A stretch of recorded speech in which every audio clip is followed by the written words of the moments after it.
So, about the Dr. Gurmeet Singh, Dr. Gurmeet Singh is Vice Principal, GSSD GS Khalsa College, Patiala, Punjab, India. He is PhD in Geometric Function Theory, MSc, MPhil from Punjab University, Chandigarh, PhD from MMU Mulana, PG Diploma in Statistics, UGC NET cleared twice, and All India rank in first attempt was first. He has authored. Dr. Gurmeet Singh has authored 22 books in mathematics, including a book for UGC NET exam and 5 books for PG classes. These are the test books for the master and undergraduate classes. And in spite of this, he has published more than 85 research papers in national and international reputed journals like SCI, Scopus, Web of Science, etc. He has delivered more than 100 keynote addresses in different countries of world: Oxford, London, Bangkok, Kathmandu, Udaipur, Chandigarh, and many more places at the worldwide. So now I invite Dr. Gurmeet Singh, Dr. Gurmeet Singh to deliver the Dr. Ramanujam Memorial Lecture on the name of the great mathematician of India, who is famous not to India but all over the world. His contribution is very famous. So Dr. Gurmeet Singh will deliver his lecture on brain memory and research methods. So welcome Dr. Gurmeet Singh for delivering for this lecture. Thank you, Dr. Manoj Mishra. So, first of all, I'm thankful to the organizers of this conference who has given me this occasion to deliver a lecture on the topic brain, memory, and research methods. So here I'm going to present my lecture.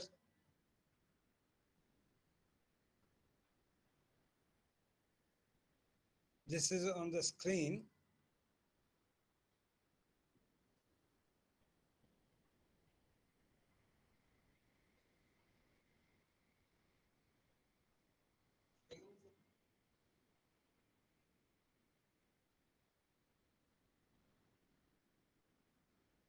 I'm unable to sharing. Let me, yes. I think it is sharing now. Is it clear now?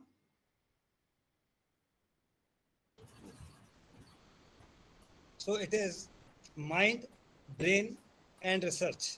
Strategies for brain-based learning that works. First of all, how I come to explore this brain-based learning. Actually, I'm a teacher of mathematics, and it's a totally different topic for me. It was in late 90s, 1990s, one of my close relatives sustained traumatic brain injury after some accident. And then I move on to this topic of reteaching of life skills and how the brain functions to process information. I explored new literature at the time, exploring the possible connections between brain and memory, neurons, information processing, memory enhancing techniques, and psychology. Those were the days when I was in the beginning of my teaching career, and then I tried to learn how people think about, assess, memorize, forget, and utilize the information.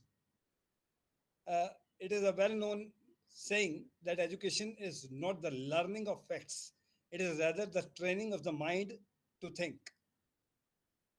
Actually, intelligence is not fixed. If someone says that I'm less intelligent or he is more intelligent, then it is totally a false statement. Brains change daily. Your memory is not fixed, it changes daily. No student is stuck when he or she is. If someone says that I'm stuck in my mind, I cannot memorize more, then it is a false statement. There is always hope. You can always memorize at any age. It is possible to memorize the things. Now, what I hope you will take away with you today after this lecture, you will know the understanding of brain and brain functions. What is your brain? How it works? What are the functions of brain? What are the and how building healthy relationship improves your concentration. And then you will come to know importance of physical movement and education, teaching explicitly about the brain. These will be the things. And then building healthy. One of the things is that building healthy relationships. Now, I discuss this thing first. Our brain is designed in a manner that it promotes relationships. If you are more social, if you are more in relationships with more person, you are having more friends, you are having more relations in your relationships, then definitely your brain will work better. At risk people tend to have issues with attachment. Normally what we are having issues with our family members, our parents, our children, our spouse, and that all is dangerous for our brain. Our brain comes to at risk with these issues with attachment. Attachment is actually the capacity to form and maintain healthy emotional relationships, and that is very very necessary for functioning of your brain. Now, challenge your mindset. You'll not learn if you think you have learned enough. Learning is a continuous process. You cannot say at any stage of your life that I have learned enough, now I don't need more to learn. If you think like this, definitely your memory will go down and you will not grow if you are not willing to change yourself. So, first of all, change your mindset, because changing your mindset means enhancing your memory. Always you'll have to think of that. I can learn at any stage. Even I'm at this stage of years, 55 years of age. I always think that I can learn. Recently, I have learned French language. I have learned how to play table tennis. I learned to play cricket at the age of 47 years. So at any stage you can learn, because it is challenge to your mindset, and that is most necessary thing to keep your brain active, to make your memory more enhancing. Now, brain plasticity. What is brain plasticity? It is that if you say that some of the part of the brain is damaged and it does not work, nothing. There is nothing like this. If a part of the brain is damaged, sometimes a different part of the brain can take over those functions. So it is just like the bank. If some bank official is not there, some other bank official will take his place. Similarly, if your brain, in your brain, if some of the part is damaged and is not working, some other part of the brain will take over those functions operated by that particular part of the brain. So it is known as brain plasticity. Now, these are the things which are most important to be to having of having an active mind. You should be keep connected. If even if in your relations you want to correct someone, correction without connection is never possible. If you are connected with someone, you can correct him. If you are even with your students, today it is a teacher's day, and there are students, you are having students who are wrong at one or other places. So connection with students is a must to correct them. Without connection, you cannot correct your students. Secondly, respect yourself. Because if you cannot respect yourself, how can you respect others? So definitely you will have to respect yourself first. Early in the morning, when you wake up, go to the mirror, stand erect to the mirror and say, the person who is there in the mirror is the most intelligent, is the most uh, intelligent, is the most hard-working person in this world. In this way, you respect yourself. And when you respect yourself, your brain works like that, you respect others. Then challenge your mindset that I have explained earlier. Now take a moment. When you are stuck somewhere, don't say that I can't do it. Take a moment, take some rest, and once again start that particular function from a new starting, and definitely you will be successful. Then talk things over. Don't keep it with yourself only. because it gives you depression. When you talk things over others, you have new ideas, you can overcome the problems, you can make the things easy, you can make the life going easy. Get active, because here you can see a picture where a person is cycling, because cycling is a very important exercise for your brain. Your brain actually needs flow of blood, and flow of blood is more clear when you give your time to exercises, physical exercises, mental exercises as well, yoga, cycling, playing outdoor games. In this way, you can make your neurons of the brain active. Then make a difference. Don't follow the others. Come out of the comfort zone. And when you will come out of the comfort zone, definitely success will be in your feet. Look on the bright side. Don't look on the darker side of any situation, because if you look on the darker side, definitely your brain moves on that side and you will not be successful. Look on the brighter side of the situation and you will find some way to achieve your goal. Be kind to others, because if you are kind to others, definitely others will be kind to you. And in this way, you will not be depressed in any situation, and you will be always active to achieve your goal. And finally, have a goal. Because if you are not having a goal, what you are going to achieve? To achieve something, having a goal is very, very important. Another thing is that we are not born artists, we are not born musicians, we are not born athletes, we are not born mathematicians or scientists. These all things are process which starts right when you take birth. Slowly you develop these as practices. We have a fixed mindset about our ability to navigate. What we don't know is how to brain works, and that people only get better at anything with effort and practice, just like learning to walk, learning to talk, and other things. So you are not born artist, you are not born anything. Your brain is uh, processed to come onto one particular side, and then your fixed mindset take you to that particular way. Now, what is your brain? What is its composition? Your brain is 78% of water, 10 to 20 12% lipids. It is a key part of living cells. 8% protein, 1% carbohydrates, 2% soluble organics, and 1% inorganic salt. And your amazing brain is of 3 pounds only, but it contains 3 trillion neurons. 3 trillion neurons means same as 30 times of the number of stars in the galaxy. Or you can say 3 followed by 12 zeros. Or you can say in Indian numerals, it is nearly 300 Arabs or 30,000 crores. These much neurons you are having in your brain. And amazingly, a single neuron, I'm talking about a single neuron can memorize 1000 books of 800 pages each. If one neuron can memorize 1000 books of 800 pages each, then think of what your memory is. You can memorize 3 trillion into 800 into 1000 pages in your lifetime.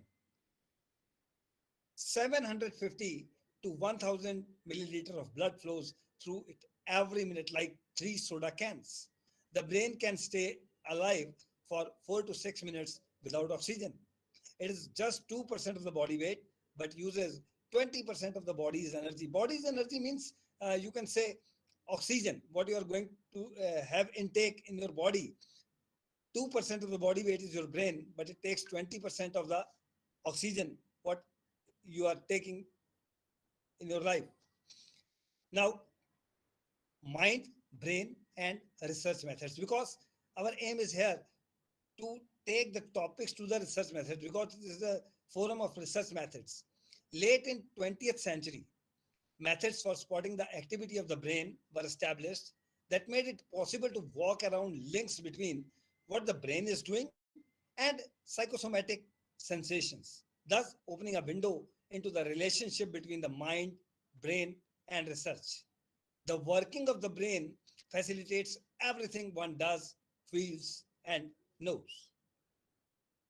Now, to study this brain action, as I have explained earlier, in the late 20th century, functional magnetic resonance imaging, that means fMRI, was used to measure the magnetic fields created by the effective nerve cells in the brain, identify changes in the blood flow and how these blood flows are changing your brain, your memory, your nerve cells, your neurons, etc.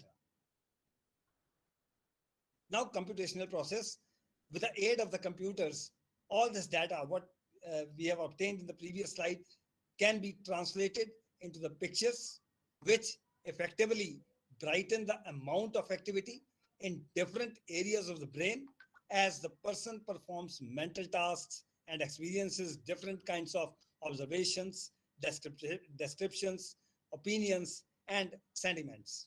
They thus allow a much more specific and meticulous analysis of the links between activity in the brain and the mental state a person experiences while responding to different types of stimulations and engendering different thoughts and emotions. These can range, for example, from opinions and pictures about what one fears and dismays to those directed at what one desires the most. Now, collective intellectual neuroscience, which is also known as cognitive neuroscience, the development described about led to the growth of the early years of the 21st century of a new, highly popular field that is known as collective intellectual neuroscience. This interdisciplinary ground asks questions about issues conventionally of interest to collective psychologists, such as personal perceptions, attitude change, and emotional regulations. What is epigenetic performance? The term epigenetic is used to describe the dynamic interplay between genetic factor and the environment during the course of development. The study of epigenetic highlights the complex nature of the association or relationship between the organism's chromosome code or genome, you say, genome, and the organism's directly noticeable physical and psychological appearances and performance.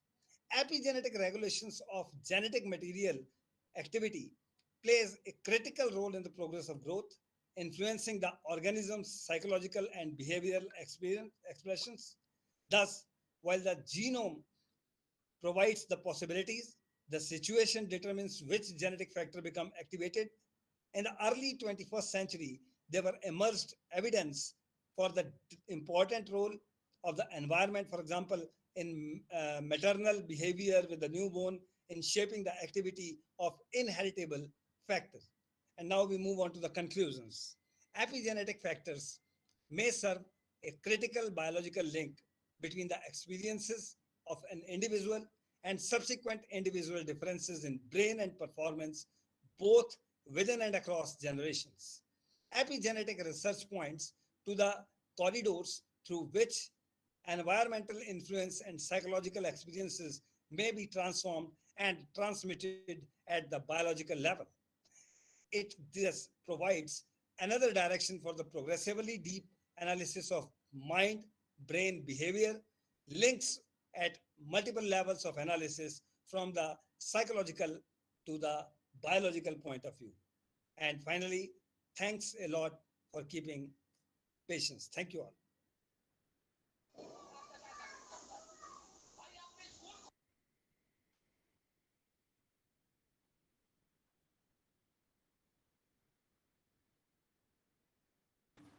Thank you so much, Dr. Gurmeet Singh. You have delivered a very nice lecture, nice and holistic lecture, which analyzes the mind, research methods, and brain. So all those things are very fine in the memory of Dr. Ramanujam, a great mathematician of the world. So the forum has decided to award you the Lifetime Achievement Award 2020 awarded by the forum. This is the prestigious award of forum. So I am sharing your award. it will be sent to you.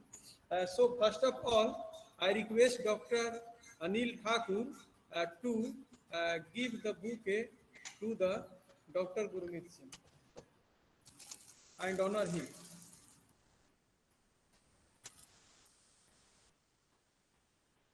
Thanks a lot, sir. Welcome, welcome, welcome, Doctor Sir. Welcome. Thanks, sir. हमको join कराइए, हमको join कराइए, हमको join कराइए. 1 minute.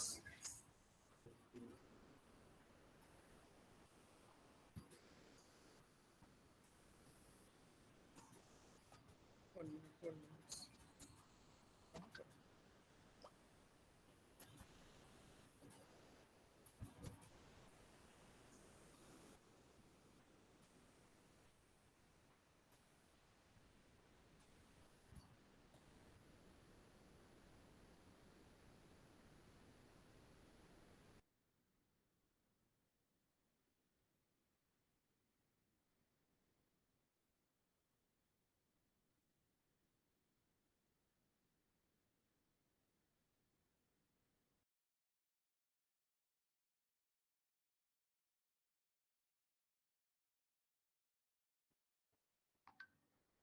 Thank you, sir.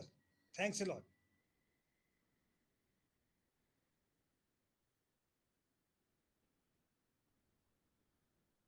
A young mathematician, this award has been honored on the name of Dr. C.V. Ramanujam, the mathematician of India, famous in the world. He has delivered his memorial lectures. So thank you so much, Dr. Gurmeet Singh. Thank you. Thank you, sir.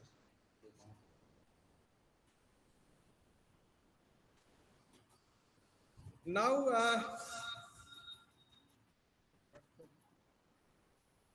edit कर रहा हूँ. मेरा ही edit कर रहा हूँ.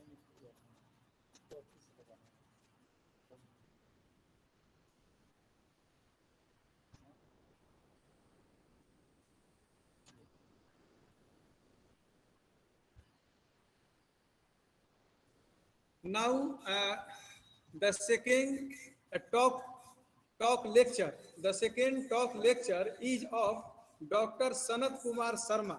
Dr. Sanat Kumar Sharma. I request the organizing secretary of this conference, Dr. Shobha Rani, to welcome Dr. Sanat Kumar Sharma. Okay.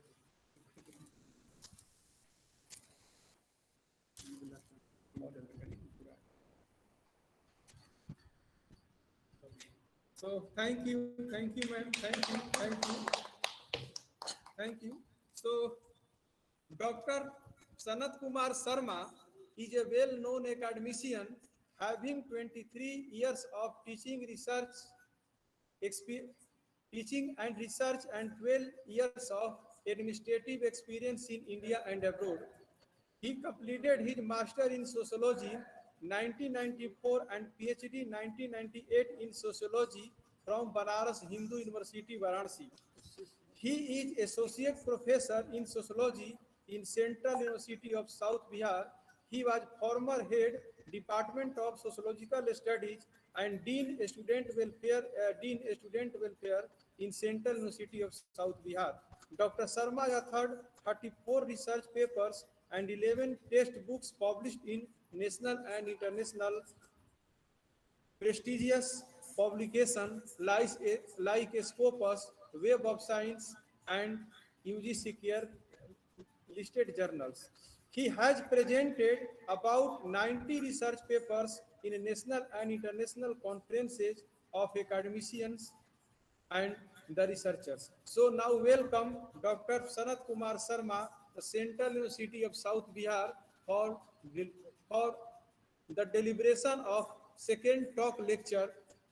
He is on the theme philosophy of sociological research. So thank you. Welcome Dr. Sanat Kumar Sharma.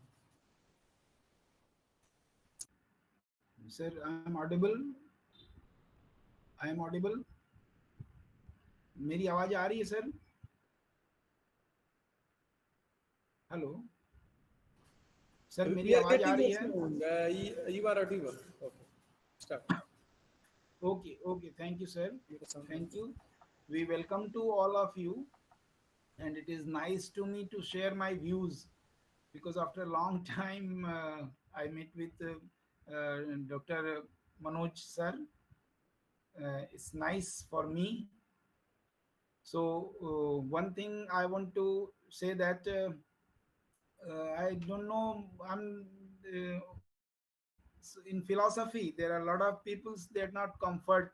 So slowly, I don't know how much time I have allotted. Manoj sir कितना time है? Half hour, sir. Half hour. Half hour. Hello. 30 minutes. About 30 minutes. 25 to ठीक. 30 as depends on. ओ, हाँ, okay sir, okay sir, 30 as okay you see. Okay. Okay sir. Thank you sir. So in social science research, uh, I want to share 2 3 points. The first and important point for me is the relevance of the research. And while going to see the relevance, we must go for primary and secondary dimensions. And what is the relationship between these two authorities? I mean, the social phenomena, what is going on in the social world, we have to see in the social science knowledge of the social world.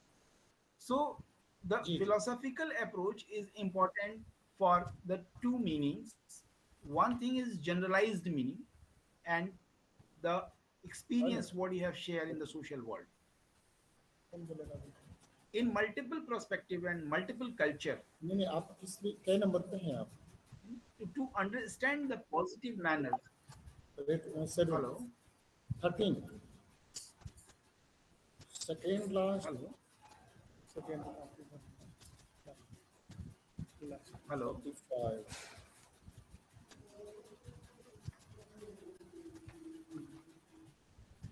name please sound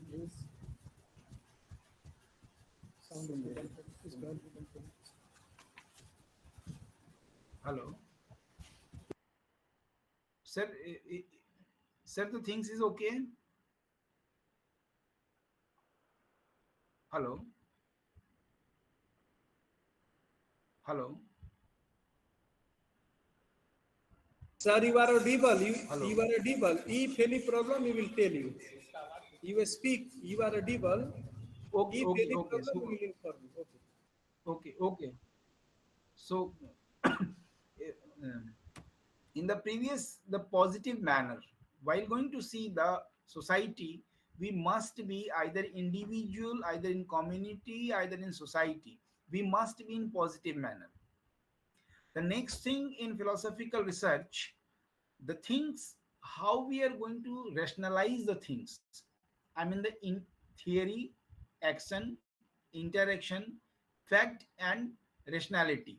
So, which is very important point for me. While going to see the second thing, you just go for thematic values, thematic analysis, analyzing the social research on the three grounds. One is thematic analysis, meta narrative and mini narrative, and the cause and effect of the analyzing. So changing pattern, what is going on, change in the philosophy and how we are looking for the social research, we have to see this important point.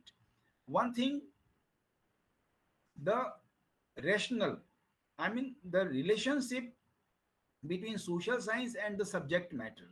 For example, we are going to study in an a child is not going to school or he is not interested in learning. What is the cause? The peer group, either the family, either the society, either the philosophy or thought. Because in the modern time I'm looking, there is a very big problem that the students are not interested in the higher education. They want to go for job. Which type of job they want? Just to earn money.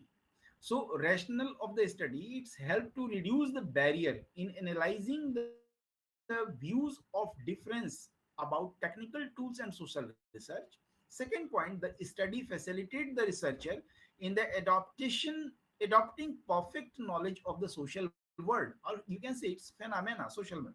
The important thing is approach are relative and distinctive in nature and purpose of analyzing the knowledge.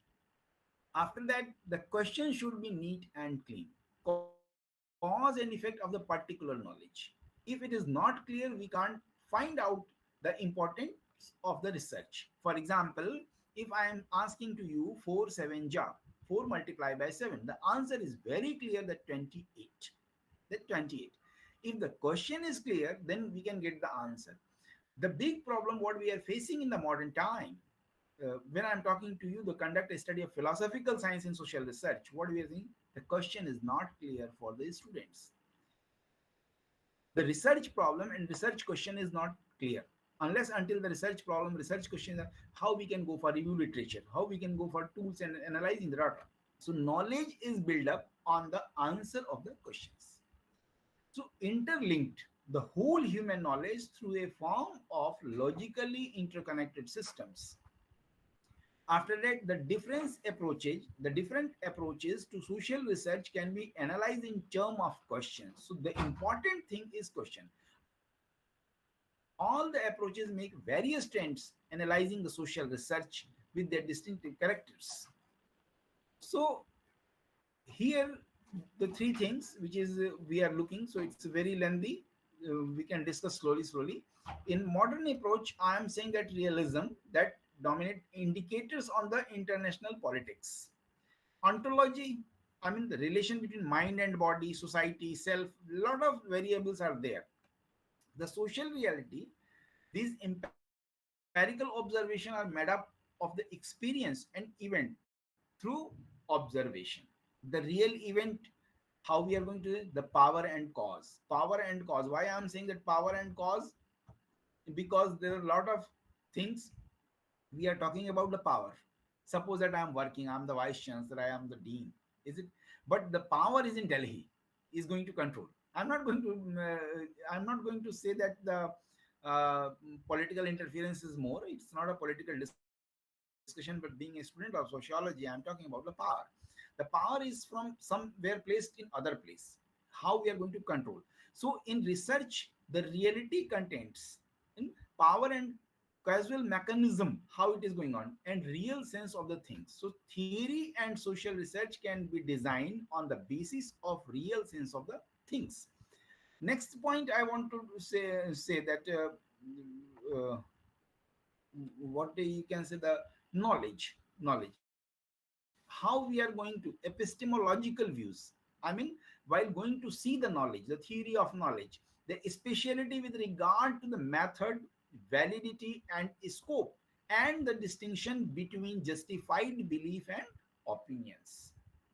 Now the things, social element, social variable, social reality, how we are going to see, what we want to see, why we want to see. There are a lot of questions: the place value, the real value, the every word have the 5 meanings. I mean, the place value, the referral value, the contextual value, the natural value, and the perspective. So main aspect of realism is philosophical realism, or you can say that neorealism or structural realism. So what is important? The structure of the international system, I mean the social system, rather than the goal to make up individual state. In social science, while going to see, we can't go for individual. So realism, the pattern of the event, what is going on, how it is going on. If we are going to see the society, it's a matter of 100 years, 200 years, 5,000 years. If we are going to see the 5,000 years, 40,000, if we are looking for 5,000 years, the social pattern, we have to neglect the 20 years, 100 years. 100 is not valuable for 5,000, for 5 crores. So when we are looking with empirical studies, it's bits of the knowledge. So one point and second point, sense experience, only based on the knowledge, a process of observation and experience. Empiricism is a theory of knowledge. So theory of knowledge, that means you must have the evidence, you must have the experience, you must have the empirical and regular pattern, the conceptuals and generalizations. So In summary, there are two things. One things we knowing the things. One, we are going for the empirical. So optimistic view and ontology, we both add here. Now the things is, if we are looking for empirical studies, there is one thing is language of observation, and second thing the language of theory.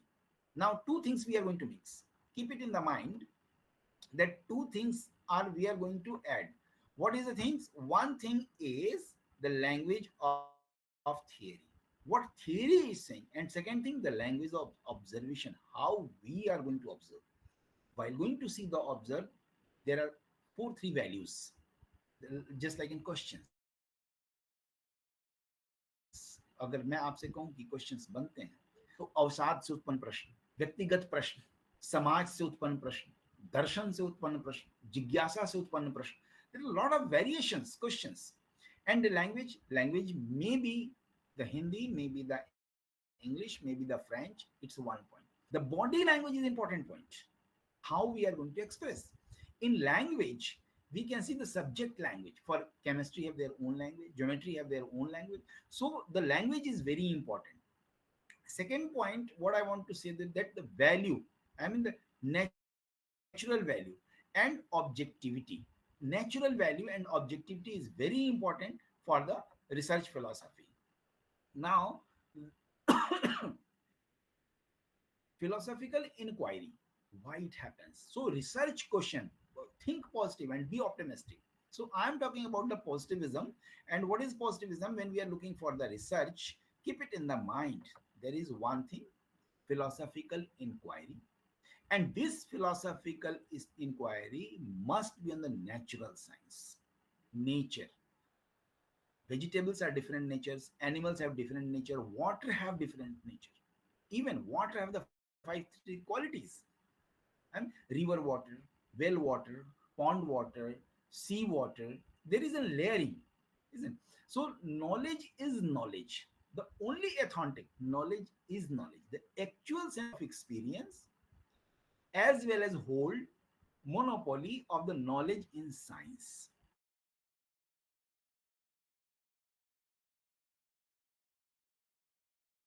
The second, I mean, the next point, the positivism, knowledge only comes from the affirmations of theory, explanation, external and internal world, getting the high general things. The thing is value of experience, experiment, induction, and what you can say that observation and other thing. It is one point.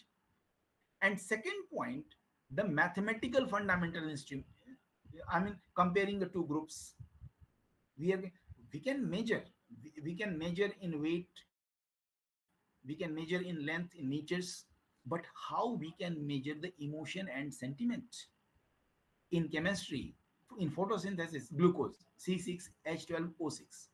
But in social sciences, like in psychology, like in literature, like in sociology, in analytical science, the fundamental instrument is scientific knowledge. And Giddings, Antonio Giddings, I like most. Maybe somebody don't like it, but Antonio Giddings' positivistic philosophy covers the four perspectives. One thing, the thesis is the reality contains essentially in the what is available to the sense. It is very important. What is available in the sense? We have sensory organ, eyes, nose, ears, tongues, skin, taste. Is they are valid? Is they are positive? Is they are going to understand? Second point. Second point, the finding of science. Philosophically, while a spiritual discipline is practiced upon a findings of science. Science means the stepwise knowledge, knowing the things, not ignorance. Be confident. Third point is methodological foundation. A common logic and a methodological. While going to share with natural and social sciences, there must be a common logic and methodological foundation. Fourth point, which I think we have to see this point, it is very important. that there is a fundamental distinction between the fact and values. Fact and values. What is fact? My father is no more. My father is no more. Yes, it is true. But he is for me because he's my father. Unless until I'm alive, I'm not going to die. People will ask to me, what's your father's name? So my father is alive. My name, keep it in the mind. I'm sorry, I'm taking more time. One example for you that my name is Sanat Kumar, but this is not my name. That's the name Sanat Kumar given by my parents to their kids. I am a teacher for my student. I am husband for my wife. I am father for my kids. So who am I? It's I'm the values. Who am I? And the fact that I'm a father, I'm a son, I'm a teacher, I'm a student, I'm a speaker. Next, I want to discuss in positivism, the principle is very important, nature of social reality. And when I'm talking about the nature of social reality, the deductive method and the inductive method is, to everyone knows it's very well they are doing it. So in post positivism deal with the quality of social research to how about the social world. While going to enter in the social world, it is very important to philosophically use the logic and reasoning process. Logic and reasoning process is very important for the positivistic world. And keep it in mind that every time we are talking about the social, man is a social animal. So my research is going for society. Are we are thinking for society? I'm doing a research in physics, I'm doing research in chemistry, and I'm so big, I am so big.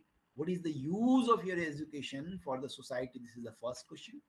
What is the use of the research to community? This is the second question. Your research is useful for medical community or for engineering community or for all or the human values? Third point, it is useful for your family. Is it going to give you the peace? Is it going to give you the satisfaction? Now the question raised, it is in positive direction, either it is in negative direction. So validity and reliability of the research is very important. Validity and reliability of the research is very important.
Hello hello, हाँ sir, आपकी आवाज़ नहीं आ रही है.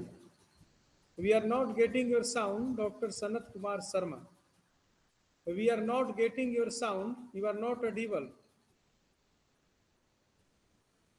देखिए तो है कि नहीं. लिफ्ट नहीं ना गया, तो सर कनेक्ट कर लिया.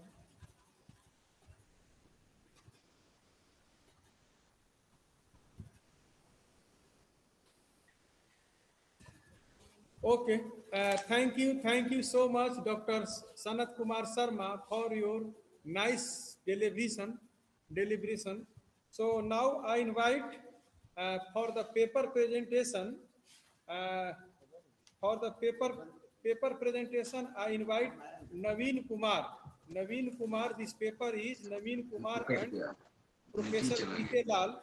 The topic is determinants of wage inequality in India. Okay, so Dr.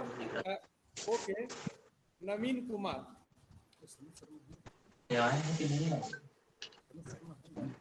अभी नहीं आ रहा। Unmute कर दो। Unmute कर दो। कोई दिक्कत नहीं है।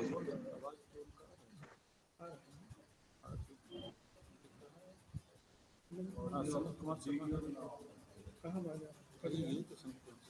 कहाँ बाजा? नहीं आ रहा। चल इसको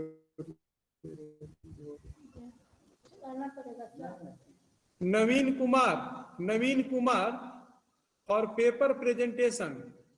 The next paper is the paper is Naveen Kumar and Professor B.K. Lal. The topic is determinants of wage inequality in India. Naveen Kumar.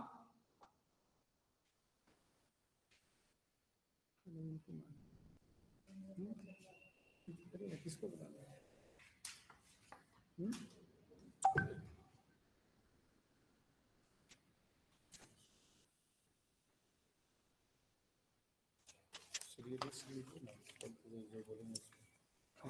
So now, okay, the first paper presenter is Adam Sunkemu and Muhammad Isha. The topic is investigating factors that affect adoption of storage-based rainwater harvesting technologies, the case of Sylheti zone, Ethiopia. So he is not present here. Any paper presenter who want to present their paper in the starting, raise your hand. Speak. Any paper presenter who want to present your paper, you can present. Sir, I can Hello, present. sir. Thank you. Yes, sir. This is EPC Chaudhary. What is your name and serial number? Anam Sir, sir, my serial number is 12.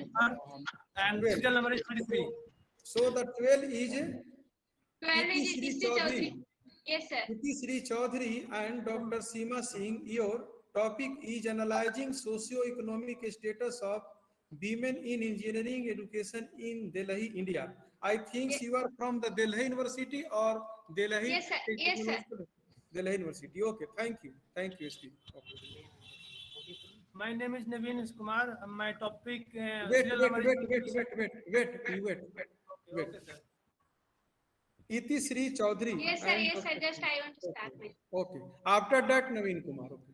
Okay, sir. Okay.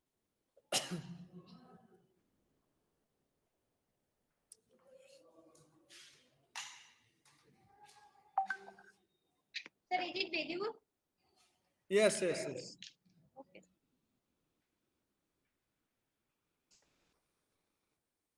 Good morning, everyone. This is EPC Chaudhary, PhD scholar from Delhi Technological University under the supervision of Dr. Seema Singh.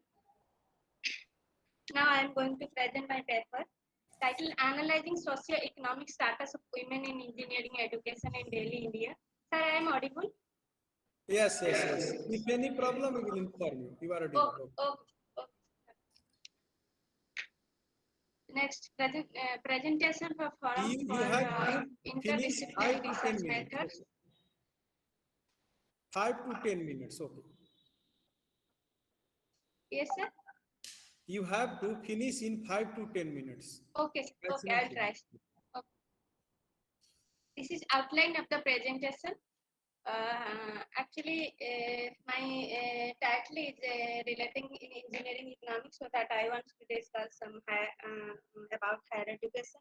Higher educations, which includes technological and professional education, takes a central place in India and produce specialized human capital, which contributes to the dynamic economic growth, generating direct financial benefit and playing a similar significant role in creating a huge number of externalities.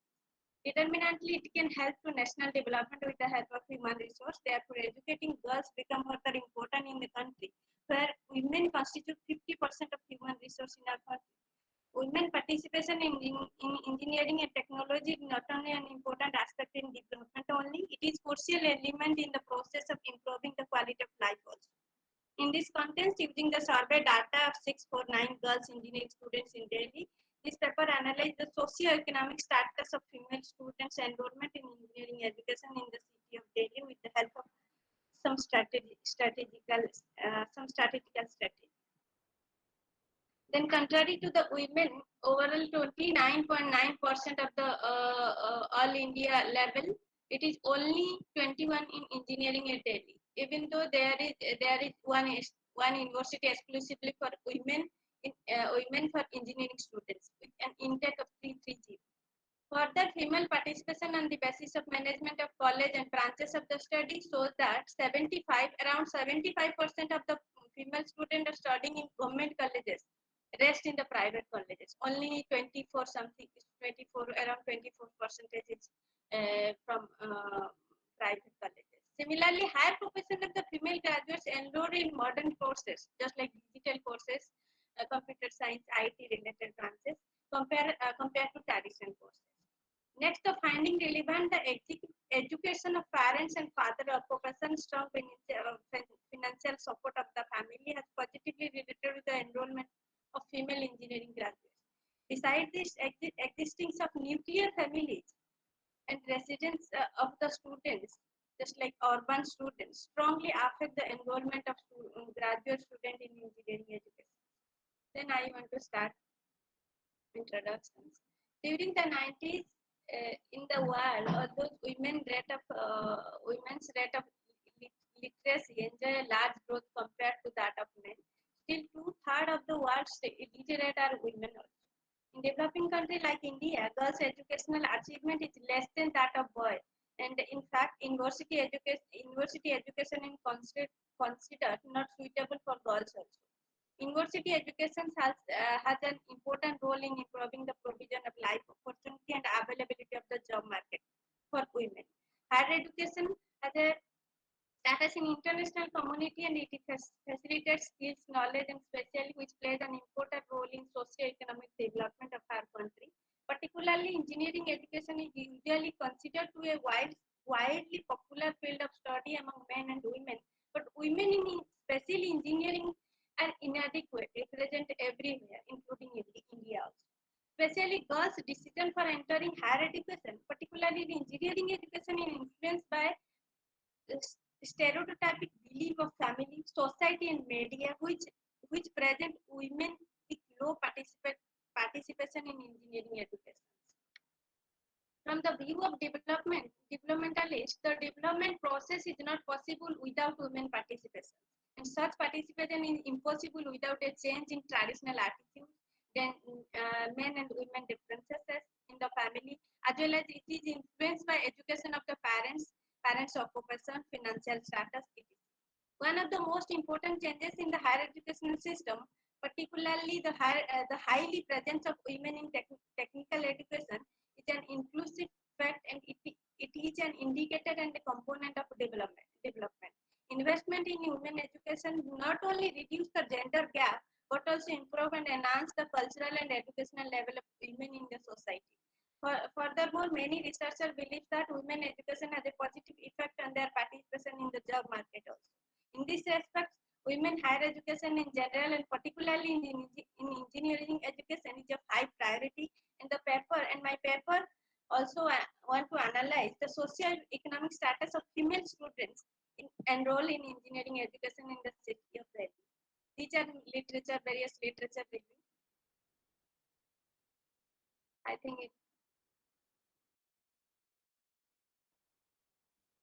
it is various. First, Barrow 2013 and Grant 2007, according to Barrow 2013 and to Grant 2017, at the macro level, he talks about education has been the most significant and forceful factor in economic growth in recent decades, part of the economic enhancement during recent times because of educational environment. The micro level, education has a positive impression on economic growth. And next, many research scholars said various things about engineering education and higher education. So next, I want to go my methodology. After going to engineering education, whenever a person go to engineering education, a person may have improved career opportunity, receive good job, and have a life with more choice and possibilities. But if we talk about women in engineering education, they are unable to access engineering education without a change in traditional attitude. Just like men and female differences in the family, equal rights for women, and various factors. In this context, there is an attempt has been made to discuss socio-economic status of female students' enrollment in engineering education in Delhi. In itself, the study is one of the first studies that discuss socio-economic status of women in engineering graduates, which are not discussed by any literature. Very few studies relating to engineering education have been conducted in Delhi also, and none has been from the perspectives of the students of background students of socio-economic background, so that I want to discuss socio-economic status of engineering education. These are my methodology. The paper is based on the primary data has been collected through a survey of 649 girls engineering students, batch women students of 2015-16 batches who graduate in the year 2019. Questionnaire was used to collect primary data. Then some statistical strategy of the data has been analyzed.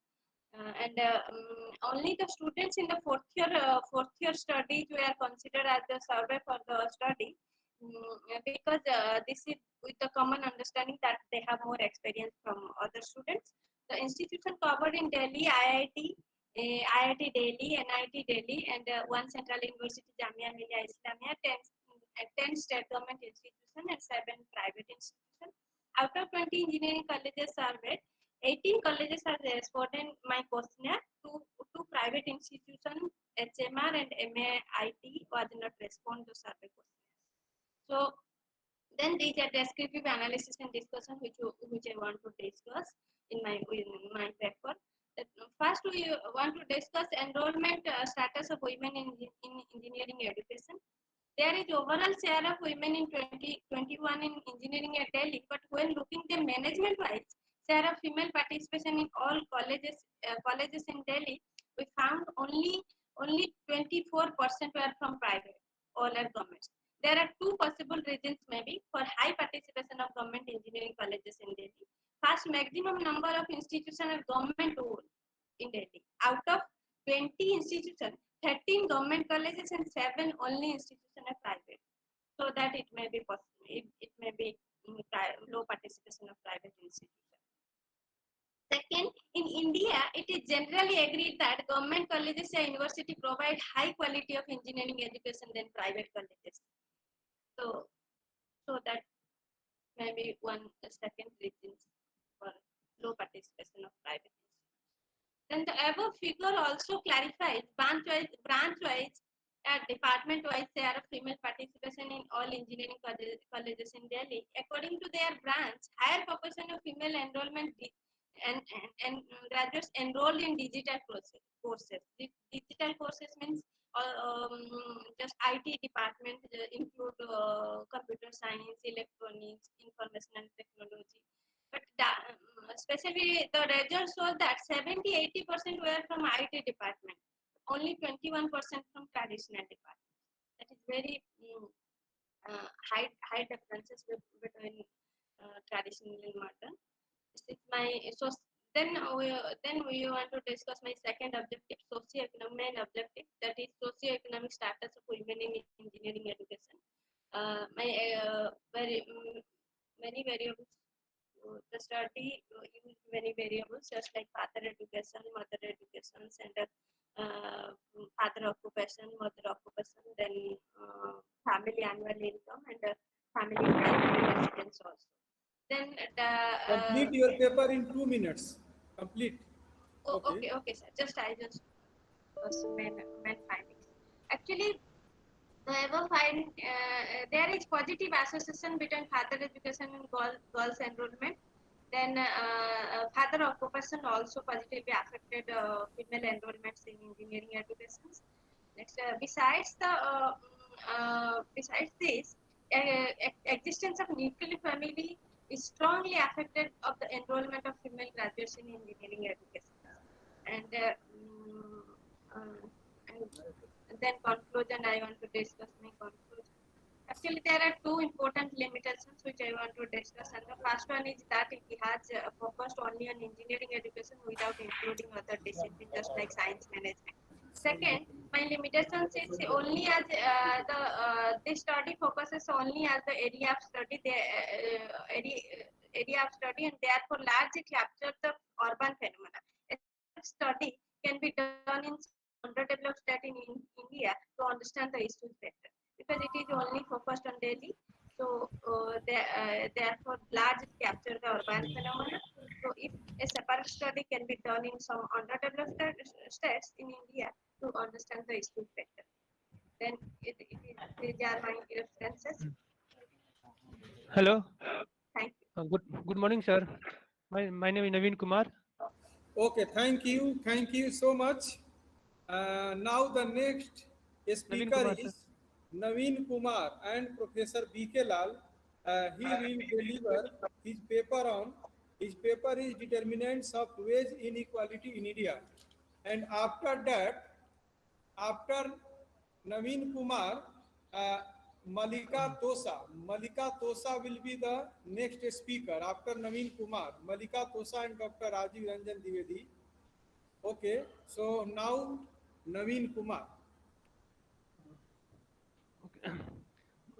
Good morning, all of you. My topic is wage determination of wage inequality in India. Wage constitutes one of the major components of income. It is price paid for the service of labor that includes only performance wage. In labor market, wage received by workers differ according to the nature of jobs. However, it can vary due to other observable differences like gender, age, rural, and etc. A male, a male census worker received 249 rupees in rural areas compared to a worker in urban areas who are paid 312 rays for a day. Over time, various theories various theories were proposed, like the theory of equalizing differences, the relative demand for more skilled workers, a skill-based technological change, human capital theory, etc. To example, the increasing wage inequality. Table number one. So the average daily wage for employment status and gender of age group 14 to 64. Employment status, casual labor, salaried and self-employed, and rural and urban areas. In rural areas, male and female, and urban areas also male and female. Casual labor earned 259 rupees per day in rural areas, casual labor, and female are earned 178 rupees in one day.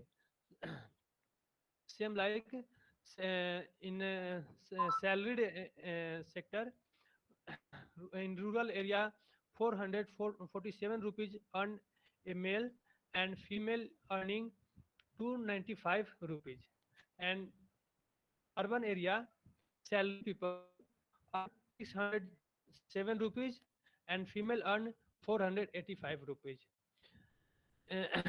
Self-employed rural areas male earn 238 and female earn 43 rupees per day, and urban areas self-employed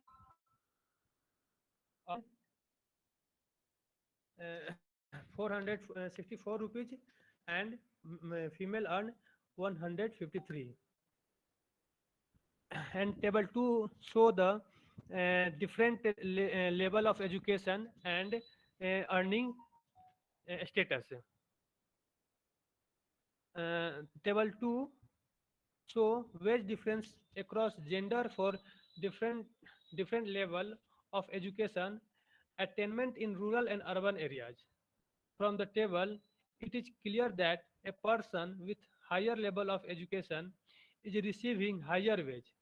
However, gender differences still play an important role in determining the wage in both rural and urban areas. Objective of the study. In this paper, we will discuss the prevailing wage inequality in the Indian economy and determine the major determinants of wage inequality in the country. The objective of the study is to find the main determinants of wage inequality in India. Review of literature.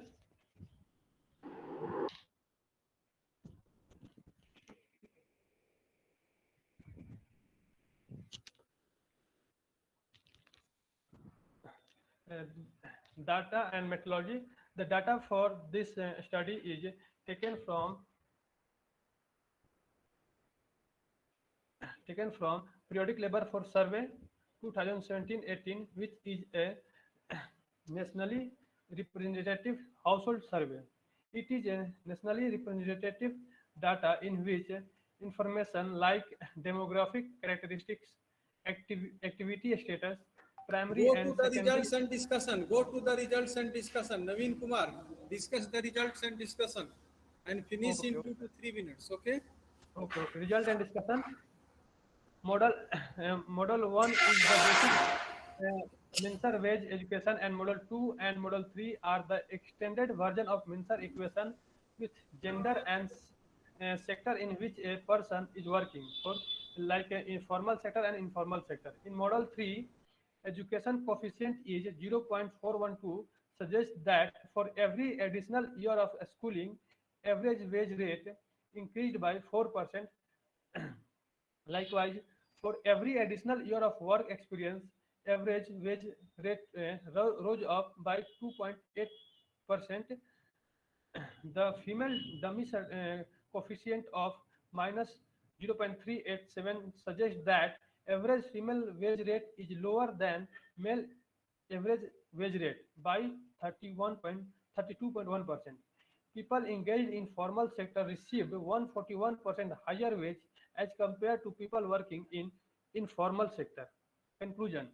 This paper find evidence that there exists pay disparity among workers who had more years of education and experience as compared to workers with less education and experience.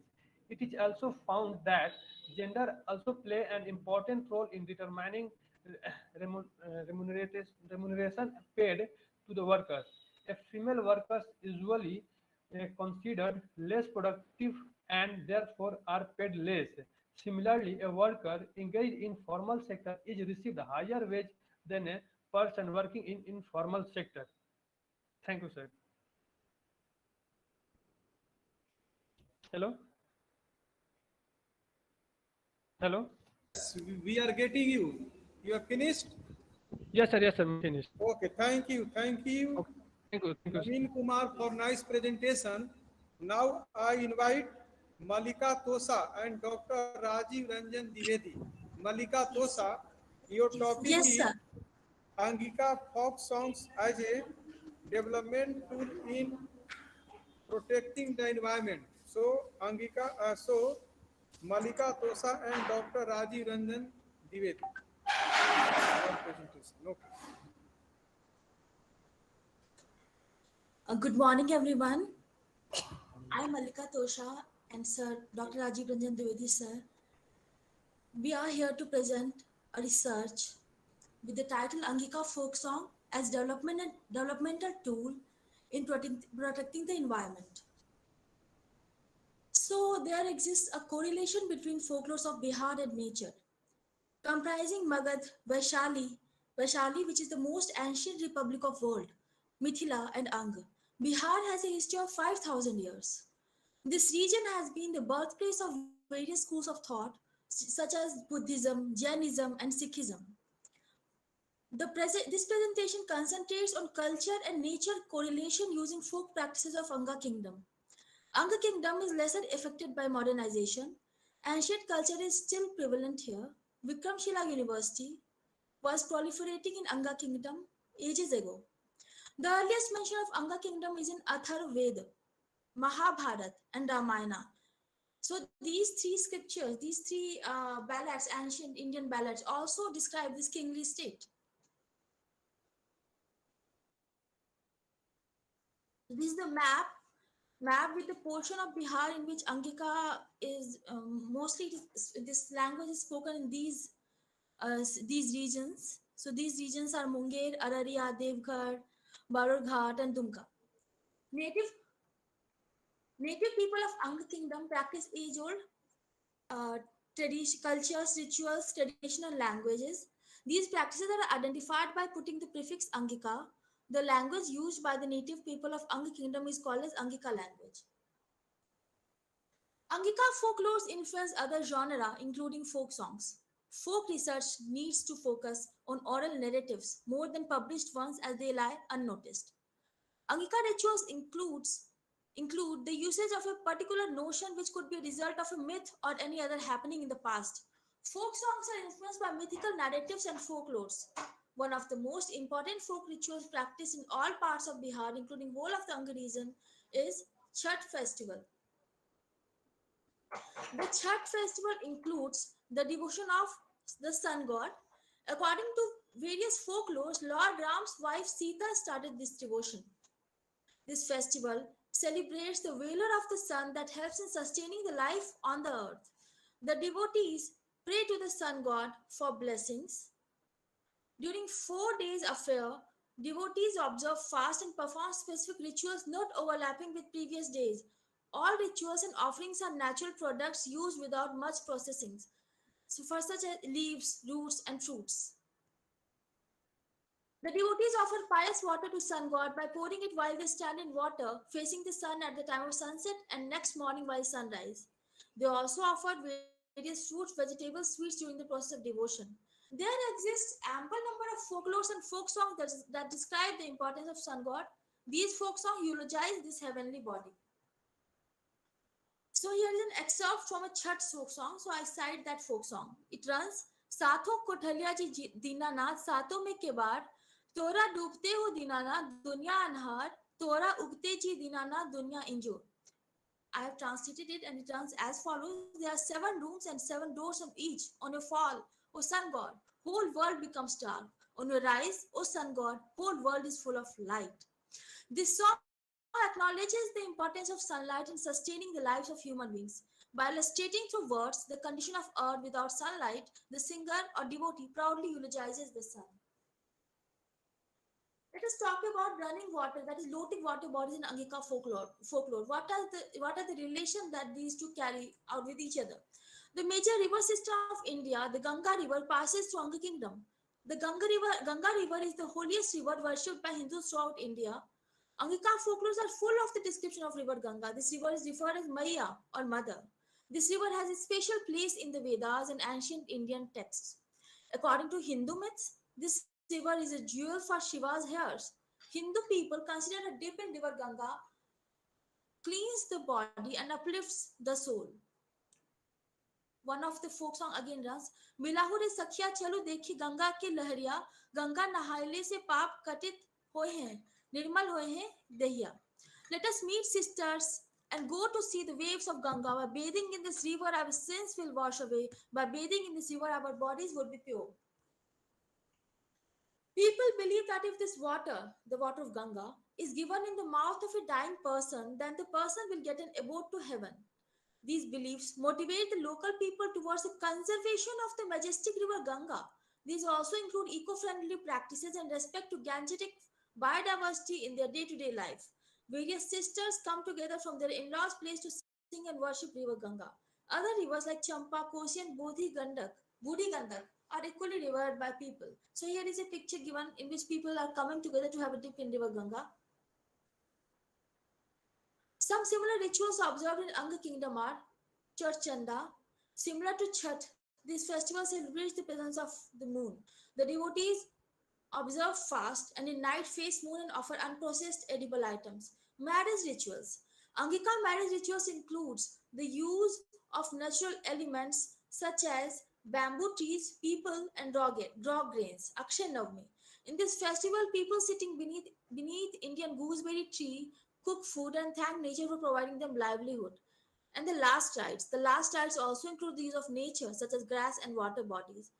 Most importantly, Nag Panchami involves the worship of snakes, which is considered as dangerous, but yet snakes are worshipped in this festival, we can say, or devotion, so that they can be preserved, they can be conserved.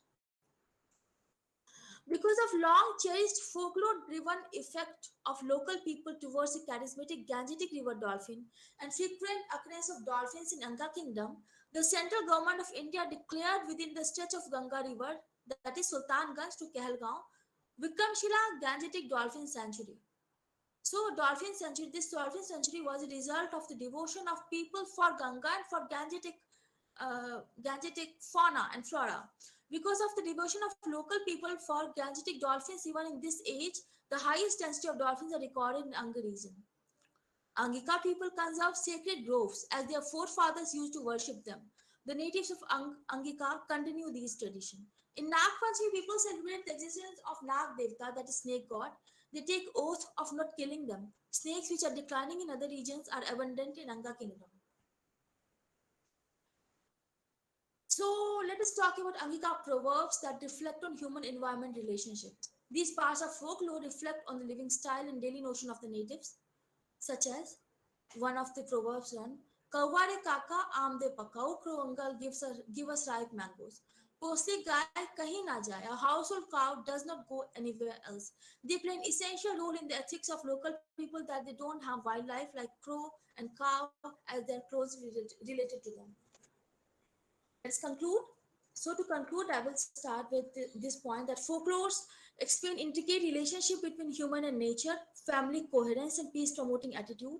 Folk practices directly and indirectly help in river conservation, biodiversity conservation, and protection of many trees that don't have direct utility but greater ecosystem services. Existence of family coherence for nature conservation. Sister, brother, and other members from different parts of the world come together and perform rituals in this region. Comparative researchers are required to give a global holistic view to nature worship versus nature conservation. Nature worship practice indirectly contributes to nature conservation. So here is a quote by William Wordsworth: "Come forth into the light of things, let nature be your teacher." Thank you. Thank you for your patient listening. Thank you. Thank you so much, Malika Tosa and Dr. Rajiv Ranjan Trivedi for nice presentation. Now I would like to invite Dr. Sweta Verma and Dr. Surendra Kumar. Dr. Sweta Verma and Dr. Surendra Verma, the topic is social and cultural development in the Middle Gangetic Valley. So, Dr. Sweta Verma. Good morning, sir, and good morning to all of you present here. Just do let me confirm first, am I audible and visible? And my slide is visible? You are audible. Okay, speak. Is my slide is visible, sir?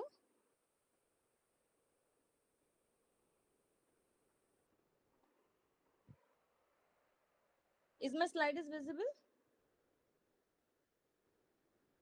You are audible. If any problem will be, we will inform you. You are audible. Speak. Go on.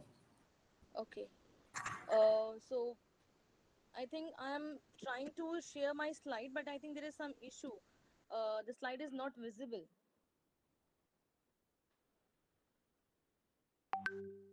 Let me try it first again.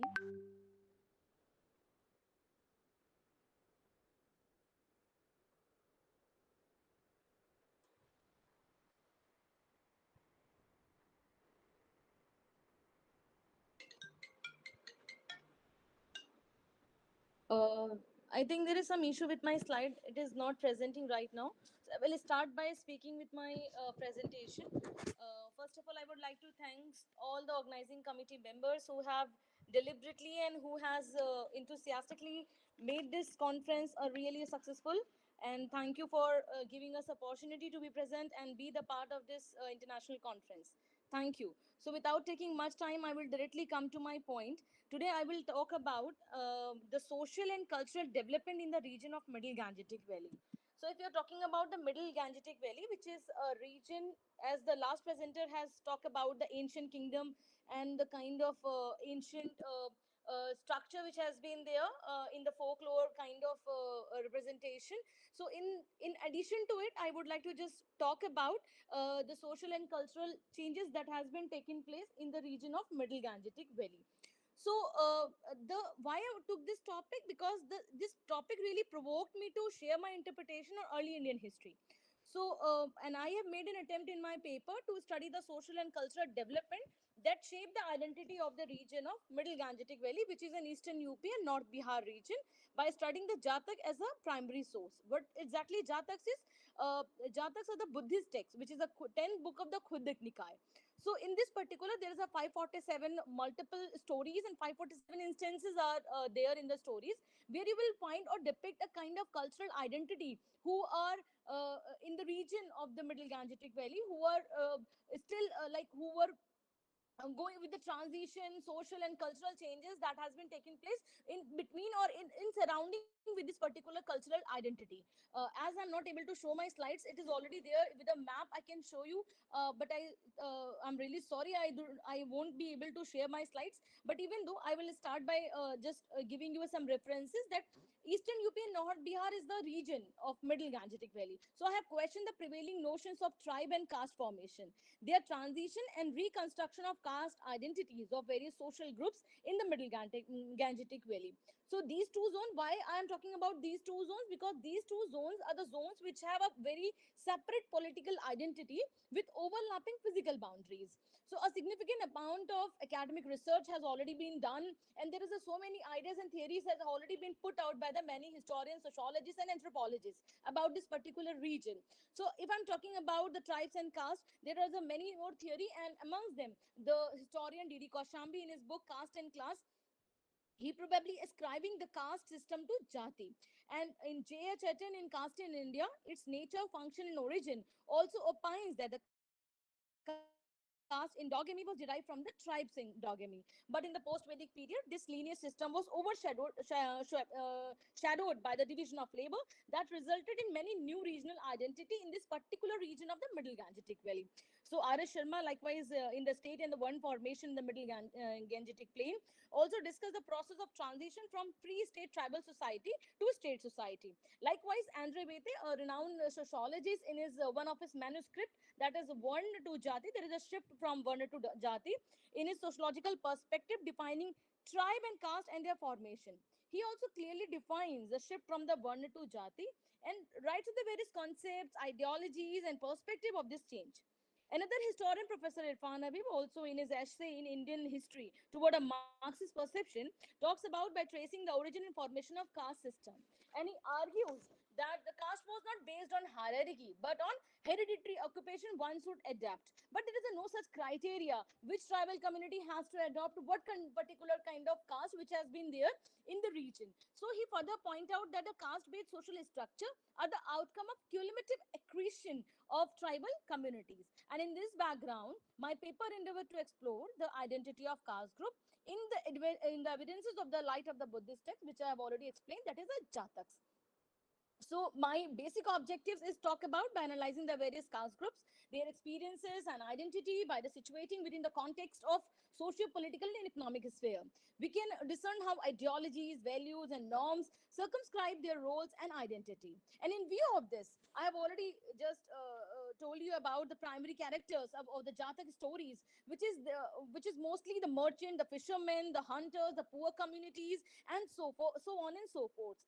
And by depicting these particular tribal communities by reading or getting the instances from the Jatak, we came to know how this particular tribal communities, once they were not a part of the state, how after the 3rd century BC to 5th century BC became the part of the state, and trying to adapt it the kind of occupation which is there practicing in the caste region or in the region of the Middle Gangetic Valley. And once they become the part of the state, they do have to follow the social norms, cultural practices, beliefs, all the things which has been there in in the state society, they do have to follow. And that was the reason of transition, because the transition is not a one-way process, it's a process of mutual subordination, mutual transition, and mutually supportiveness. So the things, the tribal society do follow the social cultural norms of the caste society, and likewise do the reverse of it, the caste society do follow the same cultural pattern which is there somehow to some extent in the practicing by the tribal communities as well. So by studying the jataks in various instances, I came to analyze the jatak and reveal that multiple layers of the meaning characterize the narrative structure. If I'm talking about the narrative structure, as I've already told you, the jatak is a canonical narrative and normative text. And by reading this particular text, we came to analyze the demand of the narration of context followed by the interpretation. How this particular narration, which is there in the stories, they have already explained, and how we have to interpret as an historian, and we have to analyze the meaning and the sense out of it. So, does the content of this paper follow the pattern of contextual analysis and explore the various tribal communities and their interaction with caste and state society at the time of the Buddha? So I have just categorized the whole categorization into following section, like community who were influenced by the state, marginally influenced by the state. If I'm saying marginally influenced, it means there is a many stories likewise in Samajatak or in Takka Jatak, where you will find a community who were marginally influenced, like the dispatcher or the robbers who were there in the forest, but they were somehow doing their business by robbing to the people who were passing through the jungles or to the forest, and by their economic resources was most probably depend upon these particular robbing and dispatching. Likewise, the communities in regular contact with the state and economy. If I'm saying regular contact with the state and economy, it means in Samajatak or in Seri Vanij Jatak, these are the two stories, and in Samodhamanna Jatak, these are the three stories where you will come across the fishing communities who were living outside the city in a village of 500 to 1,000 families. So there you will find mention about the boatmen or the kind of fishing community who somehow doing their job and sell their product to the market, and now they will somehow become the part of the state. They are supplying their goods to the market in a kind of in a kind of their economic resources. And afterward, there is a section where we will find the breakdown in their mode of organization, which is one of the important aspects. When I'm saying breakdown in the mode of organization, there you will directly, in Kumar Sapinde Jatak story, there is the story of the king of Kaushal who marrying the daughter of the chief gardener. And thus, from the above mentioned story, we can say that when the tribes were incorporated into the caste society, it led to the social change in the general rules of the tribes. So, if I'm saying the general rules of the tribes, so they were bound and governed by the rules of the caste system to some extent that prevail in the society, and thus the kingship organization which is there in the tribal structure became weaker and merged with the system of the caste. So likewise there are many more instances. So without telling about the detail of each and everything, I have directly come to my conclusion. The process of transition and transformation is very complex and also somehow overlapping. I'm saying I've already said overlapping. Why? Because the eastern UP and North Bihar is a region, the region which is having their own separate identity, political identity, but because of the geographical setting and the cultural setting is somehow very much overlapping. And if I'm saying overlapping, it means there's an overlapping of the cultural in transition or the social kind of pattern which has been already changed. It somehow is in overlapping phase. So it shows a various forms of social, economic, and cultural context and integration between the tribes and caste. So hence linkages between the communities of hunter-gatherers, fishermen, and forest dwellers and agriculturalists and the many more servicemen are there are clearly discernible in the various pictures or in the various instances or the following stories which is there been there in the Jataks we came to across. Some of this collaboration were supported by the which is running parallel to the state as well.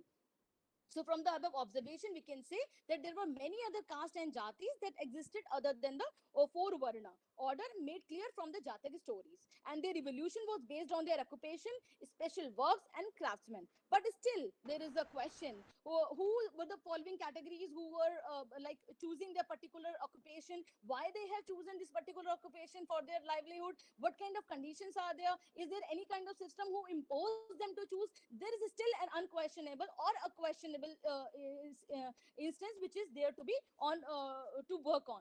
So there were no fixed rules, as I have already explained through my explanation, through my presentation, that there were no fixed rules and regulation imposed and followed by any of the community, even though there were pattern of social behavior. So if some of them are still free from all social custom of high culture tradition, while those who became the part of the state incorporated the laws imposed on them by the king and the priest. So this went on to create a line of division among the later caste groups. So all these variables created a conducive environment for tribal communities at all the level of the engagement with the state to be fully incorporated into the state structure. So the casualty can be understood to some extent from the Jatak's literature, as I've already told you, but that act as a window into the new and complex society in the region of the Middle Gangetic Valley that eventually adopted the caste system. So thus we can say the regional identity of the region, or the social and cultural changes and the development that shape the identity of the people in the society, which is there in the time of the Buddha, is a question of concern. And I've already questioned the prevailing notions of various identities, formation, their transition, and how this reconstruction of the caste identities of various social groups in the region of the Middle Gangetic Valley has already been taken place. So the various process of transition of a state society and cultural formation in the 5th century BC are believed to have been developed the regional identity of the region and its people. So with this, I would like to just stop by saying thank you so much, and thank you all for giving me an opportunity to present my idea on this particular theme. Thank you, organizers.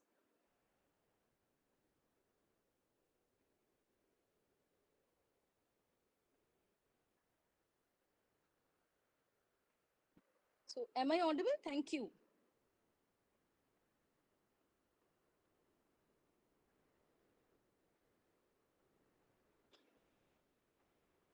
So please unmute yourself.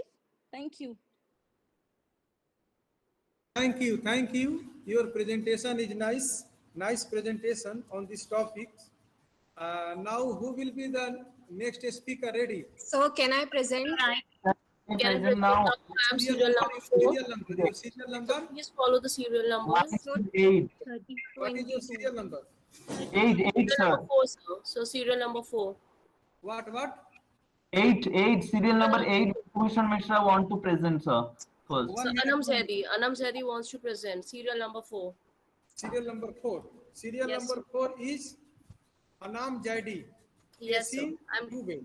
And Yes, sir, I'm present. Okay, thank you. So now I invite Anam Jadi, KC Dubey, R.R. Avasti, Karunesh Tiwari on the topic effects of pH value on the structural, morphological and dielectric properties of ZNO nanostructure. Okay, thank you. Present your paper. Okay.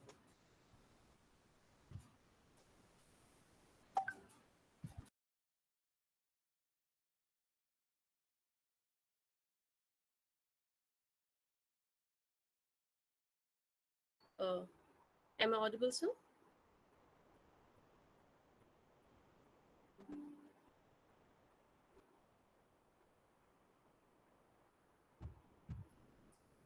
A very good morning to one and all. The topic for today's presentation is effect of pH values on the structural, morphological and sensing properties of zinc oxide nanostructure. The introduction of the topic: the metal oxide semiconducting nanostructures such as zinc oxide, tin oxide, etc. have extensively investigated in current years due to its prospective application in functional devices. And among these metal oxides, zinc oxide nanomaterials have gained more importance compared to others because of its non-toxicity and low cost. Zinc oxide nanostructure is a wide optical band gap semiconducting nanomaterial with a large exciton binding energy of 60 MeV at room temperature with unique chemical, optical, physical, dielectric and sensing properties. Zinc oxide semiconducting nanomaterials has attracted great attention due to its considerable significance of various novel functions, applications such as humidity and gas sensors, optoelectronic devices, solar cells, and several other essential modern applications. Zinc oxide nanomaterials have been prepared by a variety of techniques, which includes sputtering, chemical vapor deposition, laser deposition, chemical spray pyrolysis, solid stage reaction method, and solder processing. Now, solder processing is considered here because it is comparatively very simple, less expensive, and easy to doping and reliable method.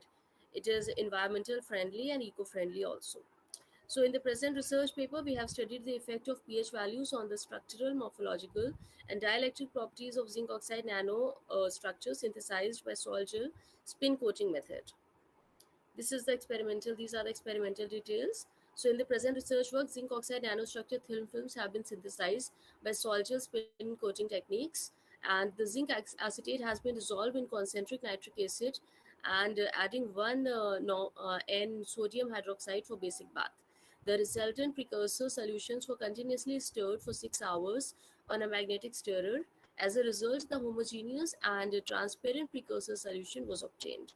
The pH values of precursor solutions were adjusted by adding different quantities of 1N sodium hydroxide in the transparent aqueous solution. The transparent precursor solutions have been prepared with different pH values, which varied from 8 and 11. These homogeneous transparent precursor solution was stirred using magnetic stirrer for 8 hours at room temperature. The prepared precursor solution with different pH values 8 and 11 was used for preparation of zinc oxide nanostructure thin films, and the synthesized thin films were then annealed at 450 degrees Celsius for 2 hours in an open atmosphere. The synthesized zinc oxide thin films have been characterized by X-ray diffraction, uh, scanning electron microscopy, and impedance analyzer with LCR meter. The first characteristic is the X-ray diffraction analysis. The powder X-ray diffraction pattern of zinc oxide thin film synthesized with different pH values 8 and 11 are shown in figure 1. The X-ray diffraction pattern of ZNO thin films, which matches with JCPDS card number 750576 and clearly shows the hexagonal wood size structure with P63MC space group. Moreover, X-ray diffraction pattern of zinc oxide thin film shows no other reflection of impurities, peaks indicating that the sample is highly pure. The average crystallized size of the zinc oxide thin film samples have been calculated using the Scherer formula, which says D is equal to K lambda by B cos theta, where K is constant, whose value is 0.9. Lambda is the X-ray wavelength used in XRD, and theta is the Bragg angle. B is the full width at half maximum. The crystallite size that has been calculated from this formula was found to be 24.56 and 30.48 nanometer respectively. These are the peaks from the XRD that have been found. Now the next one is scanning electron microscopy. The SEM micrographs of zinc oxide thin films from different pH values 8 and 11 has been observed at different magnification. X3000 as shown in figure 2A and B. The surface morphology reveals the formation of spherical shaped nanoparticles with granular structures for different pH values 8 and 11. The SEM images also clearly visualizes the asymmetric spherical shaped nanostructure uniformly distributed throughout the sample surface formation with high packing density. The SEM micro images of zinc oxide thin films for different pH values show diffused grain and grain boundaries with particle size ranging between 100 and 120 nanometer. And the particle sizes were found to be increased slightly with increasing pH concentration. These are the SEM micrographs. The next is the atomic force microscopy study that has been done on the sample, and its micrograph reveals that the formation of spherical particles with granular growth of zinc oxide thin films. The particle sizes of zinc oxide thin films prepared to different pH values have been observed and found to be about 95 nanometer and 110 nanometer respectively. The particle sizes were seen to increase with increasing pH values of precursor solution, and thus the particle size increases with increasing the concentration of the pH, as we can see from the SEM micrographs also. These are the AFM micrographs. Then we have conducted the humidity sensing studies for the prepared sample of different pH. For humidity sensing applications, zinc oxide thin film samples were placed in a humidity control chamber in which purified potassium sulfate has been used as a humidifier and potassium hydroxide as a dehumidifier. The variation of resistance was recorded corresponding to the change in humidity level. The variation of resistance versus change in percentage RH has been recorded by using standard hygrometer for assessing materials of different pH values 8 and 11, as it has been shown in figure 5. It is observed that resistance continuously decrease with increasing the percentage RH in the range, which may be due to excellent conductivity of the ZNO thin film sample. Therefore, synthesized ZNO thin films can be used as a humidity gas sensor for promising potential application. This is the graph. Then the aging characteristic of the sample. After performing it, the experiment, we have kept the sample for the aging effect for around 6 months, and then the variation of resistance versus percentage RH of the ZNO thin films was conducted, and it was found uh, that the pure and 1 to 3 weight percent aluminum doped zinc oxide thin films show significantly less aging effect. Thus, a good quality performance was there up to 4 months. The conclusions are: in the present work, ZNO nanoparticles have been successfully synthesized by Sol-Gel method. This method is less expensive, exceptionally simple, and reproducible route for the large-scale synthesis of zinc oxide nanomaterials. The powder X-ray diffraction pattern exhibited prepared sample has a hexagonal woodside structure of synthesized zinc oxide nanomaterials, and the average crystallized size has been calculated from the Scherer formula, was found to be in the range of 40 nanometer. The SEM microgram images exhibit spherical shape grains distributed throughout the surface with 50 to 70 nanometer average particle size. The humidity gas sensing measurement result revealed that the fabricated zinc oxide thin films from different pH values 8 and 11 displayed fast response characteristic. Therefore, synthesized ZNO thin films can be used as a humidity gas sensor for promising potential application. Thank you. Hello.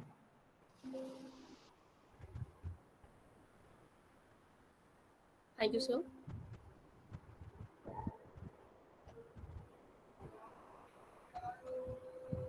Hello, sir. So Sir, can I serial present my paper, serial number 5? unmute yourself, sir. Sir, serial number 8 want to present here now. Hello. So serial number 5.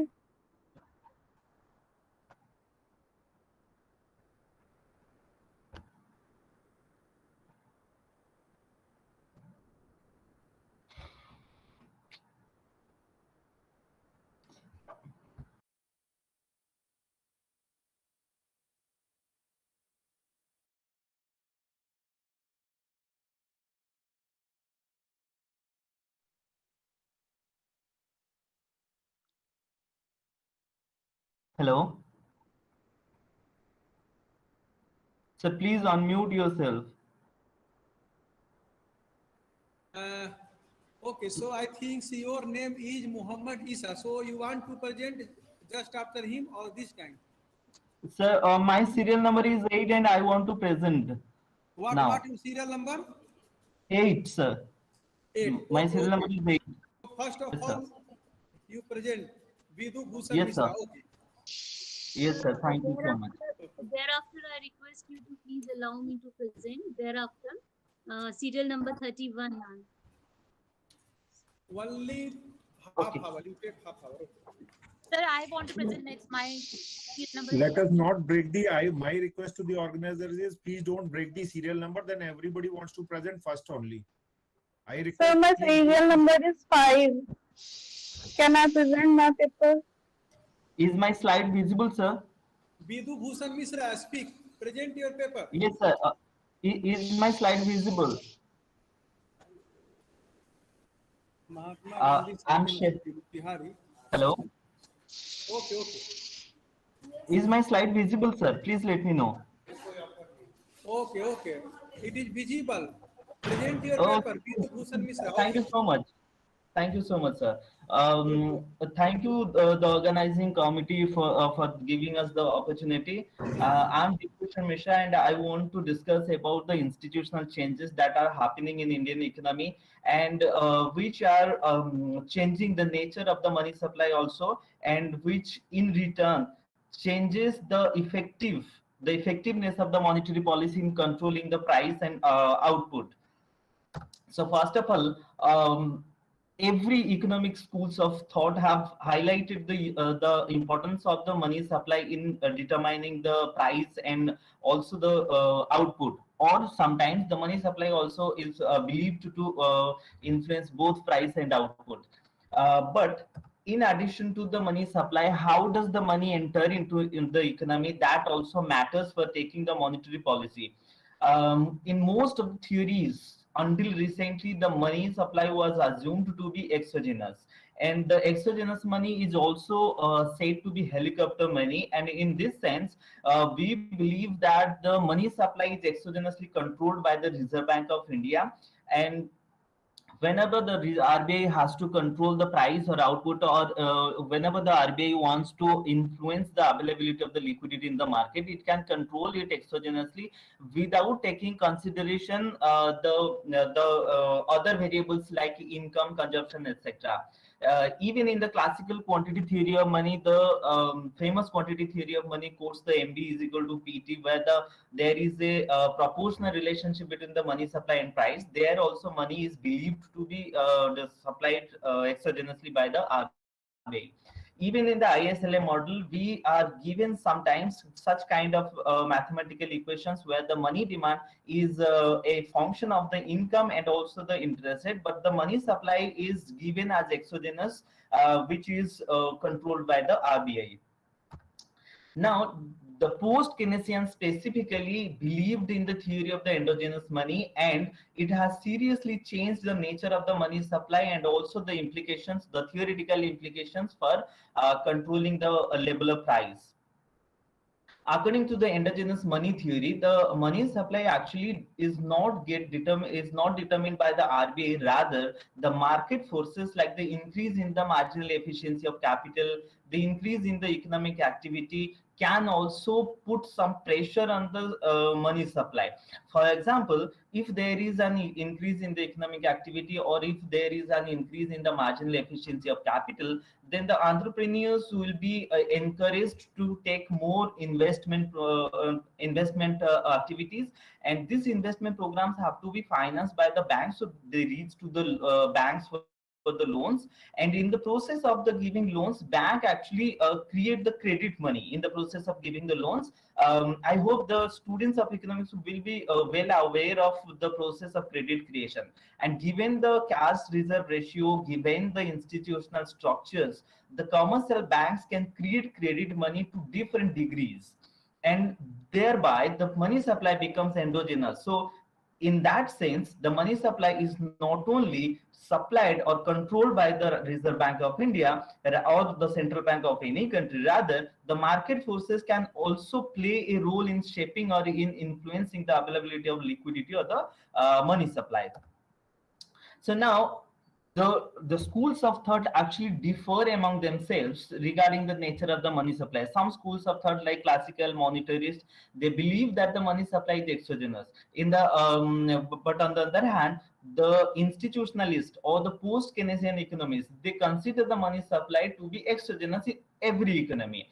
But my argument here is that the structures and the institutions of an economy actually play an important role in shaping the money supply. So whether the money supply will be endogenous or exogenous, it, it will depend upon the institutions of the economy. And also, in any country, we cannot compartmentalize the supply of money to be either endogenous or exogenous. Rather, it is a mix of both.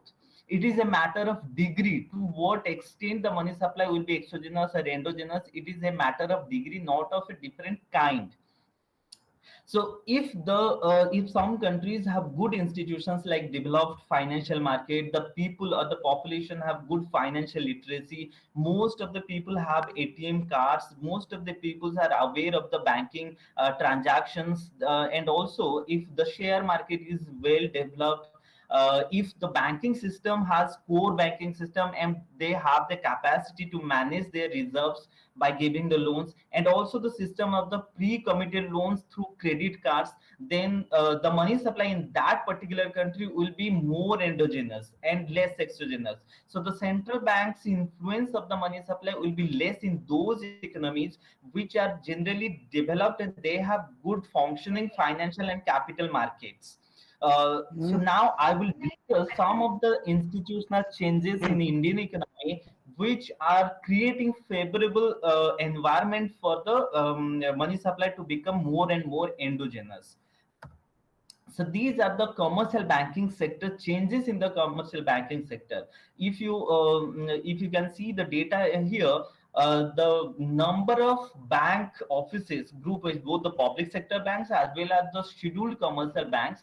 The numbers between 1972 and 2018 have actually changed by sevenfold. So there has been an immense increase in the number of the bank offices even in the rural areas. In the next slide here, the number of bank offices in the population wise I am showing, and as you can see, since the year of 1969 and 2019, in all the areas like rural areas, semi-urban or urban areas, metropolitan areas, there has been a steady and fast increase in the number of the bank offices. And specifically, as you can see, in the rural areas, in 1969 there were only 1,833 bank offices, whereas in the year 2019 there has been a 4 times increase, like 51,000, more than 51,000 bank offices are there.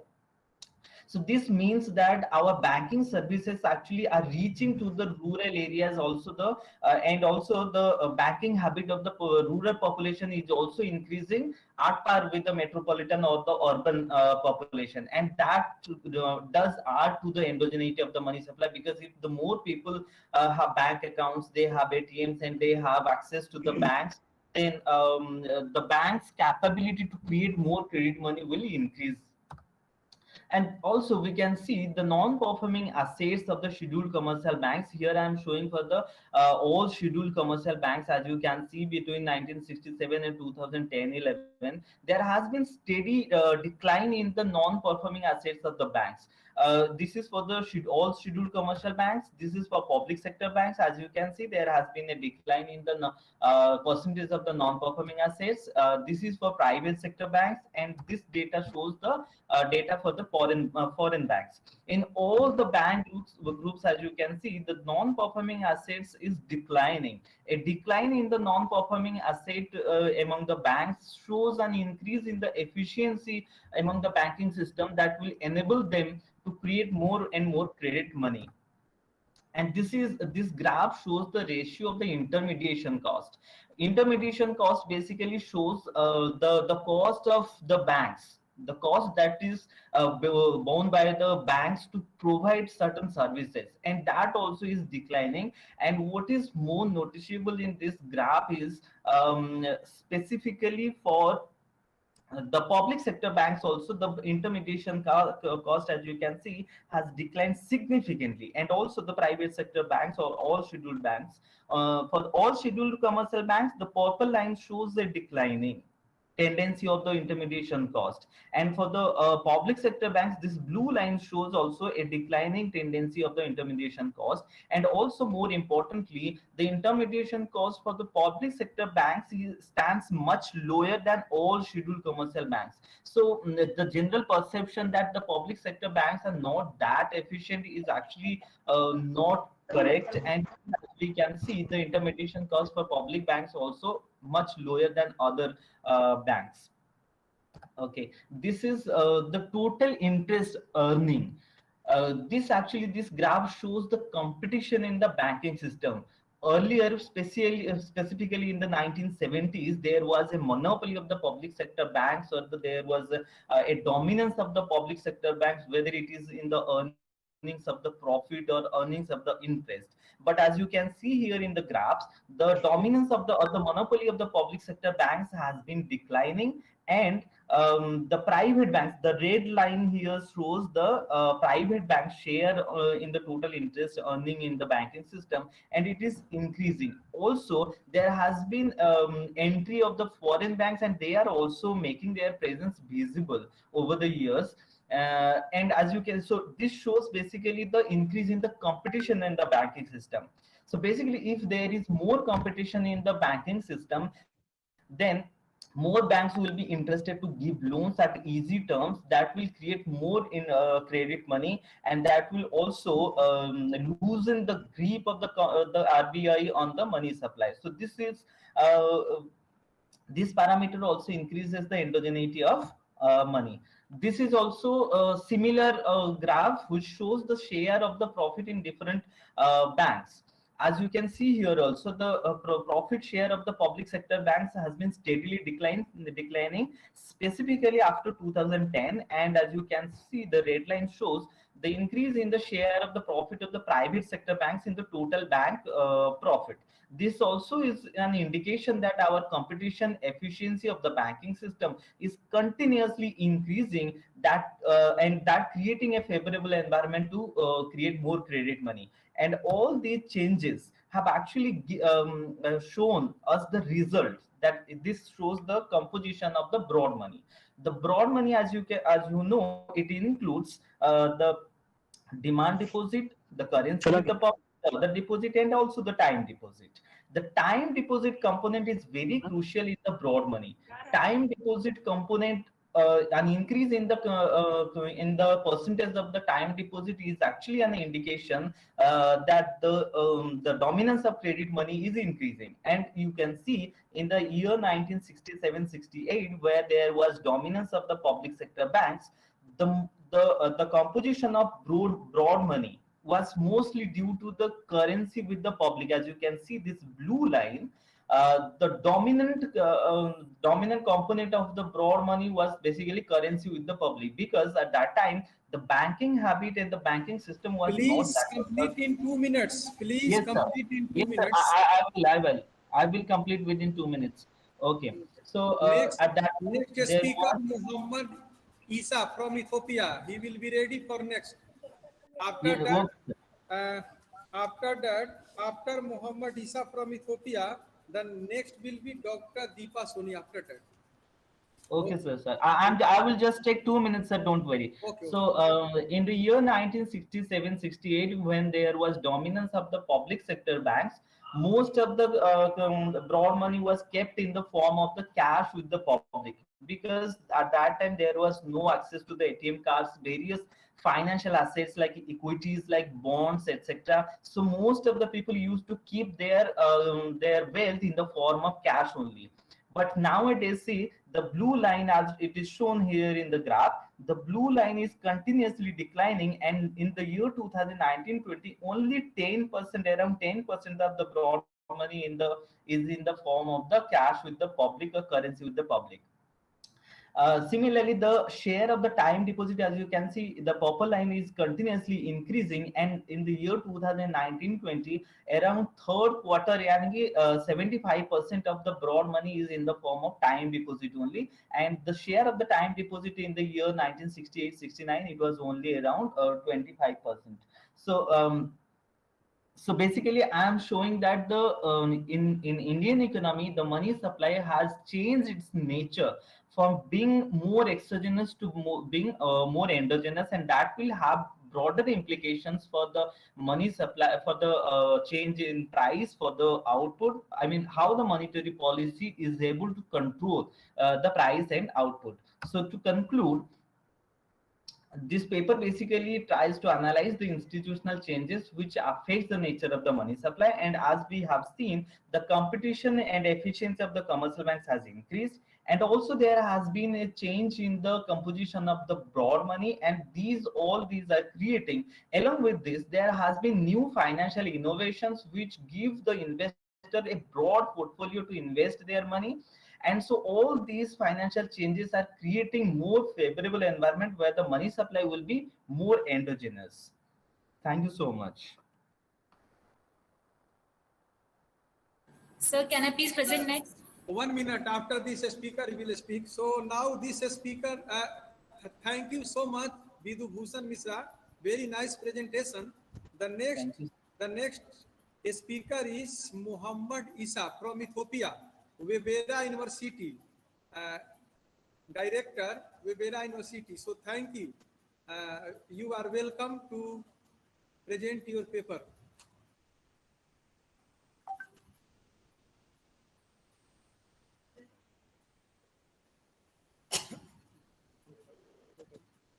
Please unmute yourself. Muhammad, unmute yourself. Unmute yourself. You will unmute yourself.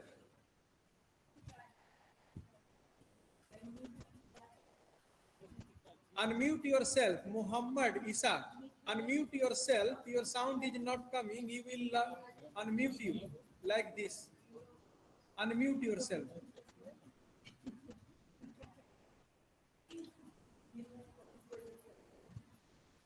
Oh, unmute yourself. Unmute yourself. Hello. Unmute yourself.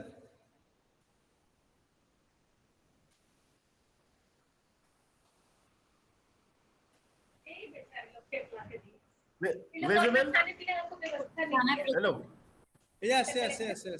Yes. Yeah, is it? Okay. Shall I start now, right? Yes. Shall I start now, right? Yes. Start. Is it visible? Yes. Everything fine. Okay. Yeah, this is my paper presentation and analysis of institutional influence on natural resource management in Ethiopia by Muhammad Isa, PhD scholar, Department of Economics, Punjab University, Patilia, Punjab, India. My intention was, as you know, that natural resources, especially common property resources, are the most diverse and productive ecosystem on Earth, which includes marshes, forests, mineral, soil, and marine water areas. Natural resource management has diverse functions such as fodder, fish, fuel, wood, ecotourism, flood control, act as sponge during dry season, which regulates and runoff, recharge groundwater resources, source of income, and livelihood for human beings. Hence, people's long association with wetland means that the indigenous system of natural resource management and utilization are to be found throughout. Social capital constitutes the space in which community-based traditional and local institution can exist. But informal institution is also commonly based upon principle and approaches which constitutes share a common interests on building trust between each other, creation of local groups, and enhancement of network among communities. In addition to, as I mentioned above, institutional failure, government interference on indigenous wetland management, and the government failure in identifying and negotiating implementing trade-off between the interest and the claim of multiple stakeholders associated with anthropogenic factors have been depleted with land natural resource and reduce the rate of flow of ecosystem services of wetland. Hence, the statement of problem in developing country like Ethiopia, community-based common pool resource, natural resource conservation has been mixed, may have been disappointed with backward performance and less emphasis on their conservation. Hence, community resource management in Ethiopia could be considered as integral part of environment in a country and provide multifaceted social, economic, and ecological benefit. However, a common incident that much of the resources are exposed to exploitation and the sign of common property natural resource degradation has become rampant and across the country. Hence, unsustainability of informal institutions, arrangements due to less empowerment, interference of government, natural and anthropogenic factors have led wetland degradation and dry.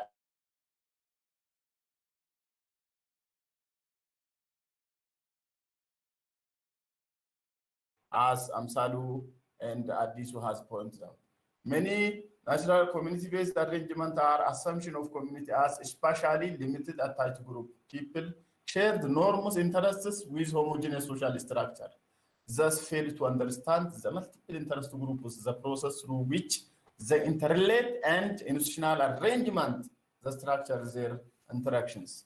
According to the study done by Rijal, in order to sustain natural resource benefit, the degree of involvement of local community and priority programs of the bringing community together for conservation is very important.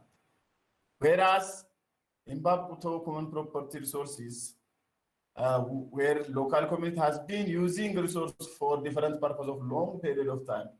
So far, hardly any study has been conducted in this area on which the study topic indigenous common property resource management and conservation on a specific village or city are never explained. Hence, this study was done in order to address the narrative analysis the role of community-based information in the management and utilization of the natural resource. Objective, I have a specific and general objective. The first objective is to assess available information in the studied area, just that related with natural resource management. Second, to examine the role of information in the study area. Third, to identify the information drawbacks in the study area. And this is how I designed upon methodology to analyze. Result in the discussion regarding with social capital and the informal institution of regarding management of common property in the study area. Level of trust in the last 7 years becoming very worse between utilizing common property resource.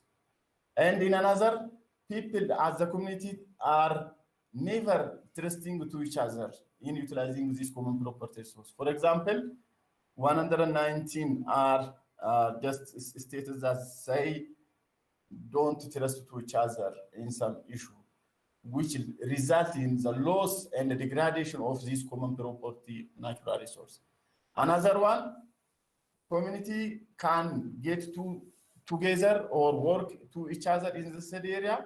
If the community would just be combined, working together, which means that the society can use the resource optimally. But here it is, 147 households are not working together because of everybody goes there and there by trading.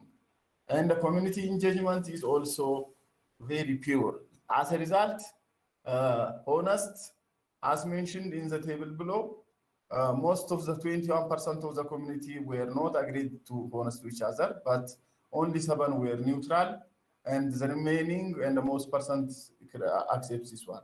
Another, social trust. Approximately 16% of household representatives perceive the level of trust as a community, but 75 states that there is not as such trust, which result in using informal common property natural resources for their common. Another one, civic engagement and the natural resource management have direct relationship one to other and it affect upon. So 59% of the respondent household were engaged always in community meeting, while 28% household were sometimes engaged. The remaining 12.7 were never engaged. So most of the households in the study area participate in civic engagement, giving their hand to their local community, and which enables to share the common property natural resource in common. Another one, information common property resource management. As key informant stated that informal institutions like custom, tradition, norms, values, DIBO, UKUB, there are a common noun institutions in the study area. For example, in IDIR and UKUB, most of the people have their own rules and the regulation. They can punish an individual person who did upon illegal activities. When I come to my conclusion, the result shows that the common property resource of Mbaput has been conserved by shared values and understanding among community in the area, and the study reveals that indigenous knowledge, bylaws, ensured the management of common property resource for extended period of time to 100 and 200 years. In this regard, trust, mutual support, bylaw, membership on village level organization, conflict mechanism, and the civic engagement are a key tool for common property resource management and utilization. Thus, community-based shared values are transferred from generation to generation and embedded within the society in guiding the actions are all allowed to do and not in utilization and management of property resource. Even if there is a community-based natural resource management arrangements in the study area, common property resource of the study area are under threatened condition due to population pressure, deforestation, agricultural expansion, and over-irrigation. Whereas regarding most informal institutions, much of the households were respond that time to time the role of informal institution is declining and resulting government intervention and the technological amendment result in the fail of the informal institutions. Therefore, based upon the result of this study, the following recommendations were put forward. First, the results show exploring way of enhancing, contributing a common natural source to the environment will increase understanding and the perception of issues pertaining to natural resource towards attaining standard local communities livelihood.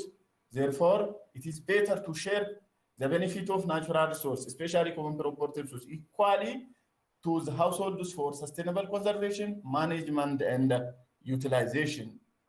This is all what I have.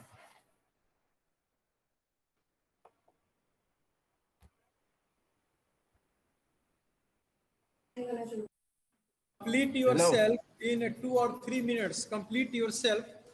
Okay. Yeah, I have finished. Oh, you finished? Okay. So Yeah. thank you so much. Thank you so much, Muhammad Isha. Now the next speaker is Dr. Deepa Soni. Dr. Deepa Soni. After that, the next will be from the Ethiopia. Muhammad Esa, you will tell the another. They will speak after this speaker. So this speaker is Dr. Deepa Soni. Are markups and profitability synonyms? A study of Indian telecom industry. Thank you. Sir, my slide is visible. Hello. My slide is visible, sir.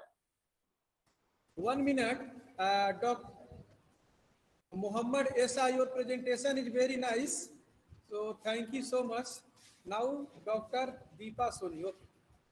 Sir, my slide is visible. Everything fine. When any problem, we will inform you. Okay. This is Dr. Deepa Soni, Assistant Professor, Department of Economics, Mohanlal Sukhadia University, Udaipur. So my agenda, first of all, discuss about the introduction about the telecom industry, then major objectives, then earlier views about the markups and profitability, thereafter the research methodology, results and discussions, and major findings. So, a brief description about the telecom industry in India. Indian telecom industry has undergone a revolutionary transition from natural monopoly to competitive world since the evolution of National Telecom Policy 1994. Currently, India holds the second largest position in the telecom industry at the global level, with telecom base of 1.20 billion and tele density of about 20%. And growth of revenue is about 9%. It is the India holds the world's largest data usage smartphones at an average of 9.80 per month and expected to grow it by 2024. Thus, telecom industry has been emerged out as a dynamic multiplayer.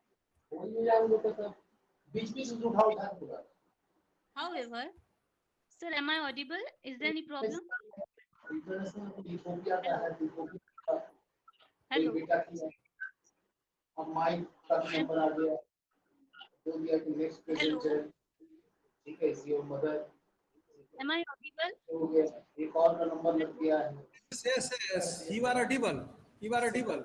So, however, the story of telecom industry is like systole and diastole. Previously, if we see, there are around 10 to 12 service providers, but with the spat of merger and acquisition, now there are only four major telecom operators remains in India.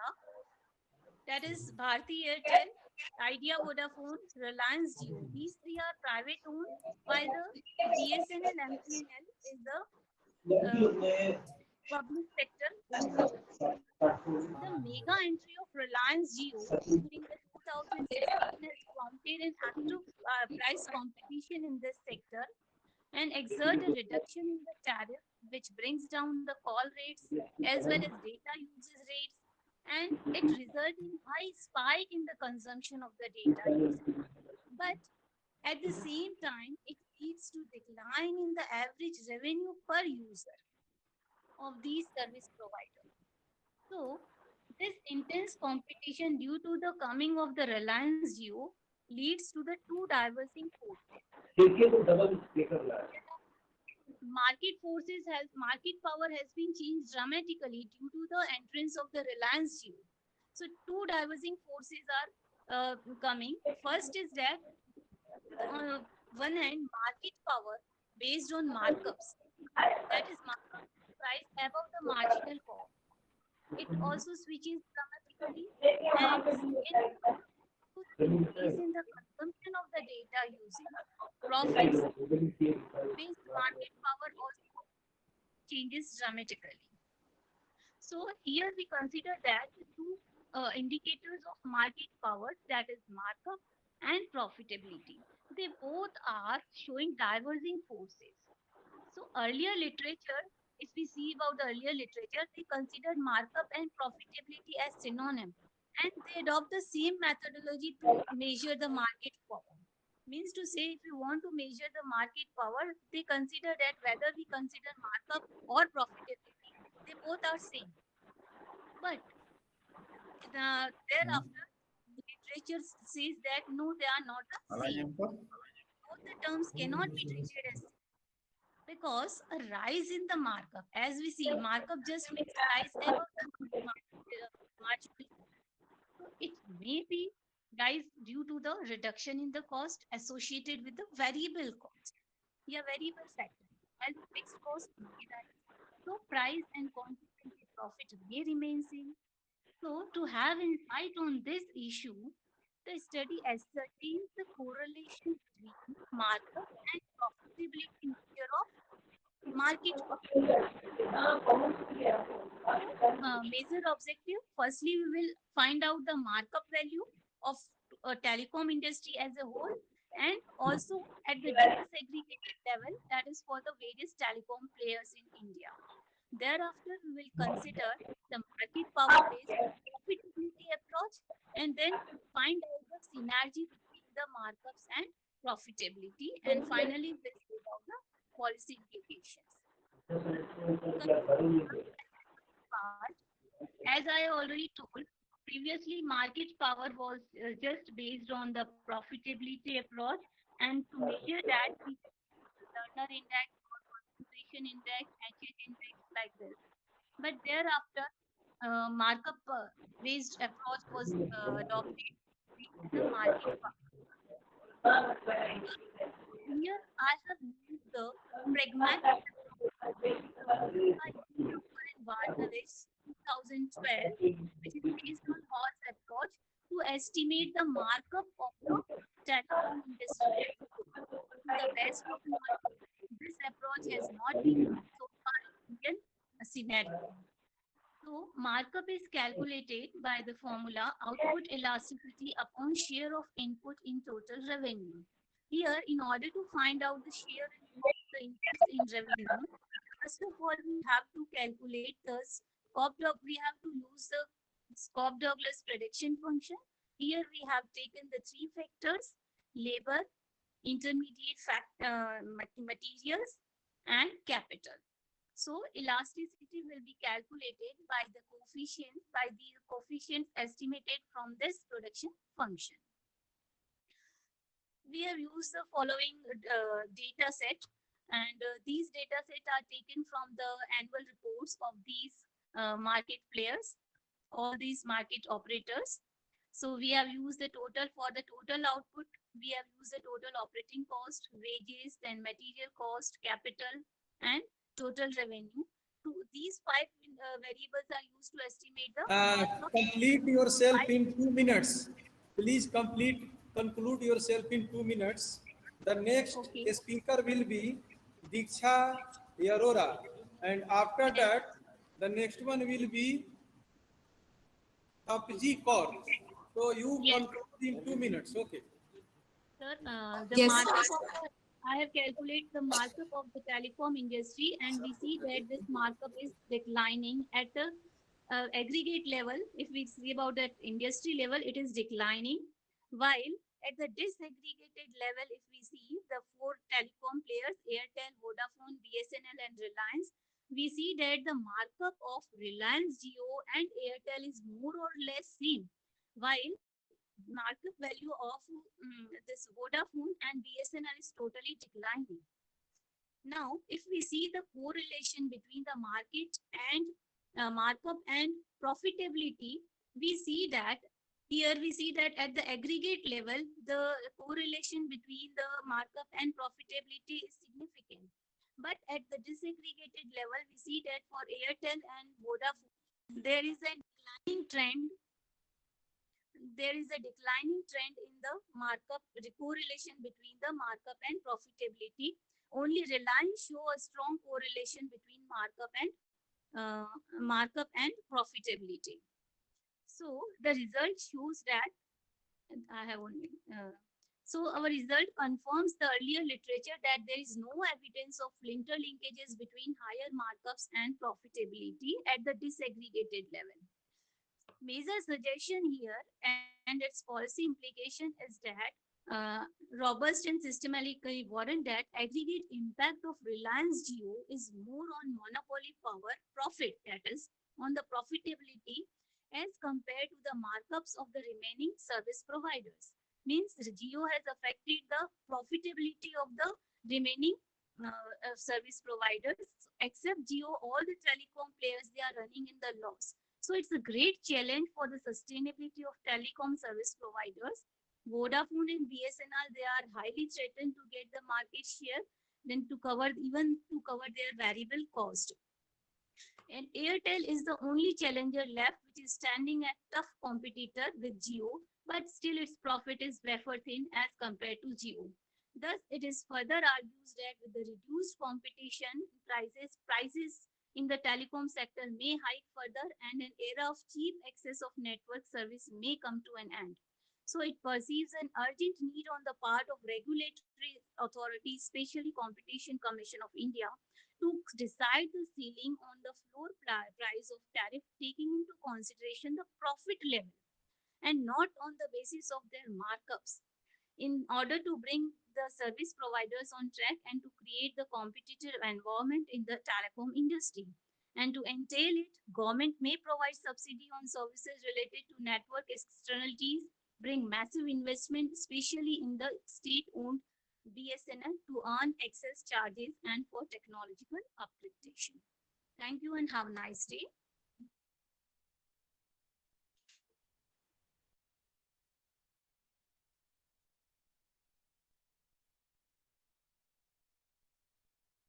Sir, shall I start?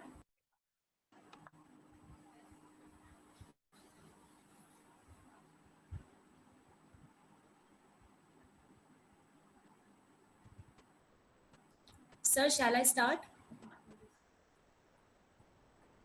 Diksha, decide. Can I start?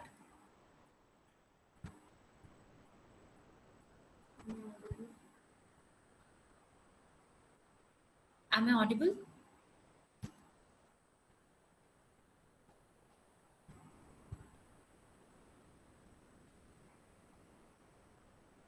Sir, shall I start my presentation? Hello. Hello. Yes, sir. Hello. Hello.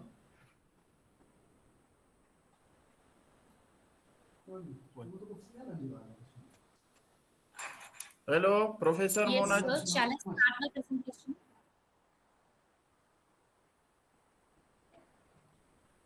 Hello. Yes, we Hello. heard you. Hello. Hello, hello, Professor.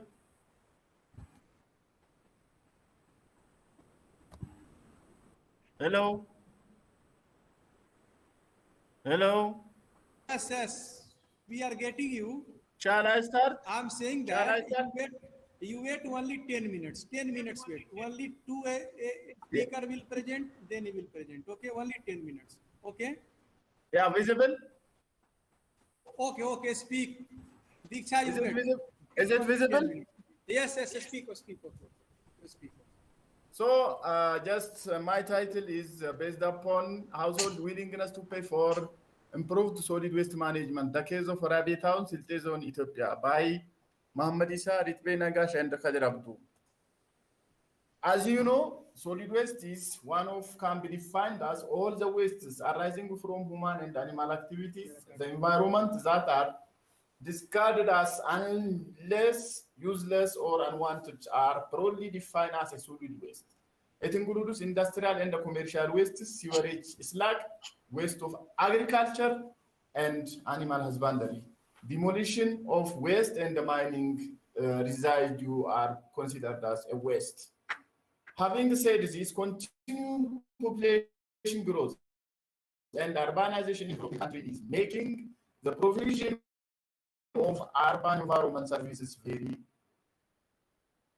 difficult. Thus, the most difficult challenge many cities in the developing world are facing today in relation with environment-based service is the proper management of solid waste. According to the survey by the UNEDP, 151 mayors of the city around the world, the second most serious problem society dwells in unsatisfactory solid waste disposal. The report presented by this indicated that at present almost 1.3 billion tonnes of MS are generated by 3 billion urban residents globally every year, and or 1 kilogram capital per day. By 2025, this will likely increase by 4.3 billion urban residents, generating about 2.2 billion tons of solid waste per year. And this solid waste is one of the very due to rapid population growth, but therefore this study was designed to generate demand side information which is vital to improve solid waste management in the study area. The statement of problem, Ethiopia is in general, Warabi City specifically, particularly have made several attempts at addressing waste management, which is on the rise as a result of population hikes, growth in industrialization, and the poor customer attitude, which even though there is an improvement in solid waste management year to year, still there is a problem as unsatisfactory. One of the main reason of this is insufficient and suitable government funding to improve this solid waste disposal. To this effect, impossible and does not guarantee to deal with the sidewall urban area by only taking studies conducted in certain specific areas. Therefore, this study will use logit and the Tobit model to attain stated objective. The first objective to assess general features of existing solid waste management. Second, to estimate household willingness to pay for improved solid waste management disposal. The third, to analyze factors determining willingness to pay for improved solid waste management in the study area. Therefore, when I come to this or the methodology what I have implied on, then I will come. And 267 were 32 were 260 male, 117 were females that were interviewed regarding the solid waste, and 32 percent mean average and the 29 female. And distribution household of the size seems like this, as well as distribution of protest zeros, it seems like this. Distribution of willingness to pay for initial bid fees. For example, frequency 0 bill per month, 10 people say that, 10 bill, 50 people, 15 bill, they will pay 68, 20 bill, 139, 25 people say that we will pay for 42 of says that 25 bill, 75 people say that 30 bill, and the total 300 this. Therefore, econometric logist regression model R squared 0.4633. Where the status coefficient 1. Z and the p-value 0.07, 0.054. Marital status, gender, quality of service, education level, monthly income, farm size, awareness, all these cases can be analyzed in such a way. Then Tobit regression model result seems like this. Then I will come to the conclusion in the policy recommendation. Inadequate supply of solid waste management has always been a main environmental problem in the city. The major case of this problem is inadequate finance for this service. Hence, the main objective of the study is to see the possibility of cost recovery by looking at the demand side of solid waste management in Warade town through the service charges. Therefore, the city municipal was charging the people a random price without looking at the ability and the willingness to pay of household service directly. Second, this study has tried to fill the gap by giving demand side information. For this, the contingent valuation method is used to estimate value household in Warade town before an attempt to improve solid waste management.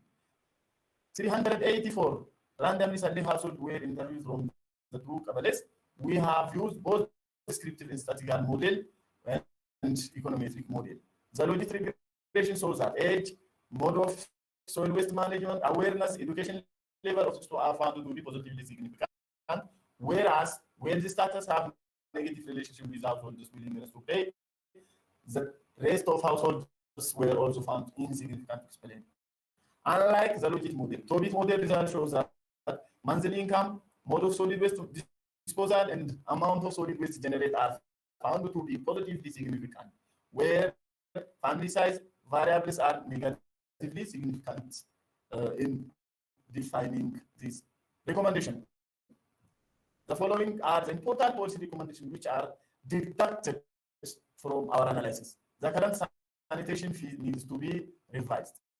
The city municipal has to improve mode of solid waste management disposal since significant amount of these items are using environmentally unfriendly way of disposing of the waste, and creating awareness about the severity of poor solid waste management will also improve solid waste management practices. The government also has to cooperate with all the people who make wiser decisions on health and the environmental risk issues on solid waste management.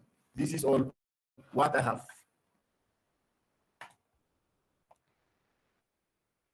This is all what I have. This is all what I have. Hello. Okay. Thank you. Okay. Thank you. Kadir Abdu, Muhammad Isa, and Ridwe Negas for the nice presentation on the household willingness to pay for improved valley seed management, the case of Werebe town, Siltin zone, Ethiopia. Now the next presenter is Diksha Arora. Diksha Arora is the next presenter. Diksha Arora and Professor Seema Singh. The topic is innovation for sustainable development and analysis of tech entrepreneur based in Delhi. Okay. Diksha Arora, speak yourself.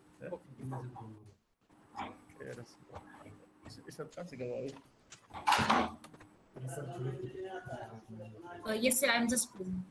Yes. Diksha Arora, yes.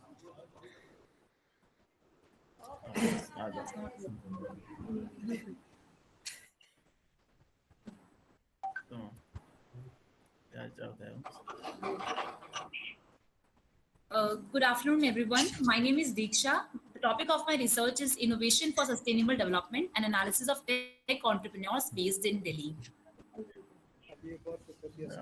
Just a minute, I'll quickly.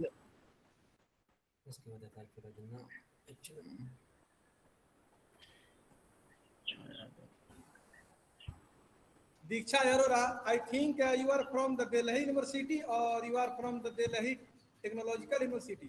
Which university? Sir, Delhi Technological University. Okay, Delhi Technological University. Okay, thank you. Okay, so the topic of my research is innovation for sustainable development and analysis of tech entrepreneurs based in Delhi.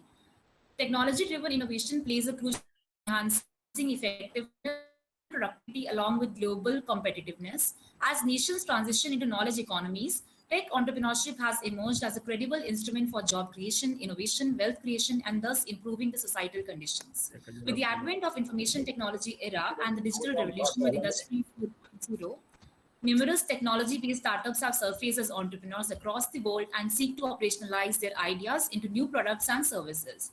India has emerged as the third largest startup ecosystem in the world, and national capital Delhi has attained the status of startup capital in India.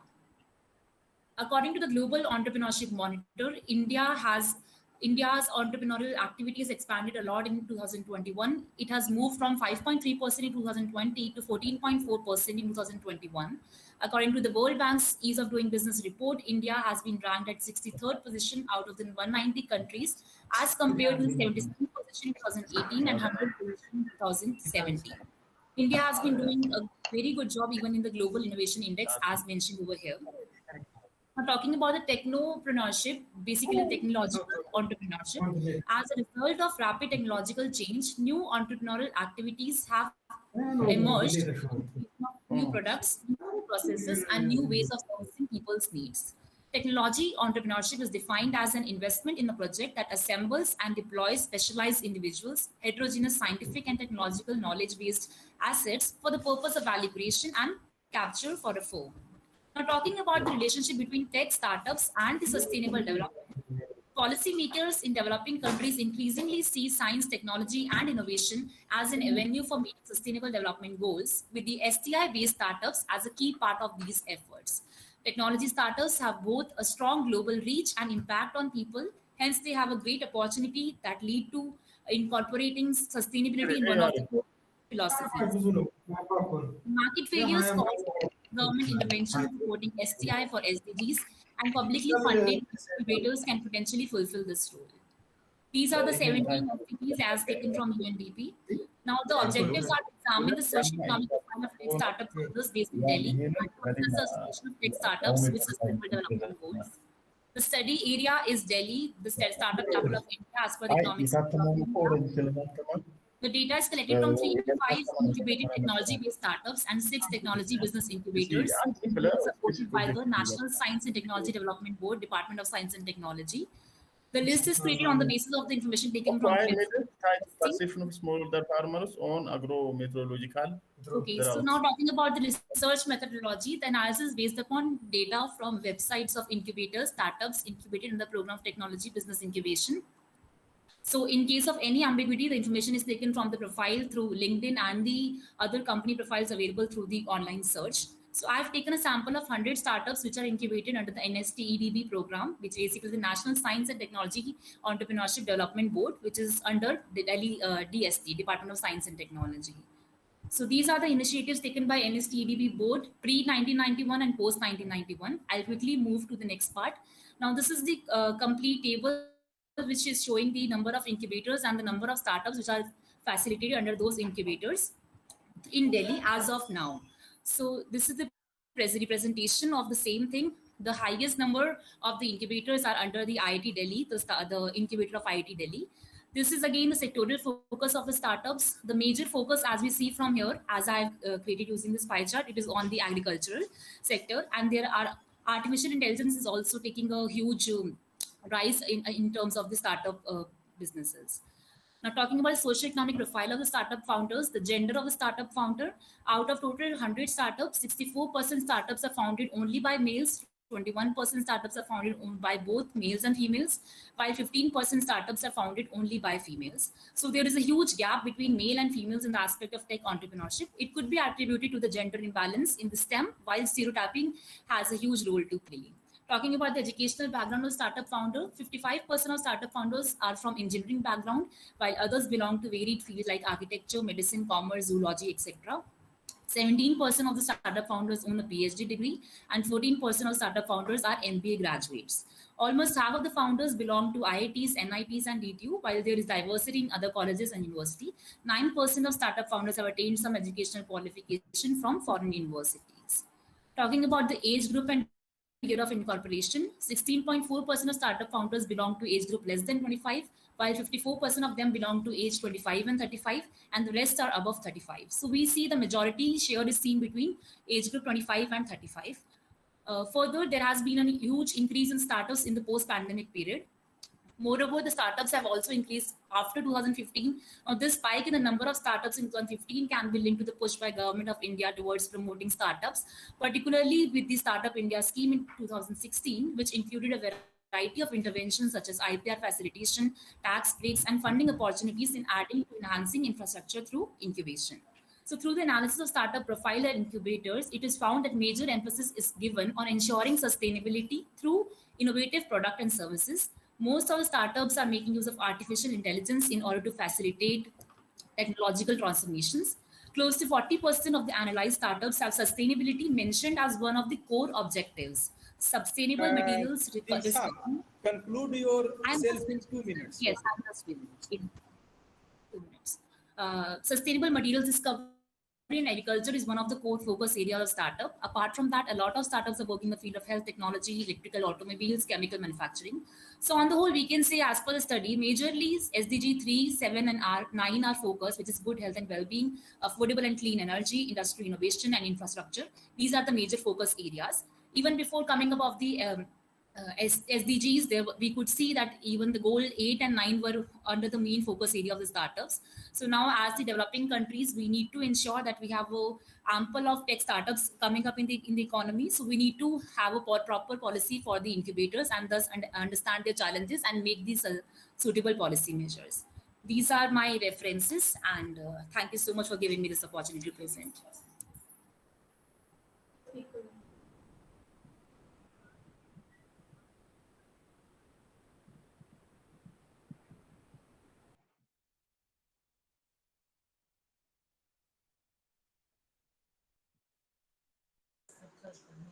So, Jabji, this side, is my screen visible? Can I start?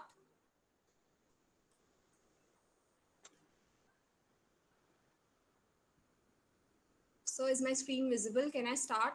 Jabji number 22. Okay. Jabji, go start. Yes, sir. Yes, sir. So, my presentation is on the topic Women in STEM Academia, Study of Institutions in Delhi. I am a research scholar in the Department of Humanities, and I'm presenting this with my under the guidance of Professor Seema Singh.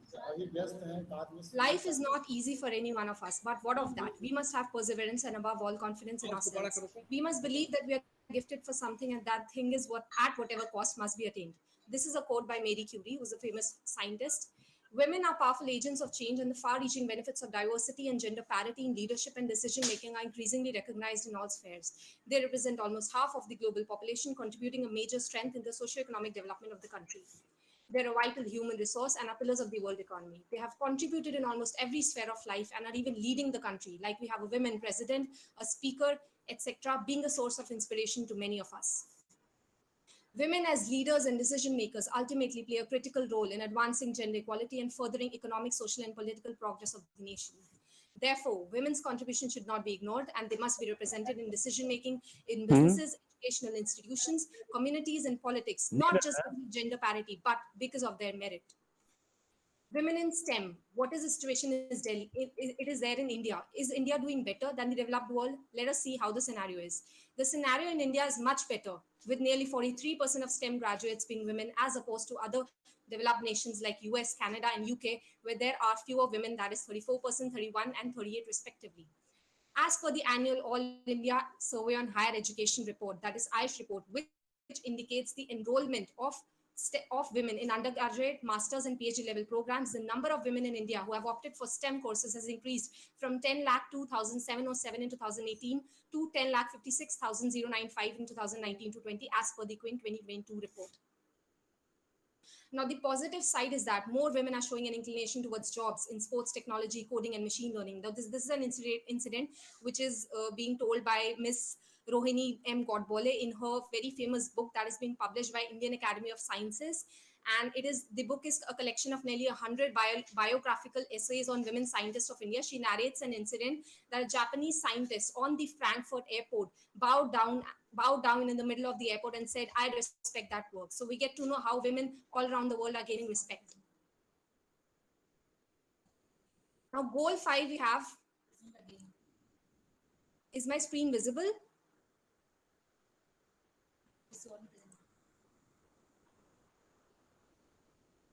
I think somebody else is presenting. Can you please stop presenting?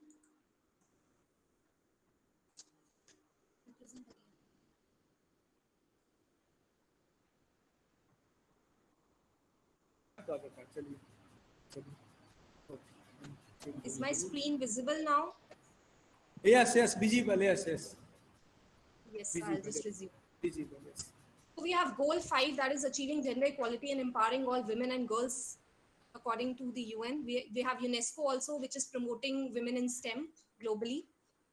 In this context, the role of women in leadership and decision making is being encouraged these days. However, throughout the world, now what is the problem? That it is heavily male skewed, especially in the S&T sector, which is considered a key element in the economic growth of the nation. So traditionally also it has remained a male dominated area in many parts of the globe where the top positions are still male occupied. So presence of women in higher positions of power in this sector is still an exception. This is the review of literature that I've done, which says that women scientists, they are less in number because of the existence of social norms, which are patriarchal, and they are very few in the upper positions of the organizational hierarchy. So women, another study by Kumar 2001 reveals this, the results of the study reveals that in the middle ranks, women are more productive than men, whereas in the lower and the higher ranks, they are less productive than men, which indicated that lower ranks tend to lower productivity. Now, the aim of my study has tried to investigate the leadership position of women in engineering colleges of Delhi. The picture is better if we see the entry level, but as we move further, we see that the graph becomes like a plateau, it becomes flat. So the situation becomes even more starker when one considers leadership positions that are like heads of departments of these institutions. So what is the scenario? That women are being enrolled in STEM. We have increased number of enrollment in PhDs and even further. But when they get into the labor market, like whenever they go for careers, we see that at the entry level, they are very few.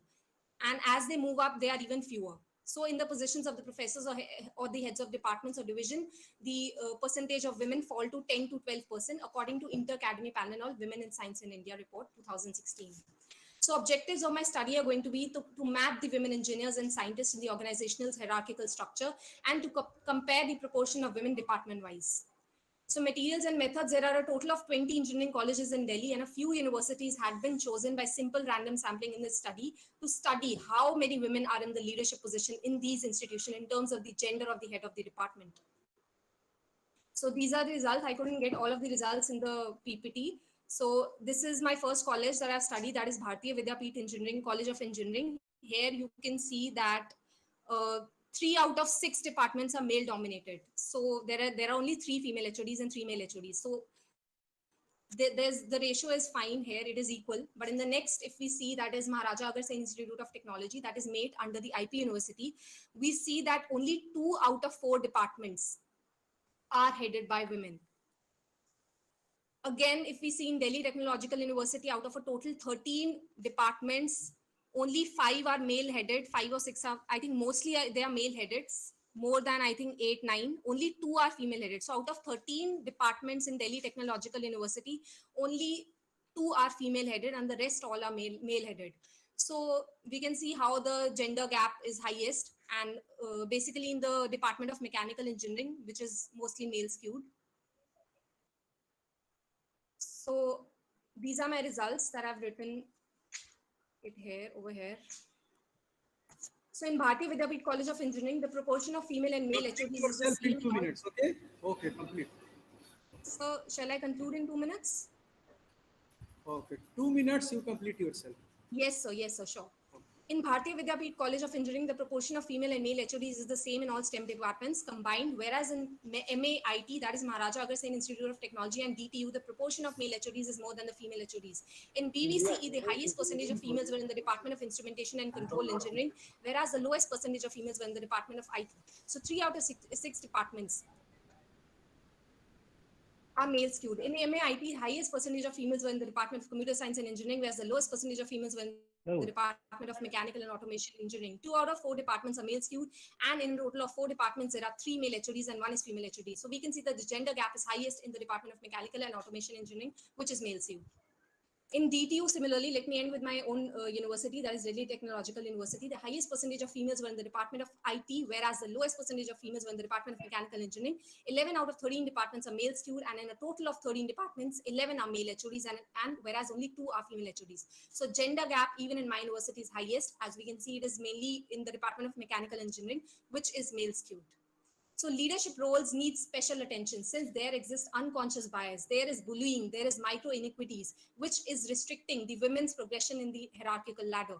So, however, it has been advocated and promoted in the recent years. In this regard, the Science, Technology and Innovation Policy 2020 is emphasizing on women leadership in STEM. So the involvement of women as science leaders, in my presentation, I'd like to conclude that the involvement of women in science leaders is increasing, but as they move up the hierarchical ladder, they have to quit at some point of time because of the forms of discrimination or some inequities or micro inequities or bullying, which does not lead them to higher chances of getting a promotion in STEM universities. So significance of my study would be that we need to have more women leaders in STEM because as we have more women leaders in STEM, they would serve as a perfect role model for the young girls in the universities to further pursue careers in STEM. Limitations are that I've only covered a few engineering colleges in Delhi, and it is excluding the NCR area. So a further analysis or a census could be conducted for all the engineering colleges in Delhi, so that I can get a better picture of the leadership position in STEM academia. These are my references. Thank you. Thank you so much.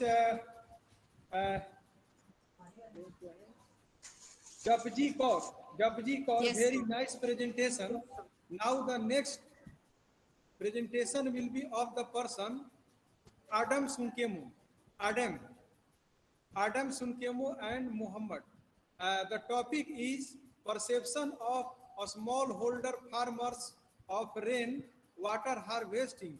The case of Silite Zone, Southern Ethiopia.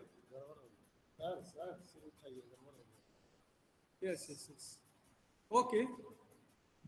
So the next presentation, the topic is that perception of smallholders, farmers on rainwater harvesting, the case of Silite Zone, Southern Ethiopia. The next speaker, they will present the paper on this topic. Okay.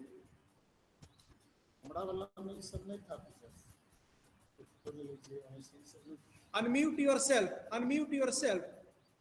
Unmute yourself. Unmute yourself.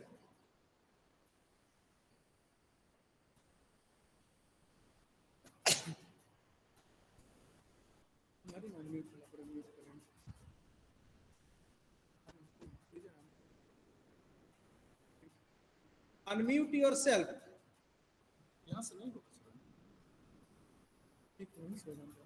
वहां से वो हम समझ रहे हैं sir, उसके पास indication जाएगा ना म्यूट वाला को म्यूट करने के बाद. Okay. Adam Sunkemo and Muhammad Isa, unmute yourself. Unmute yourself. The topic is perceptions of a smallholder on rain harvesting. On rainwater harvesting, the case of Silite Zone, Southern Ethiopia. Unmute yourself.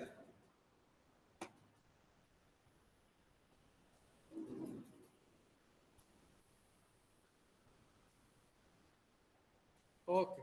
Yes. Also unmute yourself. Your presentation is okay. I am showing your presentation, but unmute yourself so that your sound will come.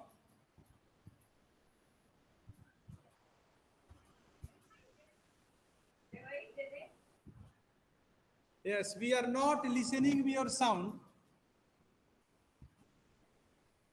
After this, the next speaker will be Sanjeet Walia. Sanjeet Walia, the next speaker after this.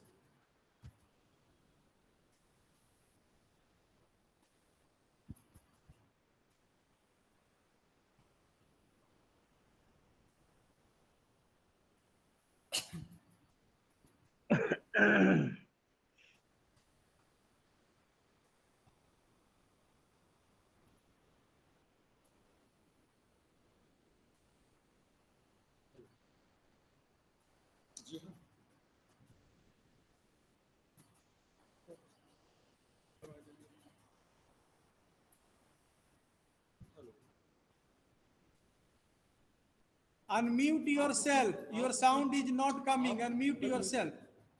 Unmute yourself.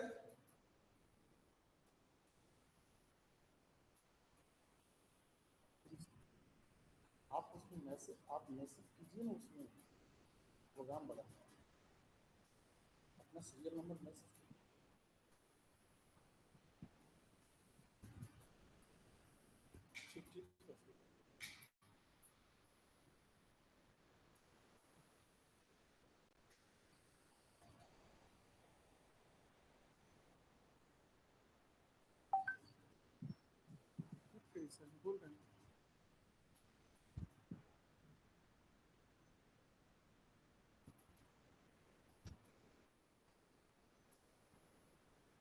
Listening? Yes, yes. Okay, okay. Hello? Yes, yes. Okay, Now it's okay? Speak. Okay, okay. You are okay. Also introduce yourself. Before paper presentation, also introduce yourself. Then start to speak. Okay. My name is Adam Sunkamo, and with my colleague Muhammad Isa. The paper is about the perception of rainwater smallholder farmers on rainwater harvesting, the case of Silte Zone. We are the instructors of Warada University of Ethiopia as the Department of Economics. So shall I start?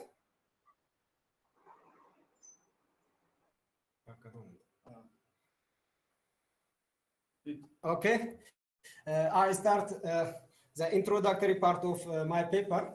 In Ethiopia, agriculture is the largest economic sector, contributing about 43% of the country's GDP and employing more than 85% of the working population. But it is heavily reliant on rainfall.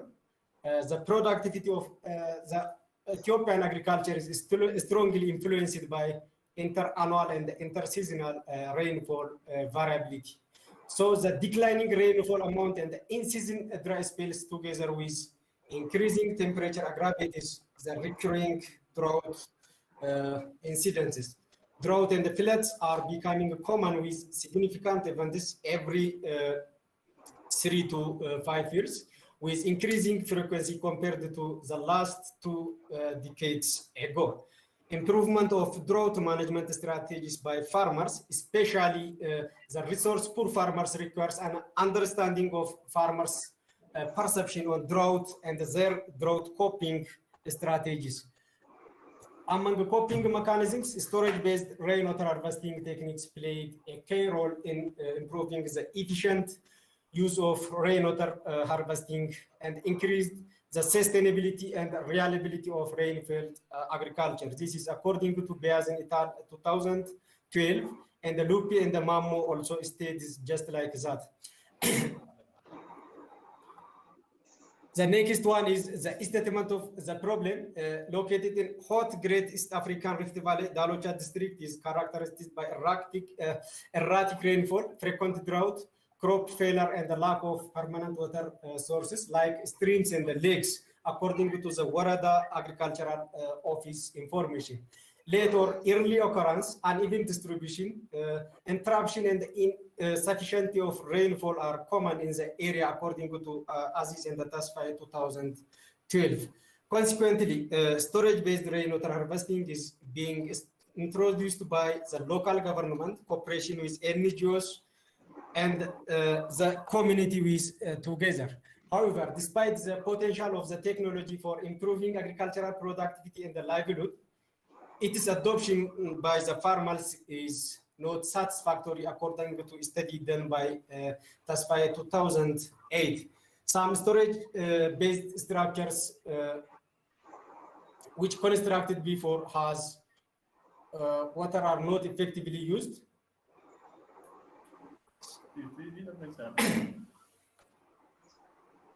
So the objective of this study is to assess factors that affect farmers' decision to adoption of storage-based rainwater harvesting technologies in Dalocha district of Silte zone.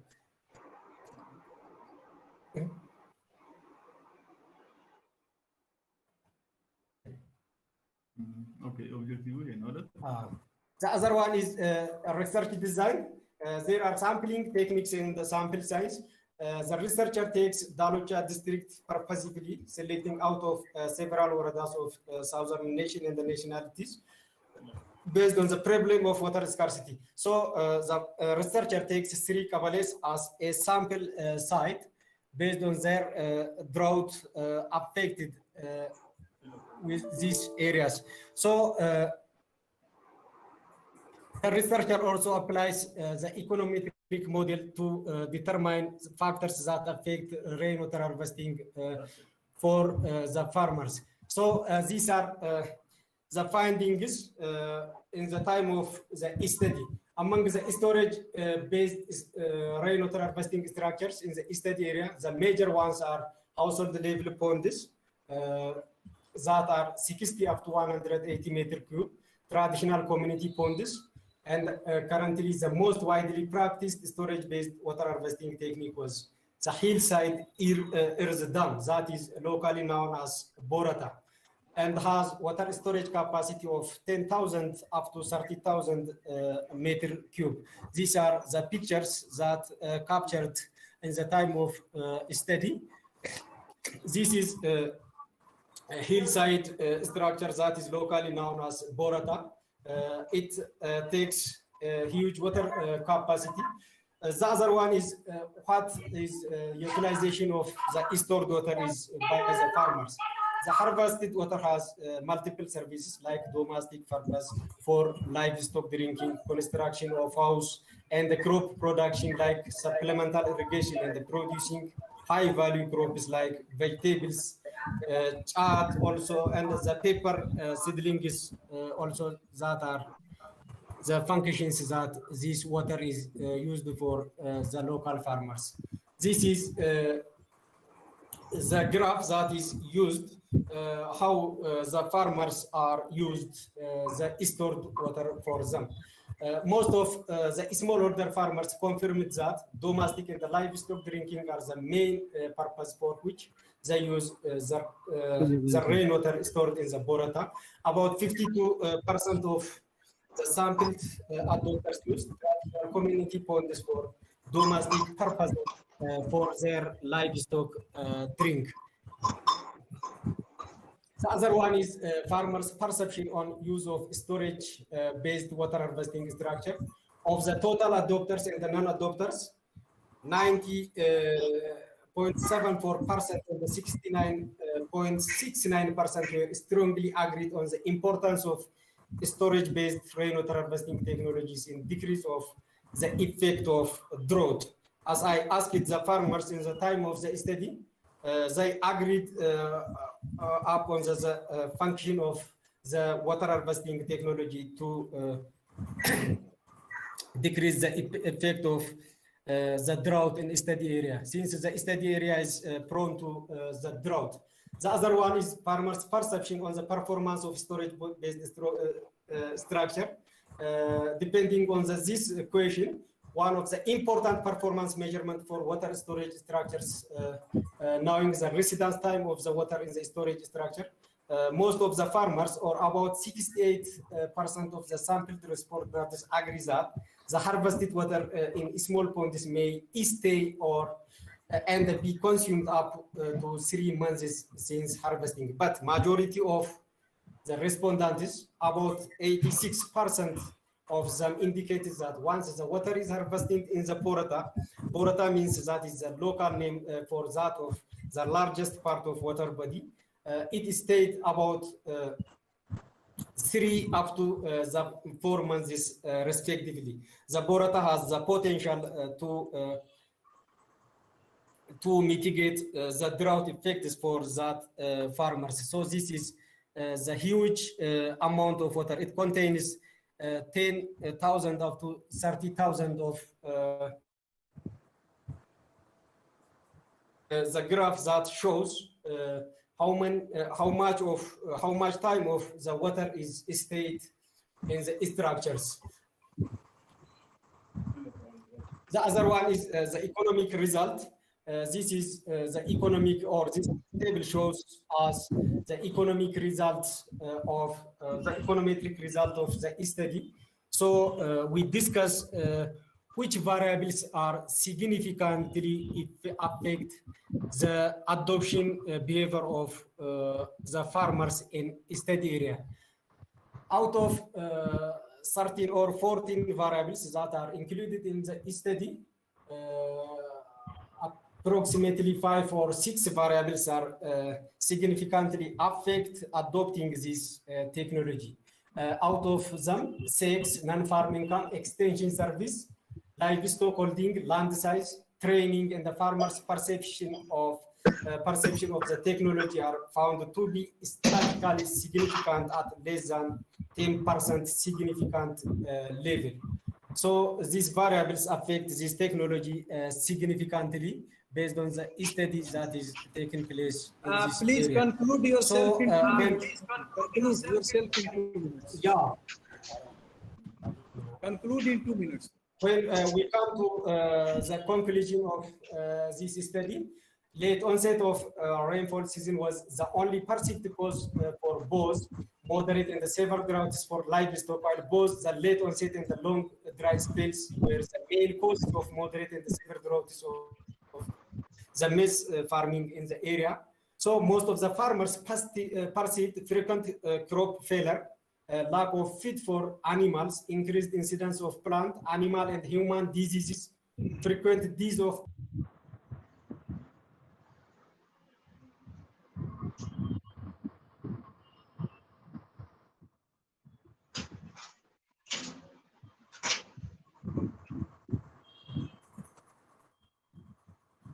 Muted. Please unmute yourself. If you are not listening your sound, please unmute yourself.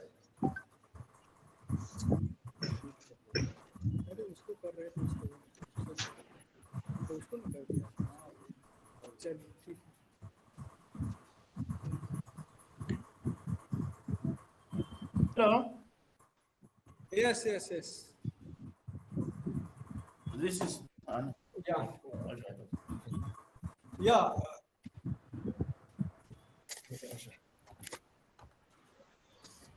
Yes, yes, yes. Conclude yourself. Conclude.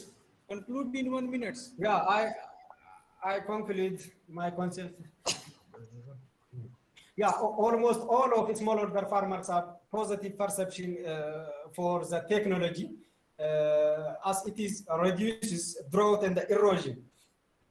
Storage-based rainwater harvesting helps to reduce vulnerability of communities arising from the shortage of water induced by temporary or permanent changes in the climate and or the depletion of the water resource. When we come to the recommendation of this study, storage-based rainwater harvesting technologies found to be important to local communities to mitigate adverse effects of droughts for both livestock and the maize farming. Hence, future extension efforts should focus on scaling these technologies to wider non-adopter communities by enhancing capacity of farmers in proper establishment and the maintenance of the technologies. This is all about my presentation. Thanks to Thank you so much. Very nice presentation. Yeah. I am also thanks like to invite, your invitation. Now I'd Your like invitation to for invite this Sanjeet presentation. Sanjeet Yeah. Walia, and after the Sanjeet Walia, the next speaker will be Mrs. Merana. So first of all, Sanjeet Walia. Yes, sir, I am present present. on the topic India, Yes, sir, I am rural available and industry putting. and innovation, its intersects understanding customer expectation and future expectations. Thank you. Sanjeet Walia. Thank you, sir. Thanks for giving me the opportunity. I'm Sanjeet Walia from Delhi, and thanks to the organizers for giving this platform and varied information of knowledge sharing. I'm sharing my presentation. I hope it is visible to all. Yes, yes, yes. You are sharing your screen. Okay. If any problem, we will tell you. So you start. Continue. So thanks a lot once again. I'm doing research on the courier industry, and the objective of this paper was published. And thank you, Dr. Thakur, also for giving this opportunity. Innovation, as I said, is a very small word. However, the understanding of that word is important.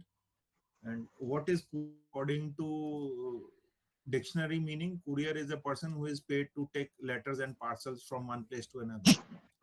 And if we go into the literal meaning of the word courier, we have seen that in mythology, we have heard that Krishna ji went as a courier, as a doot, on behalf of Mahabharat, the Pandavas, to Duryodhan, taking that message.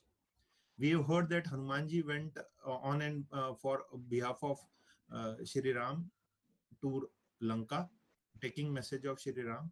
So the courier exists for long. However, in the literal meaning, what comes out in the industry, till about 1980, India was a closed economy. 1990 brought in liberalization. 85 to 86, courier companies started setting up their shops in India.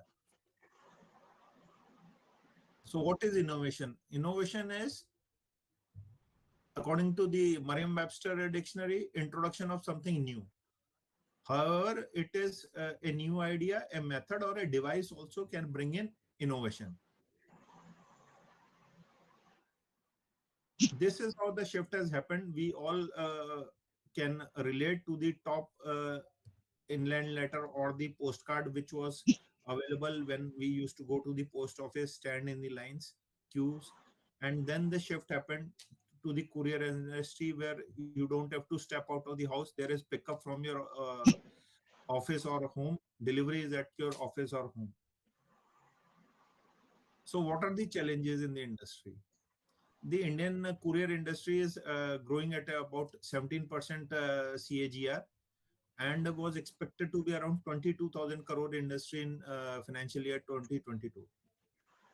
So when the industry size is about 20,000 crores, what is being done to bring in customer satisfaction? What is being done differently that the customer feels that I am using a courier, I am getting the customer delight. We have heard names like LV Express or First Flight. Those companies don't exist now. Why? Because the management did not innovate. What are the customer's expectations? As a customer, you, me, what are we asking from a courier company? We don't want anything else. It is the simple expectation is that the courier should be delivered on time. That is what the slide shows. As simple as network, speed. Speed is the essence of courier. Transit time has to be met. If the commitment has been given that pick up from Delhi to Patna in 24 hours, pick up today and deliver in 24 hours, it has to be meeting the transit time. And reliability. What I have given gets delivered. Old order, there was no transit time confirmation आज दिया 7 दिन बाद 8 दिन बाद delivery होगा उसमें से कुछ निकल जाएगा ऐसा नहीं पता होता था. So what innovations have happened? Technological changes, what have happened? Earlier, if we went to the post office, we had to cut the letter and acknowledgement AD was given. Couriers also, when the industry started, people used to bring in a hard copy airway bill which was given to customer. Nowadays, pickup is happening through an on-the-move device which is called OTM. There are barcode stickers which is being scanned at the first mile at the point of pickup only. and from the point of pickup itself, the status is uploaded, wherein the customer gets to know, yes, the shipment has been booked in Bangalore, I will get in Delhi tomorrow. What is changes in the middle mile? India is a hard, human intensive, labor oriented country. Courier itself is human intensive. However, auto sorters, wherein you just put the shipment on the auto sorter, and by sector wise it is getting sorted. This was unheard of about 5, 10, 15 years ago in the industry. Everything was manual. We would have people sorting manually. Now it is just that you put the shipments on the sorter, sector 60, 80, 200 sectors are being categorized, and then shipments get sorted immediately.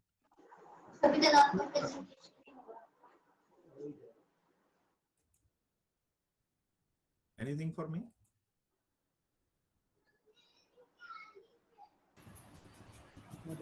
Speed trucking was the new concept, wherein while Delhi Bombay used to be 48 hours plus, now it has come to less than 24 hours, 25 hours.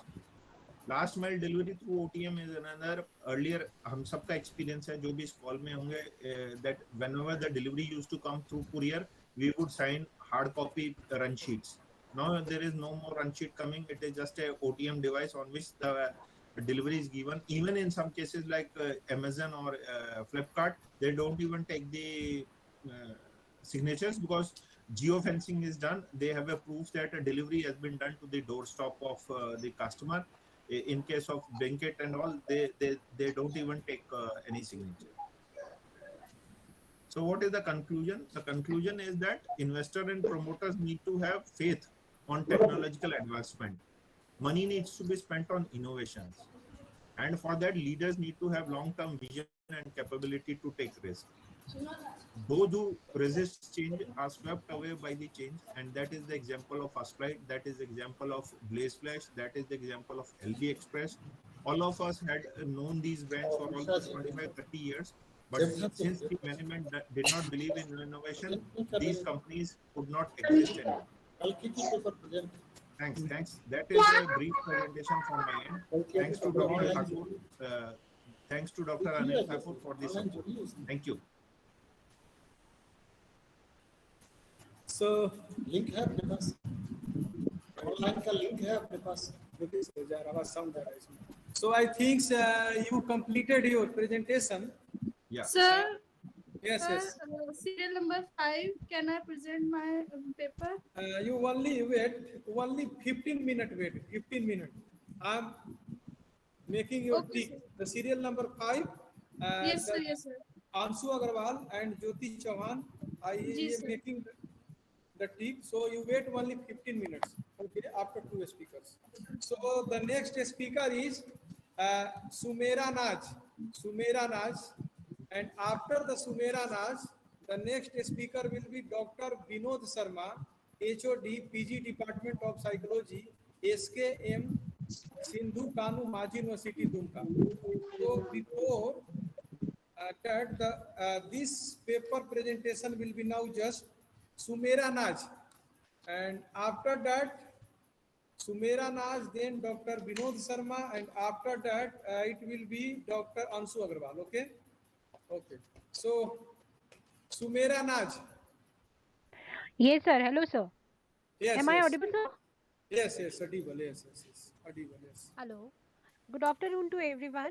I'm Sumera Naz, a PhD scholar from APJ Abdul Kalam University, MP. Okay. My research, the topic on which I am going to give my presentation is Carol J. Adams, The Sexual Politics of Meat and Alternative Approaches, Contemporary Feminist Politics of Veganism. Now, what about this veganism is, let's have a overlook over this topic. One of the first critical theories to overtly politicize food and its cultural representation in terms of gender was vegan ecofeminism, which emerged from ecofeministic ideas. It has convincingly shown how meat has influenced society in a variety of ways through academics and activism. Oppressive institutions, behavior, and system that are connected have historically existed and still do so, and meanings conveyed through various media. In particular, feminism has taken on an equivocal trajectory that ranges from prolific to rejection of critical thinking. Given that modern feministic media research maintains its anthropocentric orientation in addressing a variety of issues, feminist and critical media studies appears to have benefited in the appropriate measures from this exclusion of vegan feminism from larger critical theory. The goal of this work is to reintroduce the theoretical and vegan ecofeminism's useful contribution to critical media academics in the age of global media industries, fast increasing digital landscapes, and worldwide ecological damage and social inequality. The first section of this paper attempts are made to clarify this dearth within the context of feminist media study. This point prompts a brief review of the history of vegan ecofeminism and a presentation of Carroll's The Sexual Politics of Meat, a feministic vegetarian critique. The definitive work in the topic, a feminist vegetarian critique, shows how oppression based on gender, species, and other social categories overlap and infiltrate popular cultural representation and media. The following section examines the contentious reception of vegan ecofeminism, remarks on recent theoretical talks on insights and their extinction, as well as veganism's gender politics and associated rising tendencies. Having been at the forefront of the most recent discussion on vegan feminism in academic circles and highlights a few prospective media research fields where this adaptation body exists. Now, bit more about this. According to certain thinkers, the issue of dominance has arisen as a result of human evolution. One theory in anthropology holds that the origin of male hominids hunting behavior was a catalyst for the evolutionary change. Women's potential for reproduction and childhood stood in stark contrast to men's action, which were primarily focused on death. In contrast to the woman, whose weaker, smaller, and reproductive physiques prohibited her from fully participating in hunting, men were viewed as being strong, destructive, and competitive. So, man and culture were divided from woman and the natural world. The assumption that there is a bidirectional link between woman and animal is critically analyzed by Carol J. Adams. She focuses on the demand for vegetarian feminist conferences in her essay, The Feminist Traffic in Animals. She advocates vegetarianism as a countermeasure to the meat industry and the sole mean of preventing animal trafficking. In her essay, she utilizes the phrase the feminist traffic in animals to explain the reasoning behind this trafficking. She disentangles the behavior of logically calculated actors that politicize the use of animal bodies as commodities using this statement. One indication of animal trafficking, the animal flesh served during feministic gatherings, the promotion of animal trafficking are the demand and supply of animal flesh through the production, transportation, slaughter, and packaging of animal bodies ought to be boycotted by feminist conferences. The expanding spectrum of animal concerns involving body parts, flesh, and their selling connects it to the exploitation of women. Such gatherings need to be refrained from consuming the dead flesh of animal because feministic conferences are made up of women, intellectuals, professors, and activists who plan, teach, and form network to stop the injustice committed against women. Adam is encouraged to use Alice Walker's comment, I wonder how hard it would be for me to engage in any type of action now for justice and peace with the remains of slaughtered flesh in my body in support of her argument. In this context, Adam also explained why she chose the word traffic.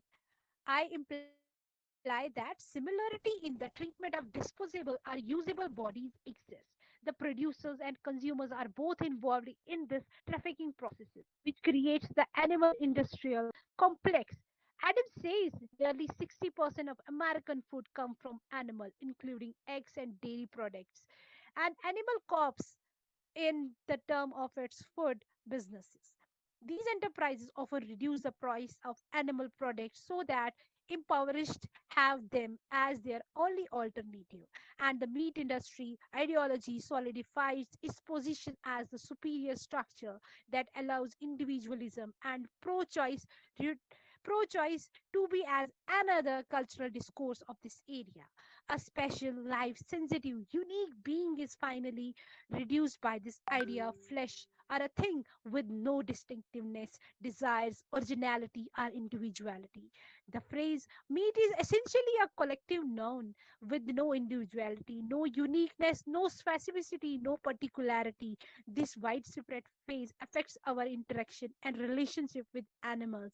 See, since seeing the meat on our plates no longer counts as interacting with that flesh because it has been given a new name and is now associated with the concept of food.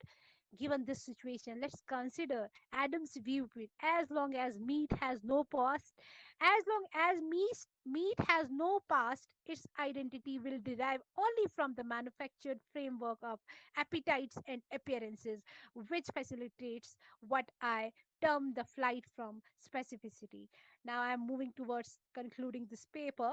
This paper aims to show that vegan ecofeminism has been a comprehensive and adaptable theoretical and practical framework that successfully problematizes food as a site of oppression involving various social meaning practices and actors while also acting as a catalyst for resistance. It effectively produced a wide range of work that looked at how both theoretically and historically interaction between various oppressed groups emerged inside oppressive institution and cultural meaning.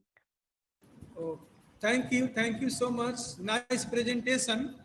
So I'm seeing one paper. I'm reading this. The title is Analysis of Institutional Influence of Natural Resource Management in Ethiopia. So Muhammad, research scholar, Department of Economics, Punjab University, Patiala. So present this paper. Next one. After that, the next speaker will be uh, next speaker will be Dr. Anshu Agarwal and Miss Jyoti Chauhan. So, okay. After that paper, Dr. Anshu Agarwal will be ready and Jyoti Chauhan.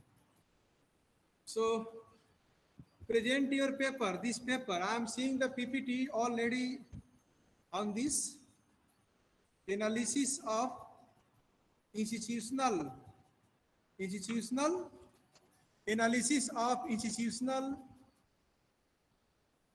influence of natural resource management in Ethiopia. So present this paper. The writer of this paper, present your paper. I think the writer is not listening.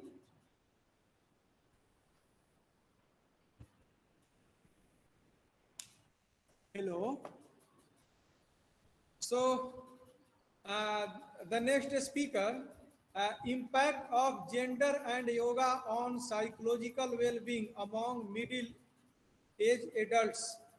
Dr. Anshu Agarwal and Miss Jyoti Chauhan, present your paper.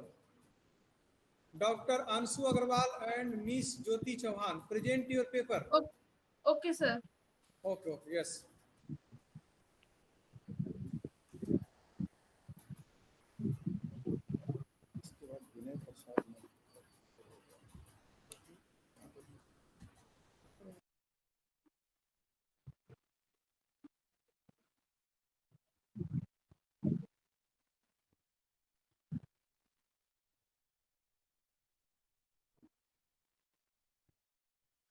This is Jyoti Chauhan, PhD scholar for Department of Psychology, DJ College, Badot, and Assistant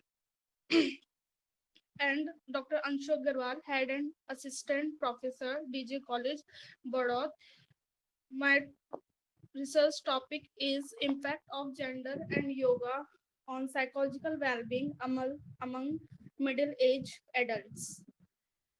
My research objectives are to study the effect of gender on psychological well-being of middle-aged adults, and second is to study the effect of yoga on psychological well-being of middle-aged adults. Psychological well-being is a subjective term that means different things to different people, and it has been regarded as synonym with mental health and quality of life. It is being studied by using both subjective and objective indicators. Psychological well-being focused on cultural differences, individual differences, and change in psychological well-being through lifespan and gender differences due to gender stereotype. Well-being will be observed and defined as a multi-dimensional construct in which human beings are effective in the process of living their lives to the fullest. Psychological empowerment is possible to result from high psychological well-being. It has additional to do with the management of the existential challenges of life, such as having meaning in one's life and growing and improving as a person. Broadburn 1969 believed that psychological well-being is highly connected to the emotional importance of an individual. It refers how do people analyze their lives, this evaluation in the form of affect. The major component of well-being, first is positive and negative effect, second is life satisfaction, and the last is satisfaction with specific domains. For example, well-being is related with the life satisfaction in work, family, marriage, leisure, health, and finance also. The application of yoga as a therapeutic intervention, which began early in the 20th century, takes advantage of the several psychological, psycho, psychophysiological benefits of the component practices. Physical exercise may improve the patient's physical flexibility, coordination, health, and strength, while breathing practice and meditation may calm and focus the mind to develop greater awareness and diminish anxiety and increase the quality of life and psychological well-being of life satisfaction as well. The present research has organized some research finding on the variable under study. Millis et al. 1992 reveals that women reported significantly lower levels of psychological well-being than men. Molliver 2013 yoga revealed that yoga had a significantly positive effect on all aspects of social well-being. Ruth et al. 2003 revealed that psychological well-being conclude that female and male reported difference. Health promotion practitioners should adopt a strategy that strengthen the personality characteristics and value associated with adversity, student psychological health. The research findings are on the basis of the present study, it may be concluded that there is a non-significant difference found between the mean score of psychological well-being of male and female subject, and there is a significant difference found between the mean score of psychological well-being of yoga practitioner, morning workers, and late wakers subjects. The bar diagram is showing also the same result. So from the above discussion, it can be said that yoga is an effective technique for modern man to attain high psychological well-being, and some social factors are highly affected and influences psychological well-being in subject. Similarly, same was proved by various researches in the concerned area. There are some references about the research paper, and thank you.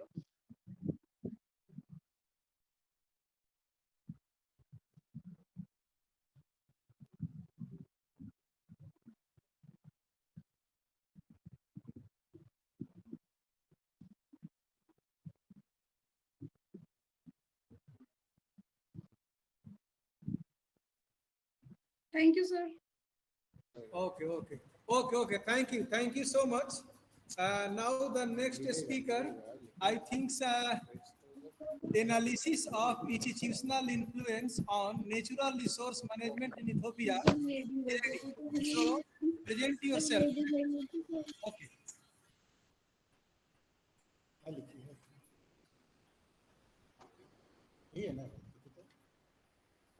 After this presentation, the next one will be uh, Binay Prasad Mehta.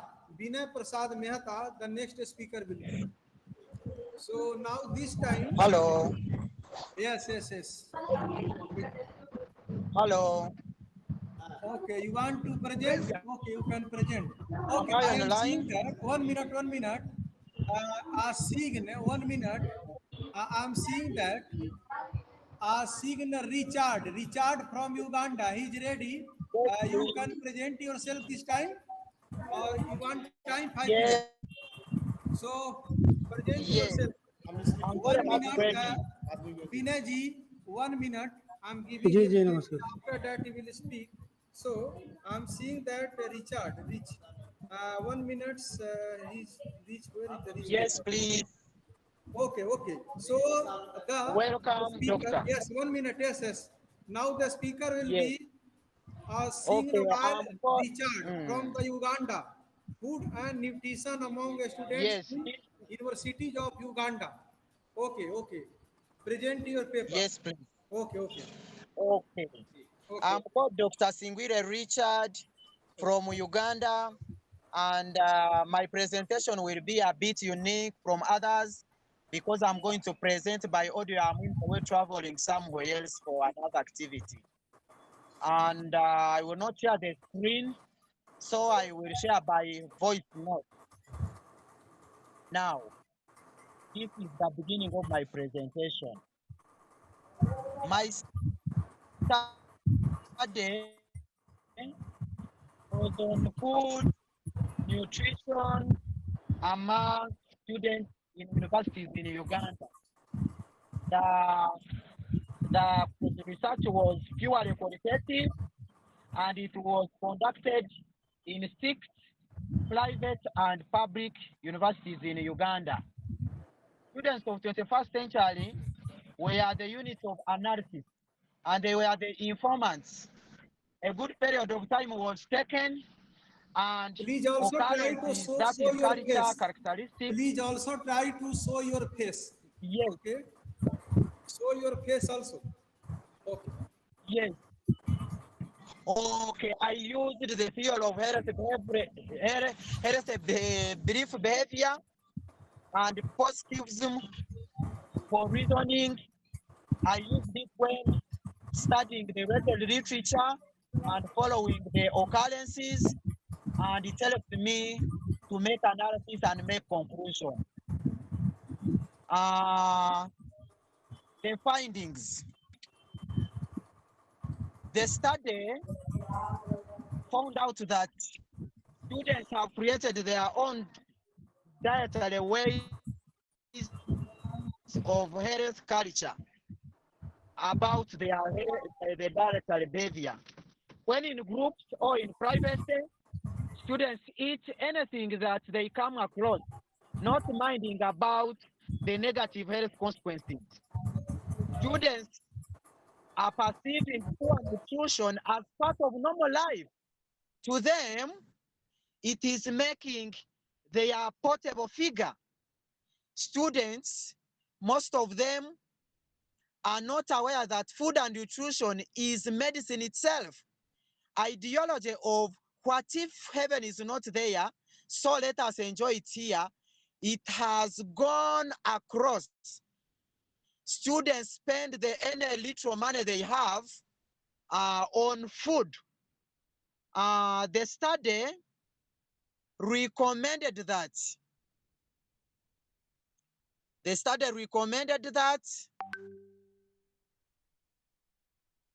The government and concerned bodies should invest in food and nutrition awareness among students in different universities, whether private or government. The concerned people like parents, guardians, institutions, churches should come in to offer balanced diet. They should supply free food, free fruits, and drinks to the students, especially those ones who don't have enough money to buy diet. And charitable organizations inside and outside the country should give a hand in providing different kinds of food in terms of charitable organizations. And where possible,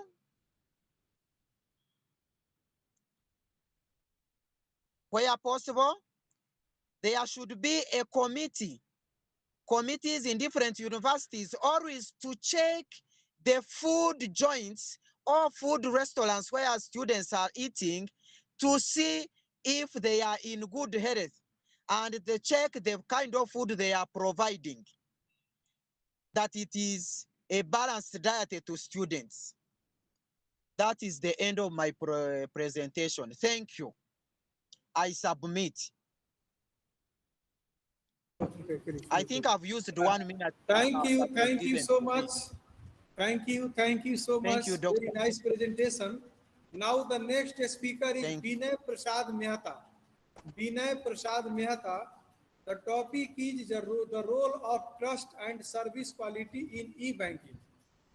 Binay Prasad Mehta. जी नमस्कार sir, आप लोग को सभी को नमस्कार। आप लोग इस तरह से इंटरनेशनल कॉन्फ्रेंस करने के लिए आप लोग को बहुत बहुत धन्यवाद। मेरा topic the role of trust and service quality in e banking, research scholar, university department of commerce, Vinoba Bhave university Hazaribagh.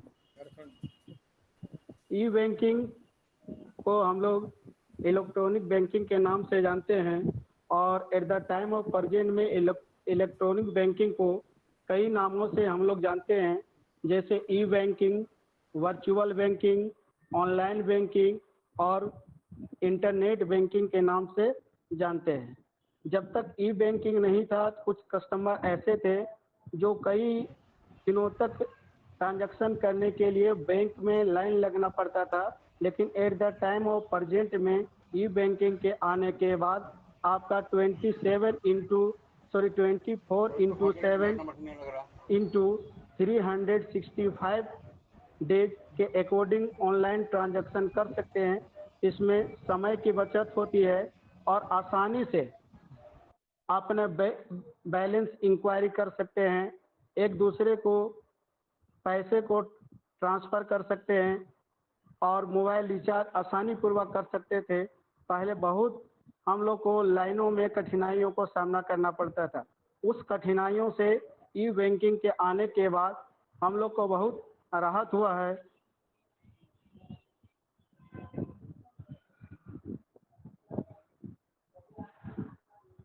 Sorry sir, हम लोग को राहत हुआ है और ई बैंकिंग को eight the time of present में इंडिया में कई के रूप में से जाना जाता है, जैसे एटीएम के तौर पर, टेलीफोन बैंकिंग के तौर पर, इलेक्ट्रॉनिक क्लियरिंग सर्विसेज के तौर पर, ईटीएफ इलेक्ट्रॉनिक ट्रांसफ़र के तौर पर, ईसीएस इलेक्ट्रॉनिक क्लियरिंग सर्विस के तौर पर, टेलीफोन बैंकिंग के तौर पर, इलेक्ट्रॉनिक क्लियरिंग सर्विसेज के तौर पर, स्मार्ट कार्ड के तौर पर, इन सभी को हम लोग ई बैंकिंग में इंडिया में eight the time of present में शामिल होता है।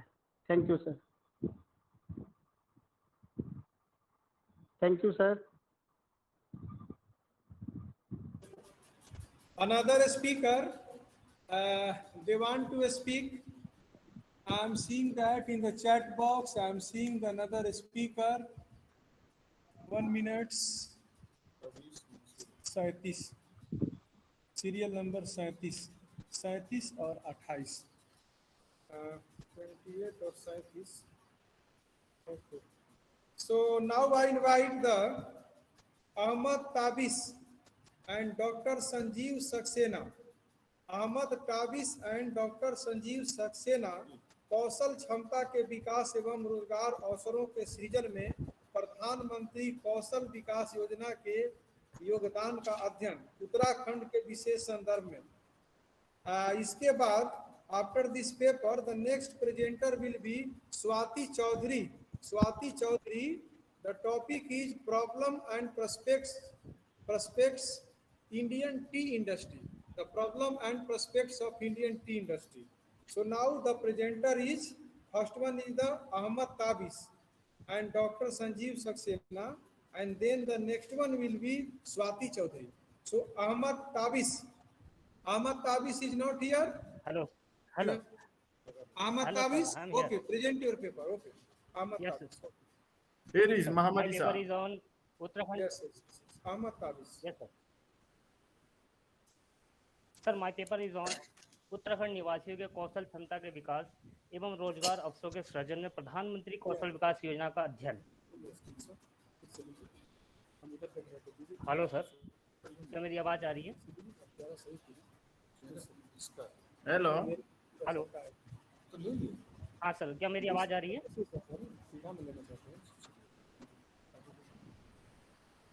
Hello, We are Hello. listening you. Your sound is coming. You are visible. Yeah.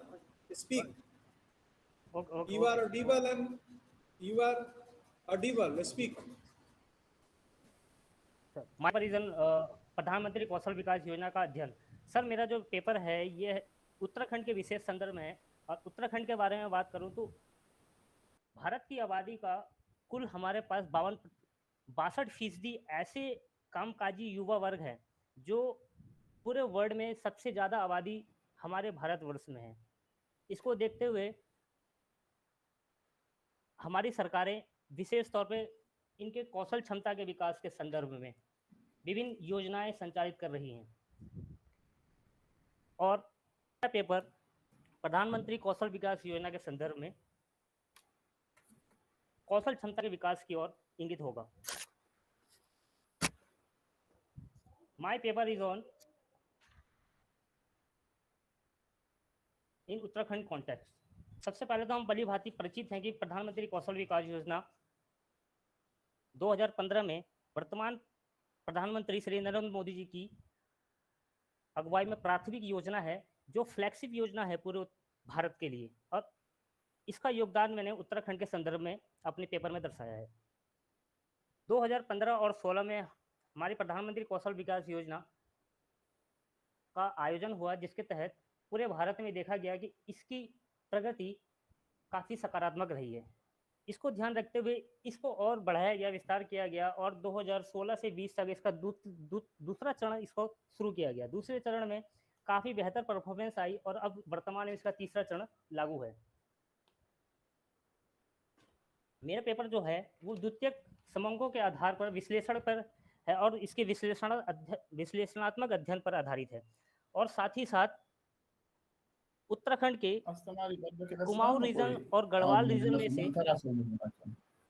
Ji Garhwal reason के ह्यूमन रिसोर्स रिक्वायरमेंट के साथ साथ हेलो के साथ साथ प्रधानमंत्री उपलब्धि पर प्रकाश डालेगा। मेरे रिसर्च पेपर में मैंने ये पाया, और एनएसजीसी की रिपोर्ट के अनुसार हमारे गढ़वाल मंडल में लगभग 20 लाख लोगों की आवश्यकता है। इसमें विभिन्न जनपदवार विवरण मेरे प्रस्तुत शोध पत्र में वर्गीकृत किया है, जिसके तहत मैंने प्रधानमंत्री कौशल विकास योजना की उपलब्धि का भी इसमें वर्णन किया है। जिसके तहत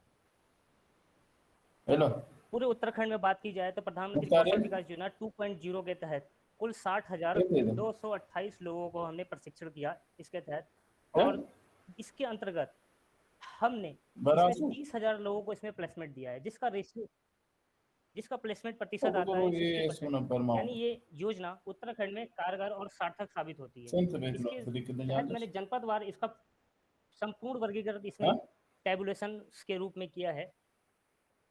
इसमें रुद्रप्रयाग, टिहरी गढ़वाल जनपद, देहरादून जनपद, हरिद्वार जनपद, चमोली जनपद और उत्तरकाशी जनपद में विभिन्न जनपदों में प्रशिक्षित और उसके तहत प्लेसमेंट और प्रमाणित सभी प्रशिक्षितों की संख्या को मैंने इसमें वर्गीकृत किया है। और अंत में मैं इसको और इसका निष्कर्ष के रूप में मैंने ये प्राप्त किया है कि प्रधानमंत्री कौशल योजना उत्तराखंड के भौगोलिक और दुर्गम परिक्षेत्रों की विषमताओं के होने के कारण भी यहाँ पे बेहतर प्रदर्शन किया है तथा सार्वजनिक और निजी भागीदारी सहयोग से कौशल प्रशिक्षण प्रदान करने के लाभार्थियों को विभिन्न क्षेत्रों में प्लेसमेंट सुविधा भी प्रदान की गई है, जिससे हमारे युवा वर्ग को रोजगार के अवसर के साथ साथ क्षमता का भी विकास हुआ है। योजना की प्रगति के साथ साथ गढ़वाल मंडल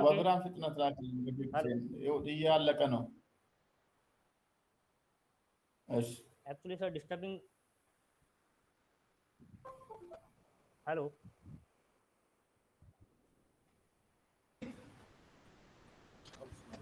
Go on, yes. Hello. Yes, we are listening you. Speak, go on. Yes, sir. Okay, thank you, sir. My conclusion is word की प्रधानमंत्री कौशल विकास योजना के जो हमारी प्रगति है वो सार्थक हुई और सकारात्मक। Yes, sir. Okay, thank you so much. Very nice presentation. Now the next speaker, you want to present? Okay, present. Okay. Yeah, me. Okay, present your paper. Okay, present. After that, I will write next one. Okay.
Sound is not coming.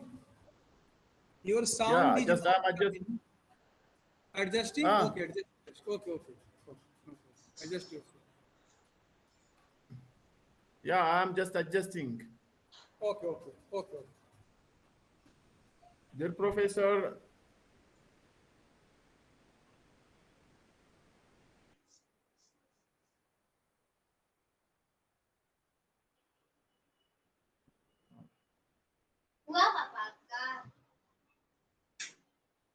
Mukte.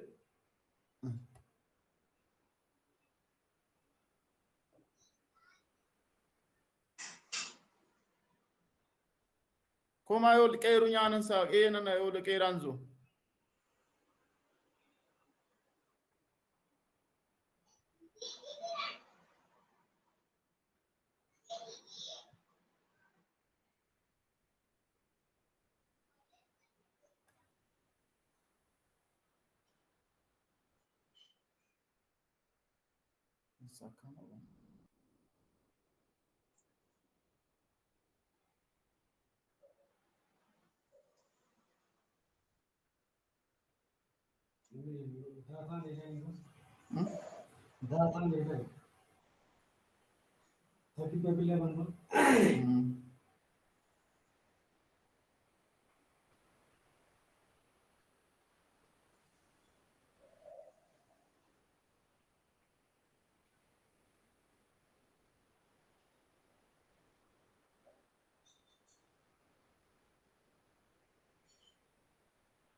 ዛሬ ግገል ገባው ሞዴል ሊከላቸዋለሁ ግሬዱ ማለት በቃ ሊከዋለሁ አስገባውት Is it visible? Hello? Visible, yes, visible and audible both. Speak. Yeah, my presentation focus upon red paper production risk adjusted technical efficiency, the case of Lamfro district, southern Ethiopia. Red peppers is the second most significant vegetable crop. Crop next to tomato within a planet. It is the foremost varied and widely used spices. According to Alcegeni 2013, the primary lands of pepper were Peru and Mexico, and it is spread to Caribbean as well as Pacific countries and also Africa. Hot pepper, sweet pepper are two main pepper species groups. All countries produce pepper for consumption and commercial purpose. Therefore, Lamforo district is one of the main pepper producing area in Ethiopia as of Musamma's age, which means 62% of holders where farmers' cash income is generated from red pepper. Therefore, it is reasonable to enhance red pepper farm productivity so that this study intended to spot factors affecting extent of technical efficiency and production risk factors of red pepper. Therefore, this literature contributes on red pepper production particularly in estimating the technical efficiency and the marginal effects of inputs on production risk with this stochastic frontier approach in the study area. Statement of problem. According to Abata et al. 2019, Ethiopia has a wide possibility to produce variety of peppers. This enables country become largest pepper producing in Africa. However, recently country's red pepper productivity and output quality started to decline, and the production increment was only due to area increased. Ababa and Abara. According to their argument, shortage of improved seed varieties, lack of paper, proper and adequate inputs, lack of adequate management technique, high susceptibility of disease and pest infestation, and erratic rainfall or unaffordability of irrigation system to farmers are the main cause of output reduction.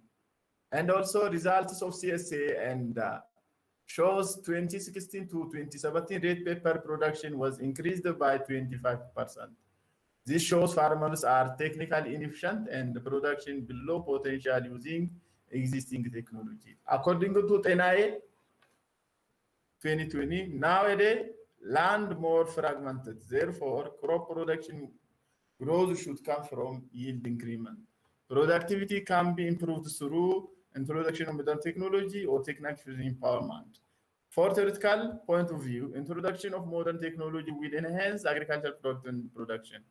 However, unless existing resources and technologies are efficiently utilized, which results in, therefore, on the other hand, farmers' production decision based upon arrangement production activities used to reduce probability of unaffordable production outcomes. Hence, due to this measurement, efficiency without considering production risk on impact will result in biased estimate of efficiency. Whereas the study done by even studies examine technical efficiency of red pepper farm in Ethiopia, even in Africa. Some of those, Abebo 2019, Lagiso and Geta, Muhammad et al. 2015 studies SFM for their analysis.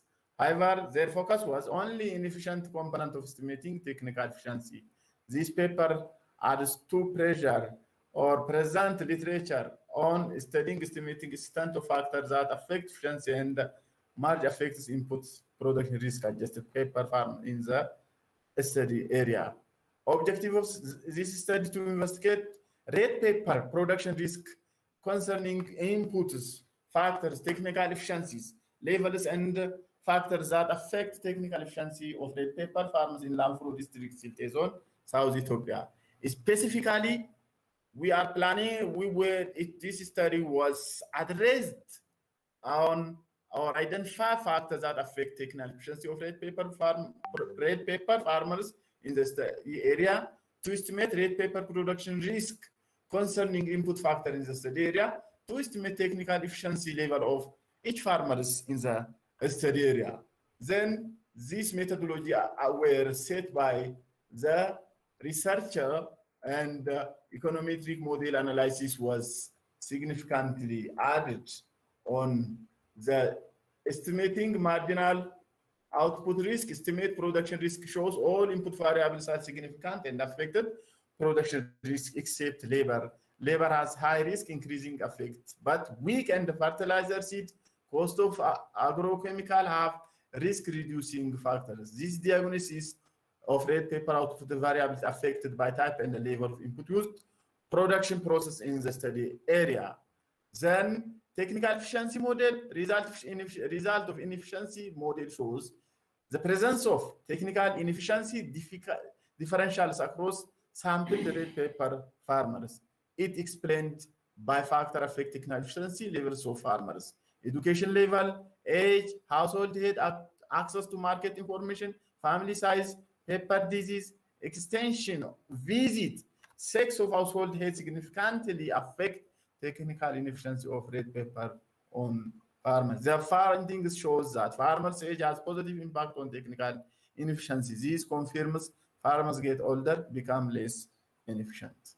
And all these results were accessed and analyzed by the researcher. This will yield lower technical efficiency of farmers. Estimated parameter of inefficiency effect model can be just explained in such a way, and the most variables which has been significant are gender, family size, extension activities, access to market, and pepper diseases, as well as all these are significantly affect the efficiency level in the study area. Therefore, production risk adjusted technical efficiency graph, this one is farmers percentage distribution, this one is technical efficiency distribution across the sample farmers. Then this is how the graph. Finish yourself in 2 minutes. Finish yourself. Complete yourself in 2 minutes. Summary. Okay. Summary. Cobb-Douglas production function best fit for the data. All insignificant positively affect the production technology, and the proper performance shows increasing return to scale in the study area. And finally, production elasticity of outputs, respect labor, seed cost of agroeconomy, fertilizer, positive, and summation of elasticities is 1.5. Therefore, using input and output optimal level, output red paper will increase in the study data. Reasonable conclude production technology reflects increasing return to scale. And recommendation to enhance proper output, farmers should increase optimal use of seed, fertilizer, cost of agrochemical, increase in the usage of output possibility if supply input is available, and to identify scale in the red paper production, employment risk adjustment should have to be done, extension agents should have to be encouraged to farmers to use, government better to facilitate formulation of farmers crop insurance, and if a farmer has insurance, shares will be done. Then all this about my presentation. Thank you very much for your listening and the time to listen what I've just been present right now.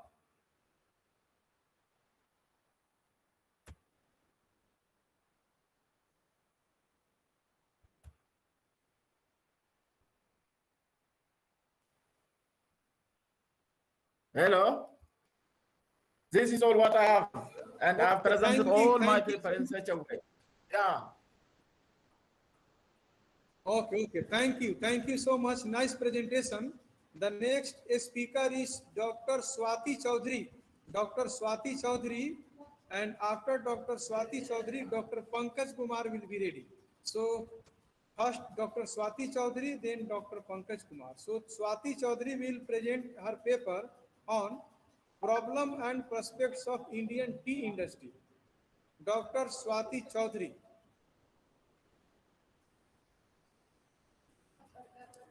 Dr. Swati Chaudhary, not available. Then I think, sir, Dr. Pankaj Kumar, present your paper. Then Dr. Swati. Yes, sir. Okay, Dr. Pankaj Kumar. Sir. Good afternoon, The sir. topic is, Dr. Pankaj Kumar, the topic is a brief study of e-commerce in India. Yes, sir. Yes, sir. Good afternoon, sir, and happy Teachers' Day to all of you, sir. Thank you. Thanks to you also. May I start, sir? May I start? May I start, Yes, sir? yes. You can start. Proceed. Sir, my topic is on a brief study of e-commerce in India. E-commerce is the process of doing business online. It is the buying and selling of items or goods or services on the web using electronic communication and digital information processing technology. Electronic data interchange is an early form of e-commerce. Its high cost, use of proprietary standard, etc. E-commerce is the process of doing business electronic. It, it changes the entire business scenario due to the powerful innovation of internet, which is spreading fast through the world. The power of internet as a global asset was felt with the introduction of World Wide Web in 1994. This global network makes global relation with the companies much made easier. It is predicted that in the near future, the digital economy will overtake the traditional economy of all developed countries. E-commerce is a composite of technology, process, and business strategies that foster the instant exchange of information within and between organizations. E-commerce strength relationship with buyers and make it easier to attract new customer, improves customer responsiveness, and open new markets on a global scale. E-commerce business in India has seen exponential growth over the last decade. This growth is due to many contributory factors, including rapid adoption of technology by Indian consumers, large increases in the number of internet users, new enabling technology, innovative business models, and alternative payment options offered by e-commerce companies. Moreover, the high growth in e-commerce continues unabated, with the sector expecting to witness a steep increase in revenues in the coming years. The e-commerce industry was worth 12.9 billion US dollar in 2015, grew at a CAGR rate of 42% and is estimated to become 38.09 billion US dollar by 2020. Importance of e-commerce. Through e-commerce and operating efficiency of the business firm will definitely improve, and which in turn strengthen the value and service given to customers and provide a competitive edge over competitors. These improvements may result in more effective performance. The direct benefit accrue to an organization on practicing e-commerce are better quality, greater customer satisfaction, better decision making, low cost, high speed, and real time interaction. More specifically, e-commerce enables executing of information relating to the transaction between two or more using interconnected networks. From the business perspective, with less time spent during each transaction, more transaction can be achieved on the same day. As for the consumer, they will save up more time during the transaction. Because of this, e-commerce steps in and replaces the traditional commerce method where a single transaction can cost both parties a lot of valuable time. E-commerce is the most cost effective compared to traditional commerce method. This is due to the fact where through e-commerce, the cost for the middle person to sell their products can be saved and diverted top another aspect of business. For e-commerce, the total overheads needed to run the business is significantly much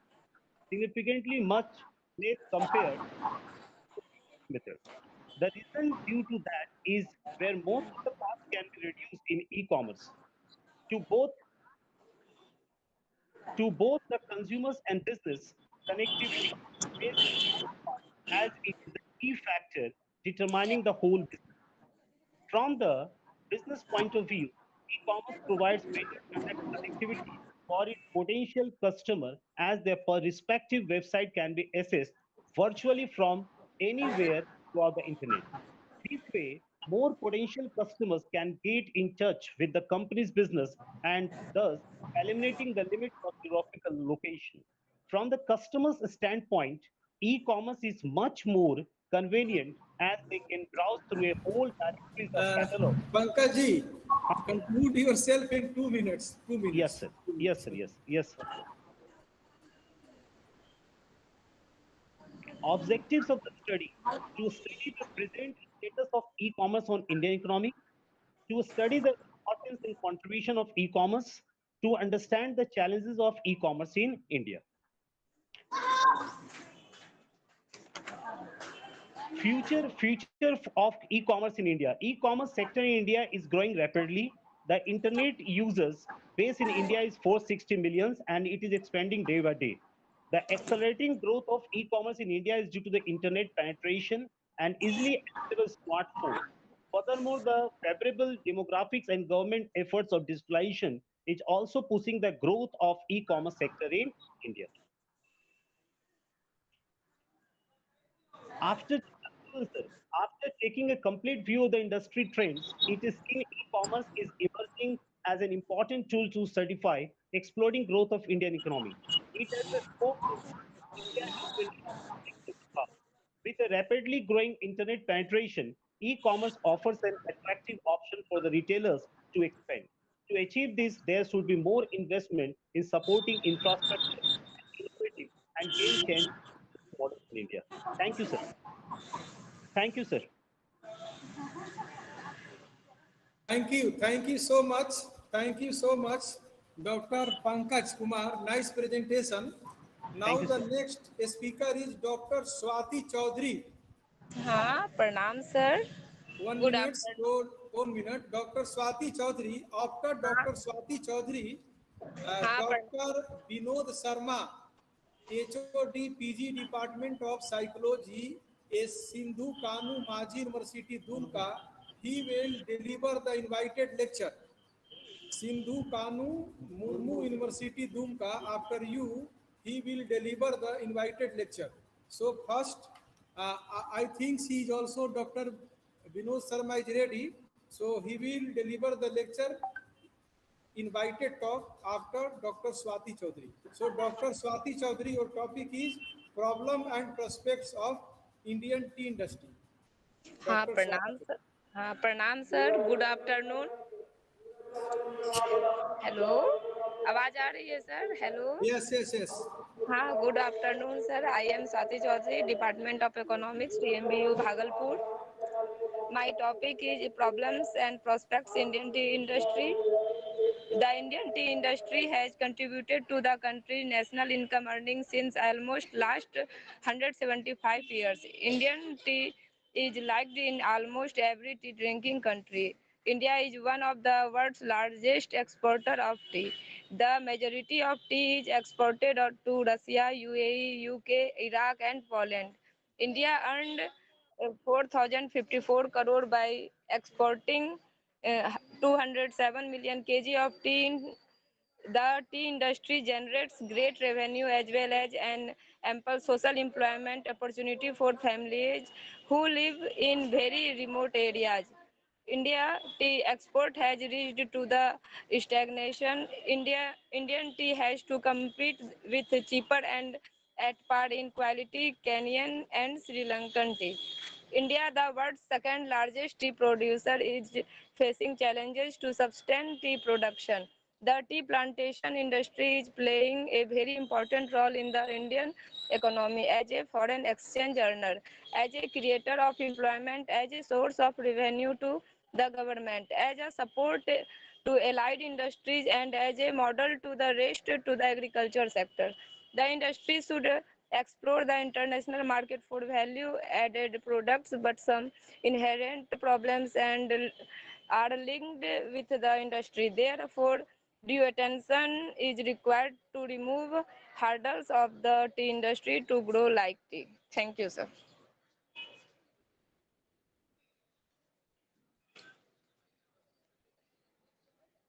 Hello. Hello.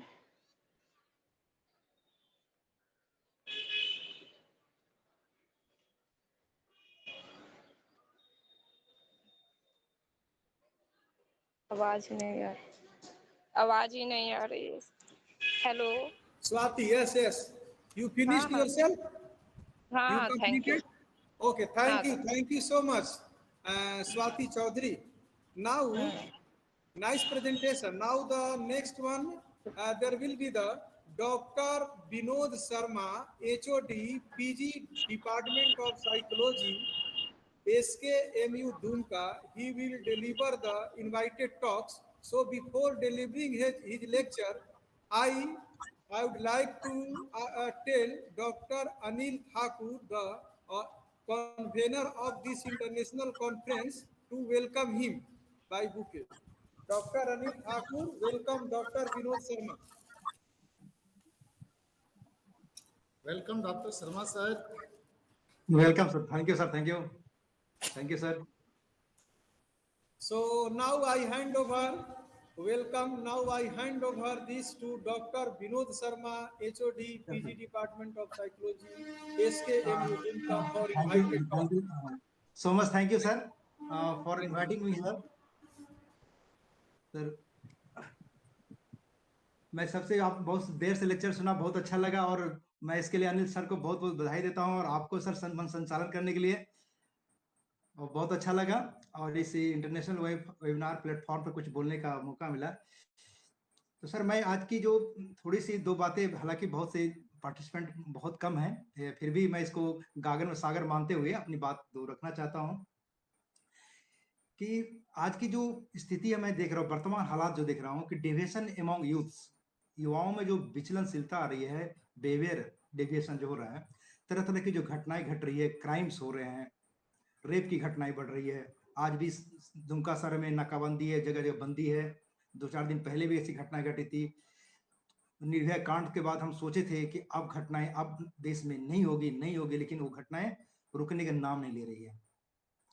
तो इन चीजों पे जो आज युवा इस चीज को बिल्कुल डेविएट होकर चल रहे हैं, मैं उनके उस पहलू पर मैं 2 मिनट का जो साइकोलॉजिकल अपना व्याख्यान थोड़ा सा इस पर देना चाहूंगा कि आज जो युवा जिसको जिस उम्र में इसको पढ़ाई लिखाई के करियर बनाने की बात होनी चाहिए, जिसमें हमारे बहुत श्रोताओं ने कहा कि भारत सरकार ने स्किल डेवलपमेंट की योजनाएं चलाई है, बावजूद युवाओं में आज फ्रस्ट्रेशन बहुत ज्यादा जा रहा है. आंकड़े के माने तो युवाओं में बहुत से 10% डिप्रेशन से सफर कर रहे हैं, पूरे यूथ का अगर टीम माने तो यहाँ कहीं 10% युवा डिप्रेशन में है. और आज की जो स्थितियां हैं फ्रस्ट्रेशन में, मेंटल का इंसेनिटी के रूप में गुजर रहा है लोग. तो यहाँ पर अगर हम चीज को देखें कि आज युवा में जिस तरह का डिविएशन आ रहा है, वो कहीं न कहीं वो इस पाशविक प्रवृत्तियों का गुलाम होते जा रहा है. हमारे अंदर एक ईड और एक ईगो होता है, एक सुपर ईगो भी होता है. तो ईड ईगो सुपर ईगो, ईड यानी कि जो अपनी प्लेजर प्रिंसिपल पर काम करता है, अपनी इच्छाओं की पूर्ति के लिए काम करता है. दूसरा ईगो जो रियलिटी प्रिंसिपल पर काम करता है, और तीसरा जो सुपर ईगो होता है मोरल प्रिंसिपल पर काम करता है. तो आज देखा जा रहा है कि जिस समाज में हमको एक रियलिटी प्रिंसिपल में चलना चाहिए, मोरल प्रिंसिपल को लेकर चलना चाहिए, आज उन दोनों पर हमारा प्लेजर प्रिंसिपल, आनंद का नियम यानी ईड यानी पाशविक प्रवृत्तियां हावी हो रही है. आज हावी होने का कारण यह है कि आज समाज में तरह तरह की विसंगतियां, तरह तरह के दुष्कर्म, तरह तरह की गलत अपराधें हो रही है. ये हो रही कि आज इन पाशविक प्रकृतियों का कारण क्या, रीइंफोर्समेंट मिल रहा है, उसको सपोर्ट मिल रहा है, अप्रूवल मिल रहा है, आज वह इमिटेशन भी कर रहा है.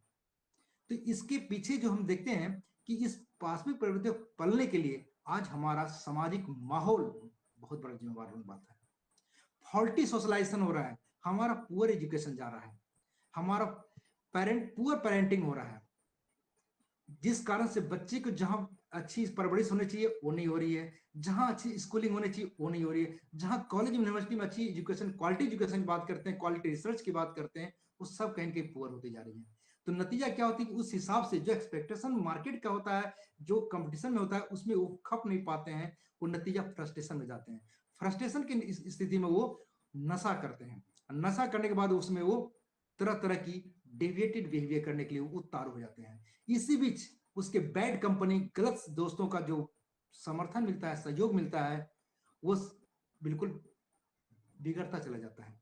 इसी कमजोरी का फायदा उठा के ये थर्ड एजेंसी आती है इस बीच, जो एक्सटर्नल होती है, जो ऐसे युवाओं को अपना सिकंजा बना के, इसको फायदा उठाने के मोहरा बना करके समाज में तरह तरह की विसंगतियां फैलाते हैं। और ऐसे युवा जो रियलिटी प्रिंसिपल होता है, वास्तविकता होता है, उसको नकार देता है, और उसका जो मोरल वैल्यू था उसको भी नकार देता है। साथ ही जो हमारे समाज में पुलिस प्रशासन है, नियम कानून, लॉ कोर्ट है, वो सब भी कहीं ना कहीं इसको लगता है कि पुलिस प्रशासन कुछ नहीं बिगाड़ सकती है, कोर्ट में ही कुछ कर सकता है, कोर्ट में वकील को खरीद लेंगे, पुलिस को थाना पैसे से खरीद लेंगे, ये भावनाएं आती है। साथ साथ उसके साथ जो संबंधित लोग हैं, एक्सटर्नल एजेंसियां हैं, उसको मनोबल देती है, कुछ नहीं होगा, मैं हूं, तुम्हारे साथ करो, जो करना है करो। इस तरह से ये युवा ऐसे लोगों के चंगुल में फंस करके ऐसी पाशविक प्रवृत्तियां प्रबल हो गई है, मजबूत होते जा रही है, जिसका नतीजा यह है कि वो बेलगाम होकर समाज में घूम रही है और समाज में असुरक्षा पैदा कर रही है। यह नहीं कि दूसरों घर जला रहा, बल्कि खुद का भी घर जला रहा है। ये आज समाज में तरह तरह जो अशांति है, असुरक्षा है, खास करके महिलाएं जो असुरक्षित फील कर रही है, तो युवाओं के कारण, इस डेविएटेड युवाओं के कारण, जो आज समाज में एक चुनौती बन के सामने खड़ा है। तो मैं इस वेबिनार के माध्यम से सारे अभिभावकों को, सारे युवाओं को से मैं कहता हूं कि ये हॉल्टी सोशलाइजेशन जो हो रही है, इस पर लगाम कसने की जरूरत है। घर हो, परिवार हो, समाज हो, जहां भी बच्चे जा रहे हैं, उनके हर बिहेवियर की मॉनिटरिंग होनी चाहिए, हर एक इसके बिहेवियर पर उसका एनालिसिस होना चाहिए, ताकि वैसे बच्चे गलत करने से सोचे कि मेरे बिहेवियर की मॉनिटरिंग हो रही है, अगर कुछ करेंगे तो हमारे लिए बहुत नुकसानदेह होगा। हमारे साथ ही हमारे प्रशासन को भी उतनी टाइट होनी चाहिए कि जहां पर गलत हो रही है उसको जरा भी बख्शने की बात नहीं, बिल्कुल उसमें क्यूरेटिव बिहेवियर होने चाहिए, जो कोई समझौता नहीं होना चाहिए। ये नहीं कि पैसे लेकर के ऐसे गलत व्यवहार को प्रमोट कर दें। तो जो समाज में नहीं होती ऐसी चीजें हो रही है, इसको कंट्रोल करने की इन चीजों पर ध्यान देने की जरूरत पड़ेगी। और हमारे संस्थान में जो आज हम रिसर्च या पेपर पढ़ रहे हैं, यहाँ पर हमको क्वालिटी रिसर्च, बहुत से पेपर मैंने सुना, बहुत से सारे लोग ऐसे कर रहे हैं जैसे लग रहे हैं कि अपने पेपर पढ़ रहे हैं, सेल्फ स्टडी करते हैं, अपने पढ़ रहे हैं, अपने समझ रहे हैं, हम क्या समझाना चाह रहे हैं ये पता नहीं चल रहा है। पेपर पढ़ना है, पढ़ देते हैं। यहाँ भी आपको मैं बार बार क्वालिटी बिहेवियर लाइए, क्वालिटी एजुकेशन लाइए, क्वालिटी रिसर्च पेपर लाइए, मैं सलाह दे रहा हूँ, क्योंकि आपके क्वालिटी वर्क से ही समाज को दशा और नई पॉलिसी बनाने में सहायता होगी। तो यहाँ पर हमें आपका यहाँ एक एकेडमिक प्लेटफॉर्म है, तो हम एकेडमिक रूप में एक समाज को बेहतर बनाने के लिए ना केवल हम सही रिसर्च करें, क्वालिटी रिसर्च करें, क्वालिटी बिहेवियर करें, और क्वालिटी एजुकेशन में भी डालें, क्वालिटी पेरेंटिंग हो, क्वालिटी सोशलाइजेशन हो, तभी हम इस तरह के प्लेटफॉर्म को बहुत सारगर्भित मानेंगे, और समाज को एक जो हम सोच रहे हैं एक सुंदर शेप देने के लिए हम इस प्लेटफॉर्म के माध्यम से, जो हमारा ऑर्गेनाइजेशन का प्रयास है कि क्वालिटी बिहेवियर है, क्वालिटी रिसर्च हो, अच्छे पेपर बने और समाज को एक अच्छी दिशा दें, ये प्रयास जो हो रहा है, इस प्रयास में ऐसा करें। और समाज में जो विचलित व्यवहार हो रहे हैं, युवाओं में जो तंग कसे जा रहे हैं, जो तरह तरह की नशा तट हो रही है, उन सबों को भी हम सही मुख्य धारा में जोड़ सके, उस पाशविक प्रवृत्तियों पर नकेल कस सके, जो फ्रस्ट्रेशन है उसको हम दूर कर सके। यही हमारा आज का इस आज के मेरे वक्तव्य का एक संदेश है। मेरी छोटी सी एक टॉक थी, मैं इसी सलाह के साथ मैं सबको प्रणाम करता हूँ। धन्यवाद। बहुत बहुत धन्यवाद सर, आपने बहुत ही व्यवहारिक और सारगर्भित अपना वक्तव्य दिया, इसके लिए बहुत बहुत धन्यवाद। और निश्चित रूप से समाज में ये देखा जा रहा है, चूंकि एक मनोवैज्ञानिक के नाते ये आपका कर्तव्य भी है कि आप इन मुद्दों को उठाएं। बहुत बहुत धन्यवाद सर। अब हम आमंत्रण देंगे दिवेश दिवाकर जी से। Please come and present your paper. Divesh Divakar. Thank you, sir. Thank you, everybody, and good afternoon to my senior colleagues, and wishing you all a happy Teachers' Day. So I just shared my presentation. Just hold on, please.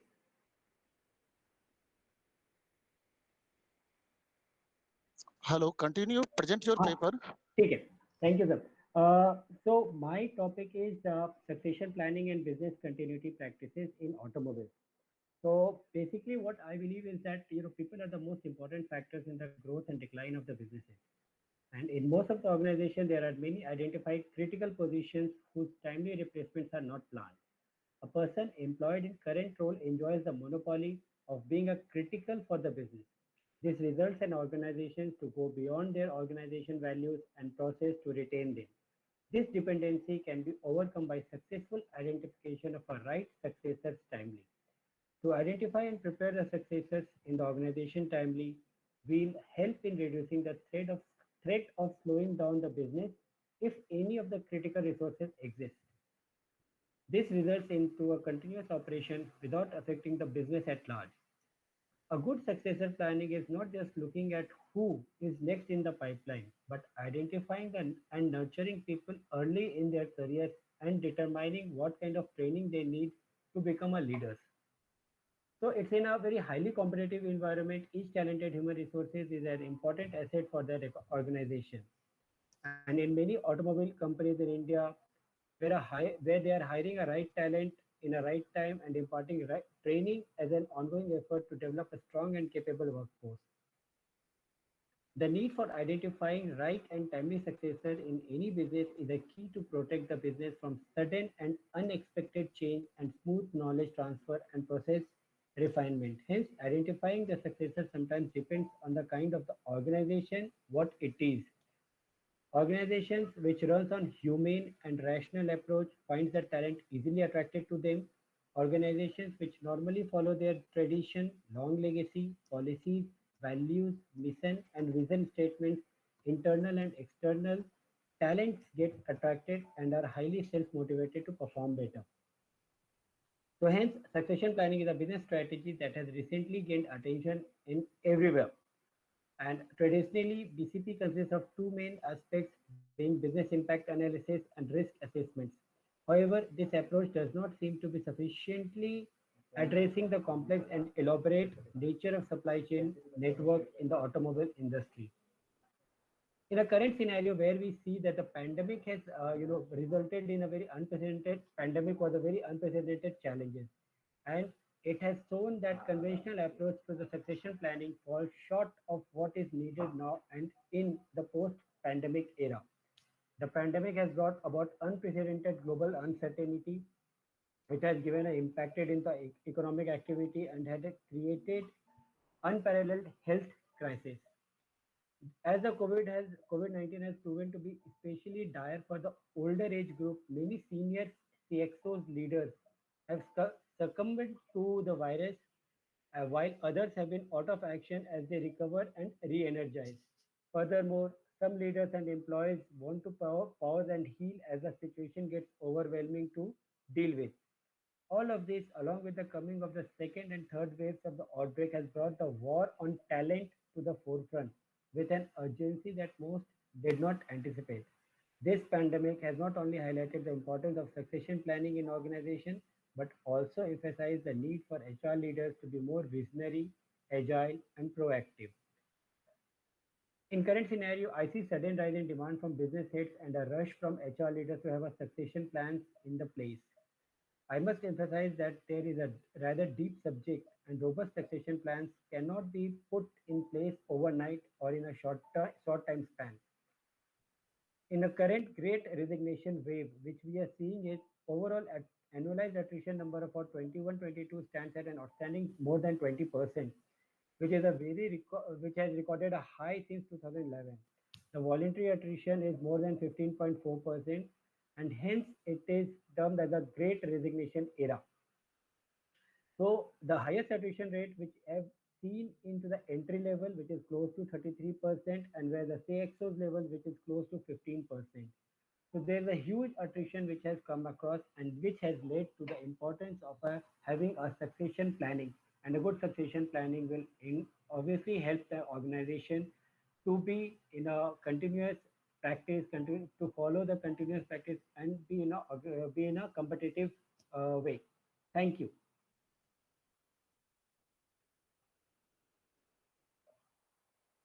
Thank you so much. Nice presentation. Who is the next Thank you, speaker? Poonam. Poonam. Next speaker is the Poonam. Poonam Kumari. The topic is serial number. Thank you sir. सबसे पहले तो सभी को मेरा प्रणाम और शिक्षक दिवस की हार्दिक शुभकामनाएं। Happy teachers day. मैं पूनम कुमारी, शोध छात्रा, पीजी डिपार्टमेंट ग्रामीण अर्थशास्त्र एवं सहकारिता प्रबंधन विभाग, तिलका मांझी, भागलपुर विश्वविद्यालय, भागलपुर। कि हमारा जो टॉपिक है वो है नई शिक्षा नीति 2020 के आयाम। शिक्षा सामाजिक परिवर्तन का कारण और परिणाम दोनों हैं, अतः शिक्षा नीति की गुणवत्ता सामाजिक परिवर्तन के स्वरूप, सकारात्मक दिशा और दशा दोनों ही तय करती है। 1986 में जो शिक्षा नीति बनी थी उसमें बहुत से आवश्यक सुधार किए गए थे। वह प्रणाली जो है वो 10+2+3 पर आधारित थी। हालांकि उस समय के अनुसार जो है शिक्षा नीति बहुत ही सकारात्मक कार्य किए थे, लेकिन जैसे जैसे समय परिवर्तित होता है तो कुछ बदलाव भी आते हैं और ज़रूरत और आवश्यकताएं भी समाज में आती है। इसी को देखते हुए 2020 में नई शिक्षा नीति आई, जो कि 5+3+3+4 के फॉर्मूले पे आधारित है। नई शिक्षा नीति को हम 3 भागों में विभाजित कर सकते हैं। प्राथमिक शिक्षा जो कि आंगनबाड़ी से 8वीं क्लास तक की जाती है। दूसरी माध्यमिक शिक्षा जो 9वीं से 12वीं तक की पढ़ाई की जाती है जिसमें, और तीसरा उच्च शिक्षा जो 12वीं के बाद जो शिक्षा आती है। इन तीनों क्षेत्रों का विषय का मंथन बहुत ही व्यापक हो जाता है, इसीलिए हमने इसमें से उच्च शिक्षा की नीति में हायर एजुकेशन को लिया है, जो कि 12वीं की क्लास के बाद कॉलेजों में होती है। इसमें अब 4 साल की इनकी पढ़ाई होने वाली है, जिसमें कि पहले सालों में सर्टिफिकेट, दूसरे साल में डिप्लोमा और तीसरे साल और चौथे साल में डिग्रियां प्रदान की जाएंगी।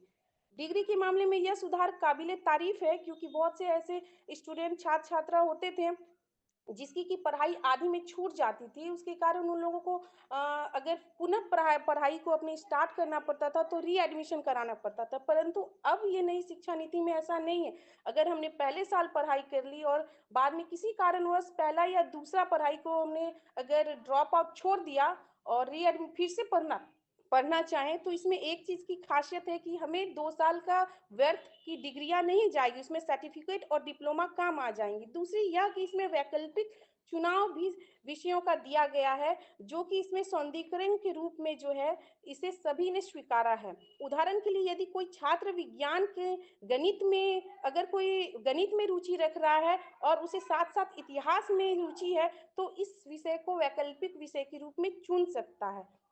तो इसी तरह से तीसरी में इसमें आती है क्या, उच्च शिक्षा नीति में मातृ भाषा को भी बढ़ाया गया है। बहुत से ऐसे स्टूडेंट होते हैं, खासकर ग्रामीण इलाकों से ऐसे स्टूडेंट होते हैं जिन्हें लैंग्वेज प्रॉब्लम हो जाती है। तो ऐसे में क्या होती है, हमारे भारत में जो है इंजीनियरिंग हो, नर्सिंग, मैनेजमेंट जैसे बड़े कोर्स जो होते हैं वो केवल अंग्रेजी भाषा में प्रोवाइड की जाती है, लेकिन नई शिक्षा नीति में अब अन्य भाषाओं को भी रखा गया, जिससे छात्रों की बहुत बड़ी समस्या जो है भाषा और उनकी समझ की समस्या का समाधान हो जाता है। हालांकि भारत में ऐसी बहुत सी चुनौतियां अभी भी सरकार के सामने हैं, जो नई शिक्षा नीति के अंतर्गत आएंगी, जैसे कि आधारभूत इकाइयों की कमी।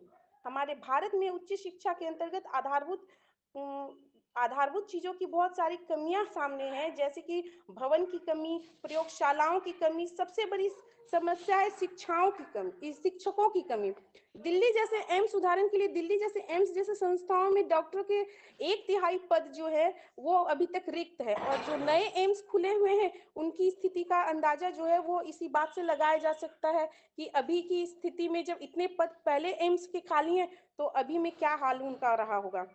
बहुत से ऐसे विश्वविद्यालय हैं जहाँ पे शिक्षक जो है 2-2 पद पे कार्य करे, प्रशासनिक कार्य भी।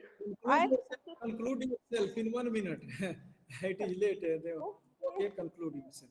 Okay, thank you. Okay sir, निष्कर्ष के रूप में हम कह सकते हैं कि नई शिक्षा नीति जो है गुणवत्तापूर्ण शिक्षा को जो मानव पूंजी का आधार माना गया है, इसमें रुचि के अनुसार विषयों की गहन जानकारी और बहुउद्देशीय शिक्षा को विकसित करने हेतु सीखने के प्रयत्न चरण में कौशल और मूल्यों को निर्धारित सेट शामिल करने की जरूरत है, जो सरकार इस दिशा में प्रयत्नशील भी है।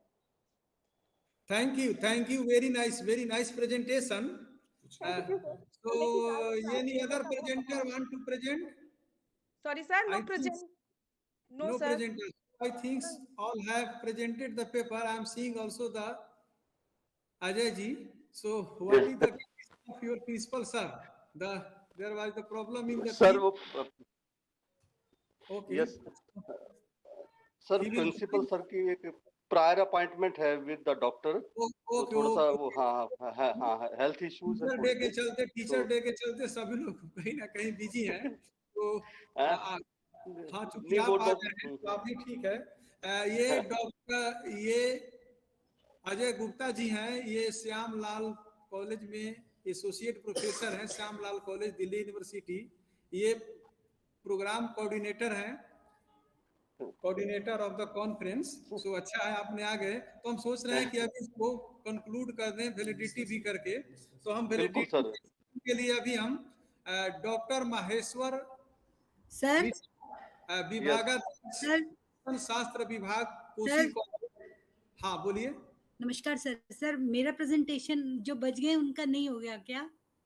अच्छा आप मतलब कर लीजिए प्रेजेंटेशन, 1 मिनट में कर लीजिए, जल्दी से 1 मिनट में कर। हाँ जल्दी से, हाँ मतलब 2 ही मिनट में कर लीजिए, तो हम वैलिडिटी कर लीजिए। सर सबसे पहले तो आप सभी लोगों को शिक्षक सीरियल नंबर आपका क्या है मैडम? Serial number? सर मेरा सीरियल नंबर शायद 57 है। ओ ठीक है मैडम, कर लीजिए जल्दी कर। मेरा जो मैं Savita Chauniyal sir DAV PG college में अर्थशास्त्र विभाग में कार्यरत हूँ, और मेरा जो टॉपिक है वो है उत्तराखंड राज्य में उद्यमिता एवं प्राकृतिक संसाधन में समन्वय की संभावनाएं एवं चुनौतियां। सर अब मैं क्या कंक्लूड करूं और क्या शुरू करूं? थोड़ा सा इतना ही मैं इसका जो समरी है उसी को आपको पढ़ लूं या बता दूं। सर हम जानते हैं उत्तराखंड संभावनाओं का, ऋषि मुनियों का, खोजकर्ताओं के लिए हमेशा से ही एक जो मैं कहूंगी कि आकर्षण का केंद्र रहा है, क्योंकि यहाँ की पॉपुलेशन जो हमारी 2011 की जो जनगणना है उसके हिसाब से यहाँ की जो जनसंख्या है वो 101.17 लाख है, और जो हमारा जो शिक्षा का प्रतिशत है वो 78.82% है। तो ये 2011 में है। 78 का मतलब लगभग अगर मैं मान लूँ तो अब जब नई जनगणना होगी 2021 में, तो सर मुझे आशा है कि ये 85 तक तो ये मामूली बात है कि पहुंचेगी ही पहुंचेगी। तो एक तरफ हमारी इतनी ज्यादा शिक्षित जनसंख्या और दूसरी तरफ हमारे पास जल, जंगल और जमीन के जो ये प्राकृतिक संसाधन हैं इनकी बहुतायतता होना, और साथ ही दूसरी तरफ पलायन, जो कि उत्तराखंड की 2018 की जो रिपोर्ट है वो ये बताती है सर कि हमारे यहाँ जो 150% पॉपुलेशन का जो पलायन है उसके लिए आजीविका और रोजगार की कमी एक मुख्य कारण के रूप में हमारे सामने है। तो इन सब कारणों को देखते हुए प्राकृतिक संसाधनों की प्रचुरता होते हुए और इतनी बड़ी जनसंख्या को रोजगार देना सरकार के हाथ में, सबको सरकारी नौकरी दे ये संभव नहीं। तो इसलिए उद्यमिता का अपना एक बहुत बड़ा मैं कह सकती हूँ कि एक रोल है। तो इसी रोल को दिखाने के लिए उत्तराखंड सरकार ने भी और भारत सरकार ने भी बहुत सारी योजनाएं इसमें चलाई हैं, जिन योजनाओं का अगर मैं 2-4 योजनाएं आपके साथ शेयर करना चाहूँ, क्योंकि पर्यटन एक बहुत ही महत्वपूर्ण स्थान रखता है उत्तराखंड की अर्थव्यवस्था में। तो यहाँ वीर चंद्र सिंह गढ़वाली योजना और हमारा होम स्टे योजना बहुत ही नए प्रारूप में लोगों के सामने है। तो जो नए उद्यमी हैं अगर वो इस क्षेत्र में आए और अपना स्वरोजगार करें, तो प्रधानमंत्री मोदी जी का ये स्वप्न कि रोजगार देने वाला बने, हम केवल रोजगार पाने की इच्छा न रखें। इन सब बातों के साथ ही बहुत सारी समस्याएं, जो चुनौतियां, और जो मेरा प्रश्न जो विषय था कि इसकी हमारी चुनौतियां क्या हैं और इनमें हम समन्वय कैसे करें। तो चुनौतियों की अगर बात करें तो उत्तराखंड तो हमेशा आपने देखा है कि छाया रहता है। Thank you so much madam. Sir मैं तो कुछ भी नहीं बोल पाई। आपने बहुत बोला, तो मैं अब डॉक्टर अनिल ठाकुर संयोजक से आग्रह करेंगे कि आपको डॉक्टर सविता चौनियाल, ओके, मैडम को सम्मानित करें, डॉक्टर अनिल ठाकुर आपको सम्मानित करें। Welcome madam, welcome. Thank you sir, आपका बहुत बहुत आभार, आपने इतने कम समय में हमको टाइम दिया। मैं प्रेजेंट करने के लिए जबरदस्ती घुस गई हूँ, मैं क्षमा भी चाहूंगी, पर मैडम नहीं madam. Thank you sir, thank you. आजा जी, आप वोट ऑफ थैंक्स देने के लिए रेडी रहिएगा। तो वोट ऑफ थैंक्स आप भी दे देंगे और डॉक्टर अनिल ठाकुर भी दे देंगे। तो हाँ अभी सर, मेरे साथ मेरे को कोऑर्डिनेटर भी जुड़े हुए हैं सर, रामगति जी है, रामगति जी को कोऑर्डिनेटर हैं इवेंट के, तो वो भी जुड़े हुए हैं, रामगति जी हमारे यहाँ असिस्टेंट प्रोफेसर, तो वो भी है सर। चलिए ठीक है सर, कोई नहीं, अभी आप इसको समाप्त कीजिए। Thank you so much. So in this way, now in the validity session, we want to conclude this first. So the chief guest of this validity session, Dr. Maheshwar Mishra, head of the department philosophy, Kosi College, Khagadia. I request Dr. Anil Thakur to welcome him. सम्मानित करें, honour है, सम्मानित करें। शेषा जी थोड़ी चाहिए, please हो जाएगी।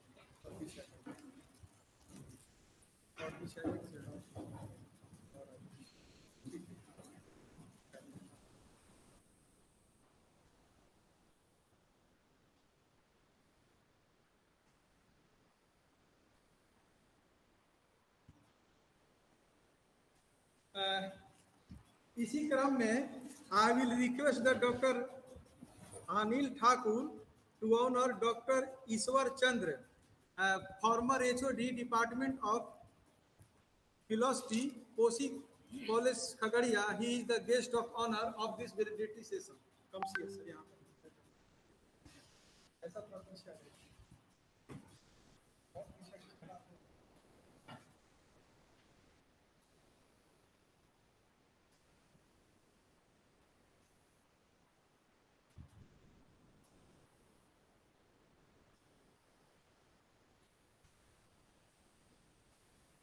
Now I request Dr. Maheshwar Mishra, the chief guest of this validity session, to greet in the 4th annual international conference, Dr. Maheshwar Mishra.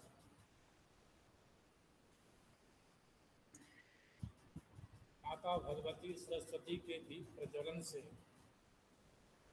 कल ये 2 दिवसीय अंतर्राष्ट्रीय सेमिनार का आगाज हुआ, श्री गणेश हुआ। तब से लेकर अब तक समापन समारोह तक ज्ञान का अखंड दीप जलता है। देश विदेश के विद्वानों ने अपने अपने पर्चे पढ़े और उनके ज्ञान से हम आलोकित हुए, अभिसिंचित हुए। यह 2 दिवसीय seminar forum for interdisciplinary research method on development issues and interdisciplinary research method, महिला कॉलेज खगड़िया और Shyamlal college university of Delhi के तत्वावधान में यह आयोजित है। सर्वप्रथम मैं इस 4th एनुअल कॉन्फ्रेंस के फोरम के सचिव प्रोफेसर मनोज कुमार मिश्रा जी को साधुवाद देता हूँ, हृदय के कोर से साधुवाद देता हूँ। यह जो 2 दिवसीय अंतर्राष्ट्रीय सेमिनार है, इन्होंने बिल्कुल शैक्षणिक ऊर्जा को ज्ञात किया। दूसरे, इस सेमिनार के कन्वीनर डॉक्टर अनिल ठाकुर जी को भी साधुवाद देता हूं। इनके अथक प्रयास से यह सेमिनार, अंतर्राष्ट्रीय सेमिनार सफल हुआ। मित्रों, मैं तो दर्शन का छात्र हूं। इसका जो डेवलपमेंट इश्यूज हैं, अर्थशास्त्र में मोटा मोटी हम लोग समझते हैं कि डेवलपमेंट का मतलब GDP और पर कैपिटा इनकम ही डेवलपमेंट का मुख्य कारण होता है। लेकिन डेवलपमेंट का कारण केवल यही नहीं है, सांस्कृतिक डेवलपमेंट है, एथिकल डेवलपमेंट है, मॉरल डेवलपमेंट है, रिलीजियस डेवलपमेंट, ये सारे डेवलपमेंट हैं। और खासकर रिसर्च में कहते हैं कि जो सोसाइटी के लिए फ्रूटफुल हो वो रिसर्च होना चाहिए। मैं तो कहता हूं कोई ऐसा रिसर्च नहीं है कि जो सोसाइटी के लिए फ्रूटफुल नहीं है। हम उसको प्रेजेंट कैसे करते हैं? मैं तो दिल्ली के चंडीगढ़ में गया, रॉक गार्डन में छोटे छोटे टुकड़े गिरे हुए यूजलेस थे सोसाइटी के, लेकिन उसको वहाँ के लोगों ने जब उसको प्रेजेंट किया, वह सोसाइटी के लिए बड़ा ही महत्वपूर्ण रहा। तो कहने का अर्थ, कोई भी रिसर्च आप एक पैमाने से देखेंगे तो दूसरा पैमाना लगेगा कि यह सोसाइटी के लिए यूजफुल नहीं है। हर एक क्षेत्र के लिए वह अलग अलग ढंग से यूजफुल है। अब रिसर्च का मामला है तो देखिए, ऐसा है कि हम लोग तो दर्शन के छात्र हैं। पहले जो रिसर्च होता था, ज्ञान आकाश में छींटा हुआ रहता था और हमारे ऋषि मुनि इंपिरिकल नॉलेज से उस ज्ञान को खींचते थे। जमाना बदला और इंस्ट्रूमेंटल नॉलेज पर हम आधारित हो गए। हम अब माउस से ज्ञान को खींचना शुरू कर दिए। ये अंतर आया है। और अर्थशास्त्र का जो दूसरा पैराडाइम है, जो कहता है कि एजुकेशन को वैल्यू बेस्ड होना चाहिए। एजुकेशन का मतलब ही होता है वैल्यू बेस्ड।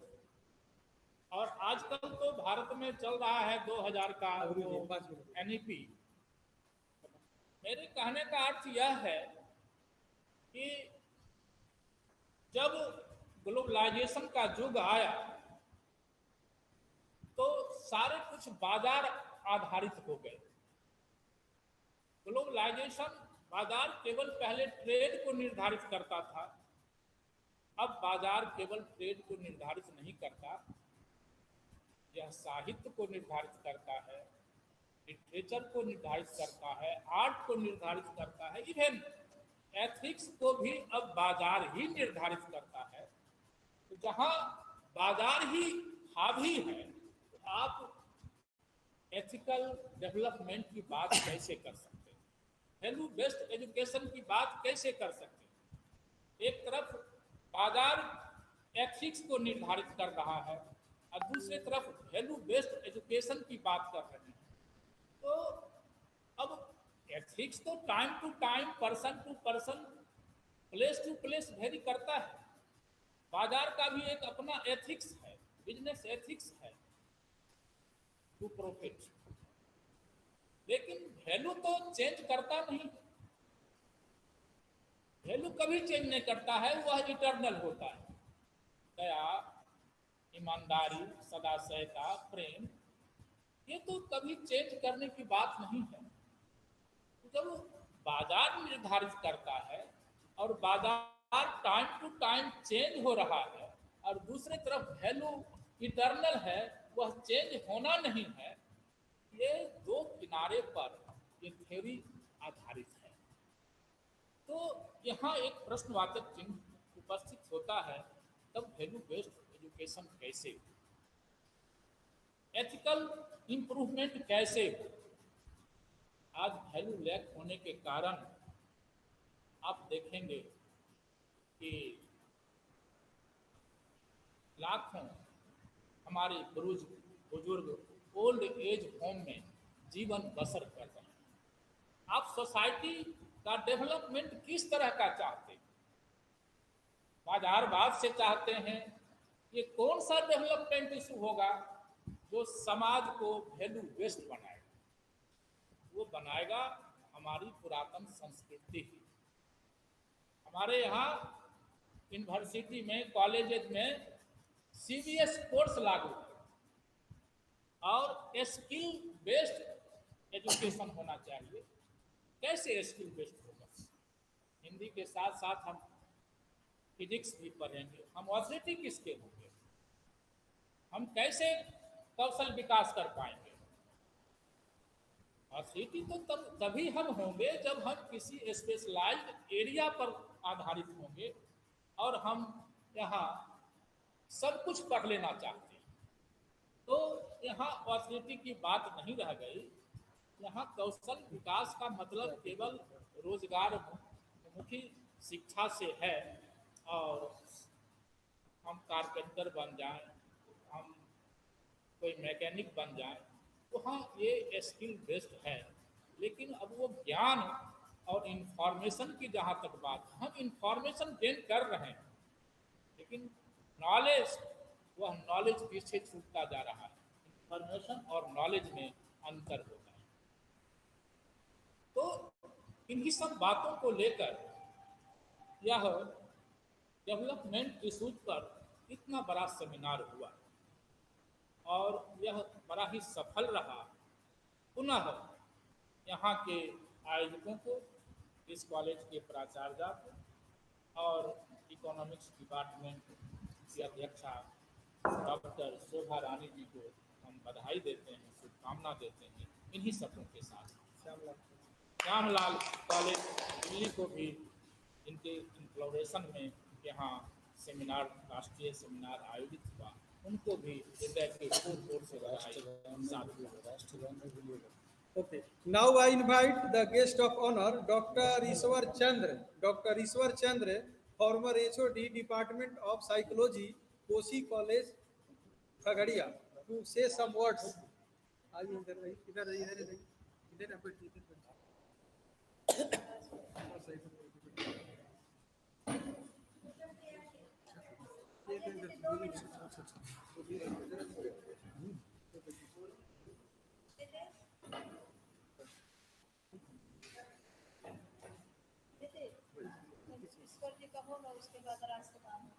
आदरणीय मनोज कुमार सिन्हा जी, मंचासीन विद्वजन और हमारे प्रिय अनिल जी, सभागार में उपस्थित देवी एवं सभी, यह 2 दिवसीय अधिवेशन बहुत फलदायी रहा और हम बधाई उन आयोजकों को देते हैं जिन्होंने बहुत सोच समझकर आज के ज्वलंत उदाहरण को, ज्वलंत समस्याओं को सामने विषय रखा और विषय पर उद्घाटन सत्र से बहुत सारे मनीषियों ने जो संवाद किया, जो अपनी बातों को रखा, वो आज समाज के लिए, विश्व के लिए और हर स्तर पर लोगों को फलदायी होगा।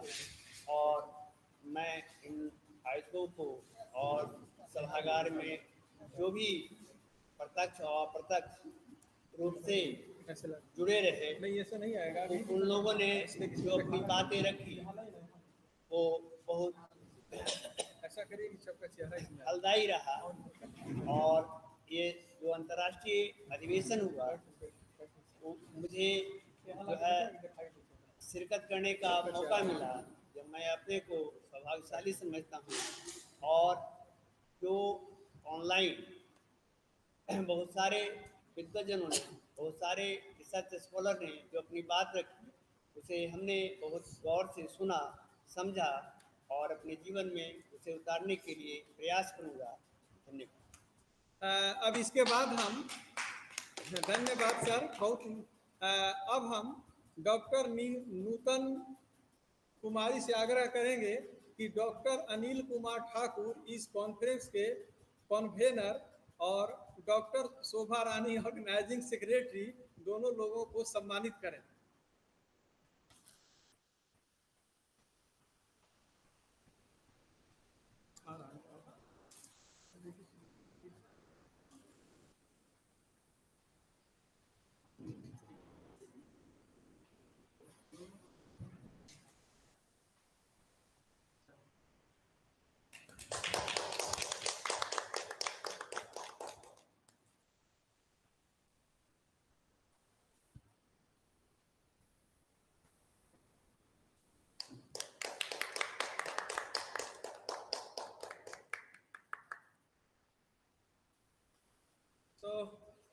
हम डॉक्टर अनिल कुमार ठाकुर प्रिंसिपल है ही नहीं. Now I would like to invite Dr. Ajay Gupta to say some things like the vote of thanks and about this conference. Dr. Ajay Gupta. Thank you sir. Thank you sir. मैं अर्थशास्त्र विभाग Shyamlal college evening. 1 minute. और मैं doctor नूतन कुमारी से आग्रह करूंगा कि अजय कुमार गुप्ता जी को सम्मानित करें. कॉन्फ्रेंस कोऑर्डिनेटर हैं. Thank you sir. Thank you ma'am. Thank you.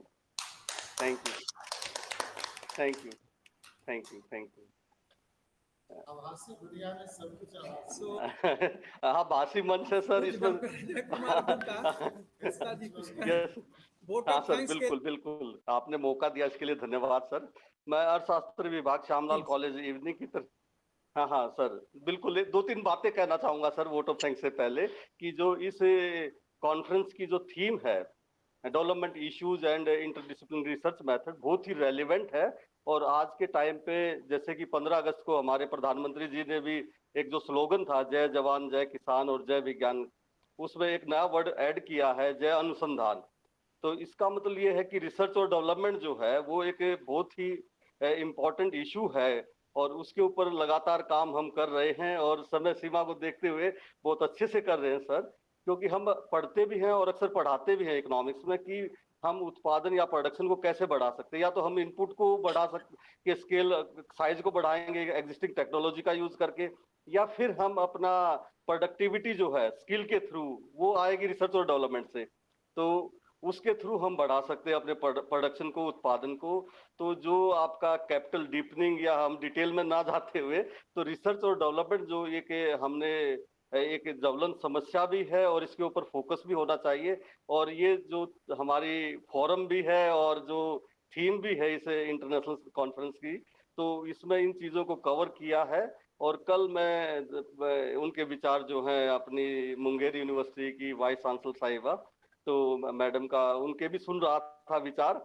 तो उन्होंने भी जो नोबेल प्राइज विजेता हमारे अमर्त्य सेन जी, उनके कल्याणकारी अर्थशास्त्र के बारे में बताया, उसको कोरिलेट किया डेवलपमेंट से और ग्रोथ से. इवन उन्होंने प्रगति के ऊपर भी काफी बातें की.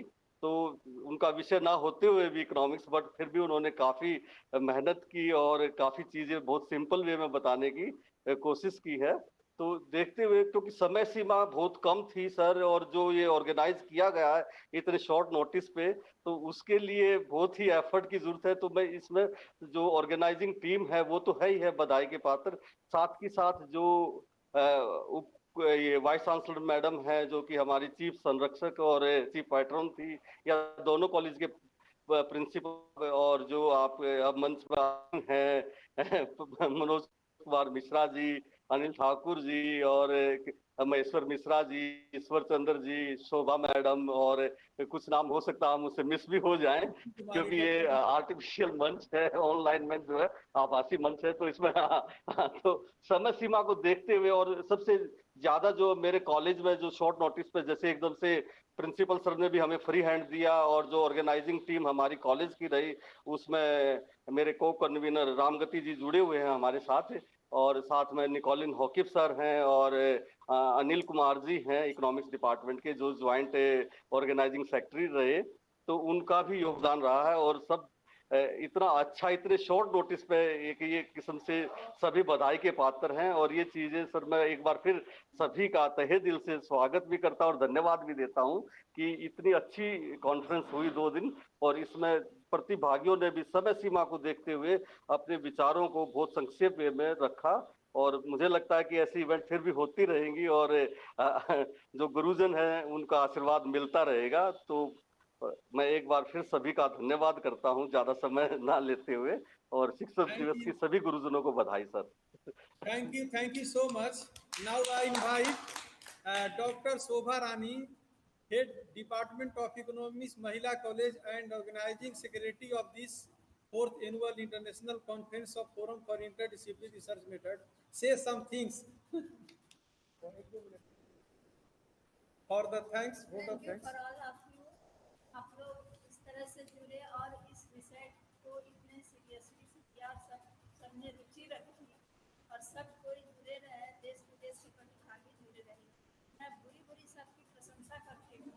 और आभार प्रकट करती हूँ कि हमारे छोटे शहर में सबने रुचि दिखाई। मनोज मिश्रा जैसे इथोपिया के प्रोफेसर हमारे बीच आए, मैं इनको धन्यवाद ज्ञापित करती हूँ। और हमारे कुलपति आए, ढेर सारे लोग आए। ये इतना गंभीर विषय है कि थोड़ा सा डिफिकल्ट लगता है कि लोगों को इसमें कितनी रुचि होगी, बट सबने रुचि से गंभीरता किया, सबने पार्टिसिपेट किया। मैं सबको धन्यवाद देती हूँ, सबका आभार प्रकट करती हूँ। Now I would like to invite Dr. Anil Thakur to honor the Dr. Nutan Kumari.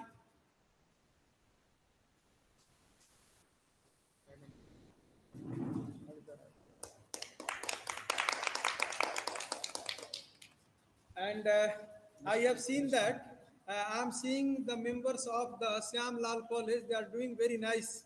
The Syam Lal Evening College, University of Delhi, doing a very great in the field of research and academia. I have also delivered my lecture in this college in the workshop.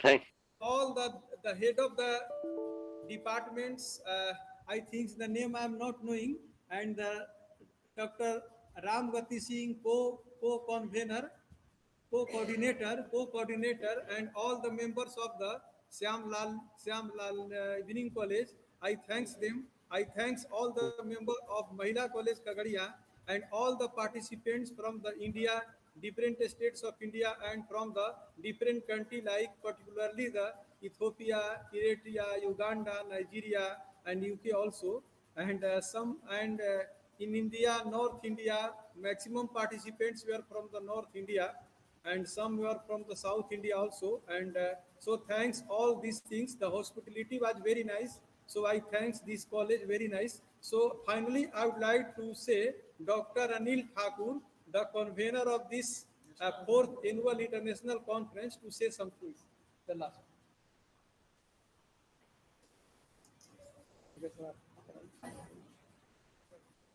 सबसे पहले तो सबों का मेरा प्रणाम, चंदन, बंदन, अभिनंदन।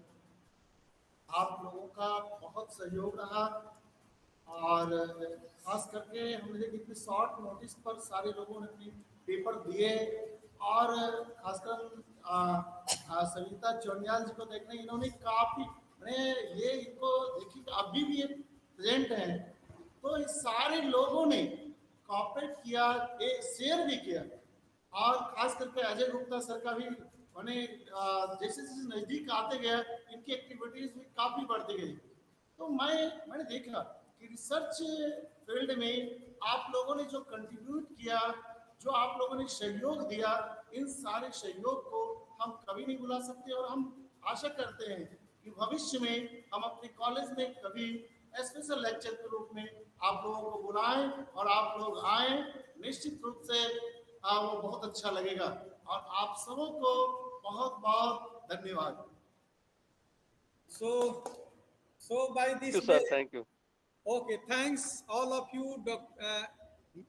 अजय गुप्ता जी तो मेरे स्टूडेंट भी रह चुके हैं, हमने इनको पढ़ाया भी है। Yes, sir.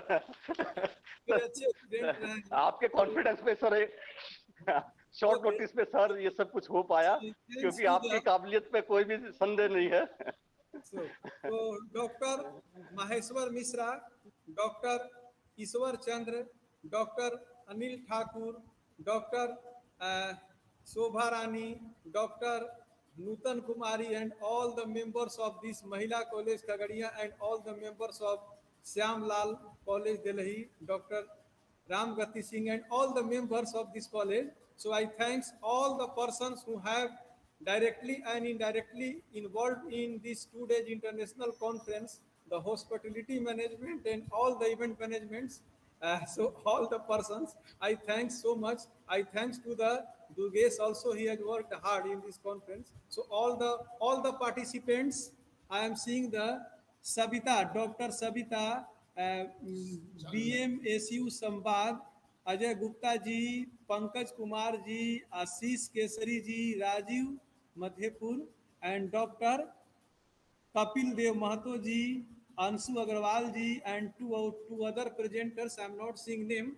and particularly the principal of the Syam Lal Evening College, Delhi University, the principal, and the principal of Mahila College, Khagadiya, all the vice chancellor, all of you, I thanks so much, and we hope we meet in the next year or in the other events we meet. So thank you so much. By this way, we conclude this international conference today. Thank you. Okay, sir. Thank you. Okay. See you, sir.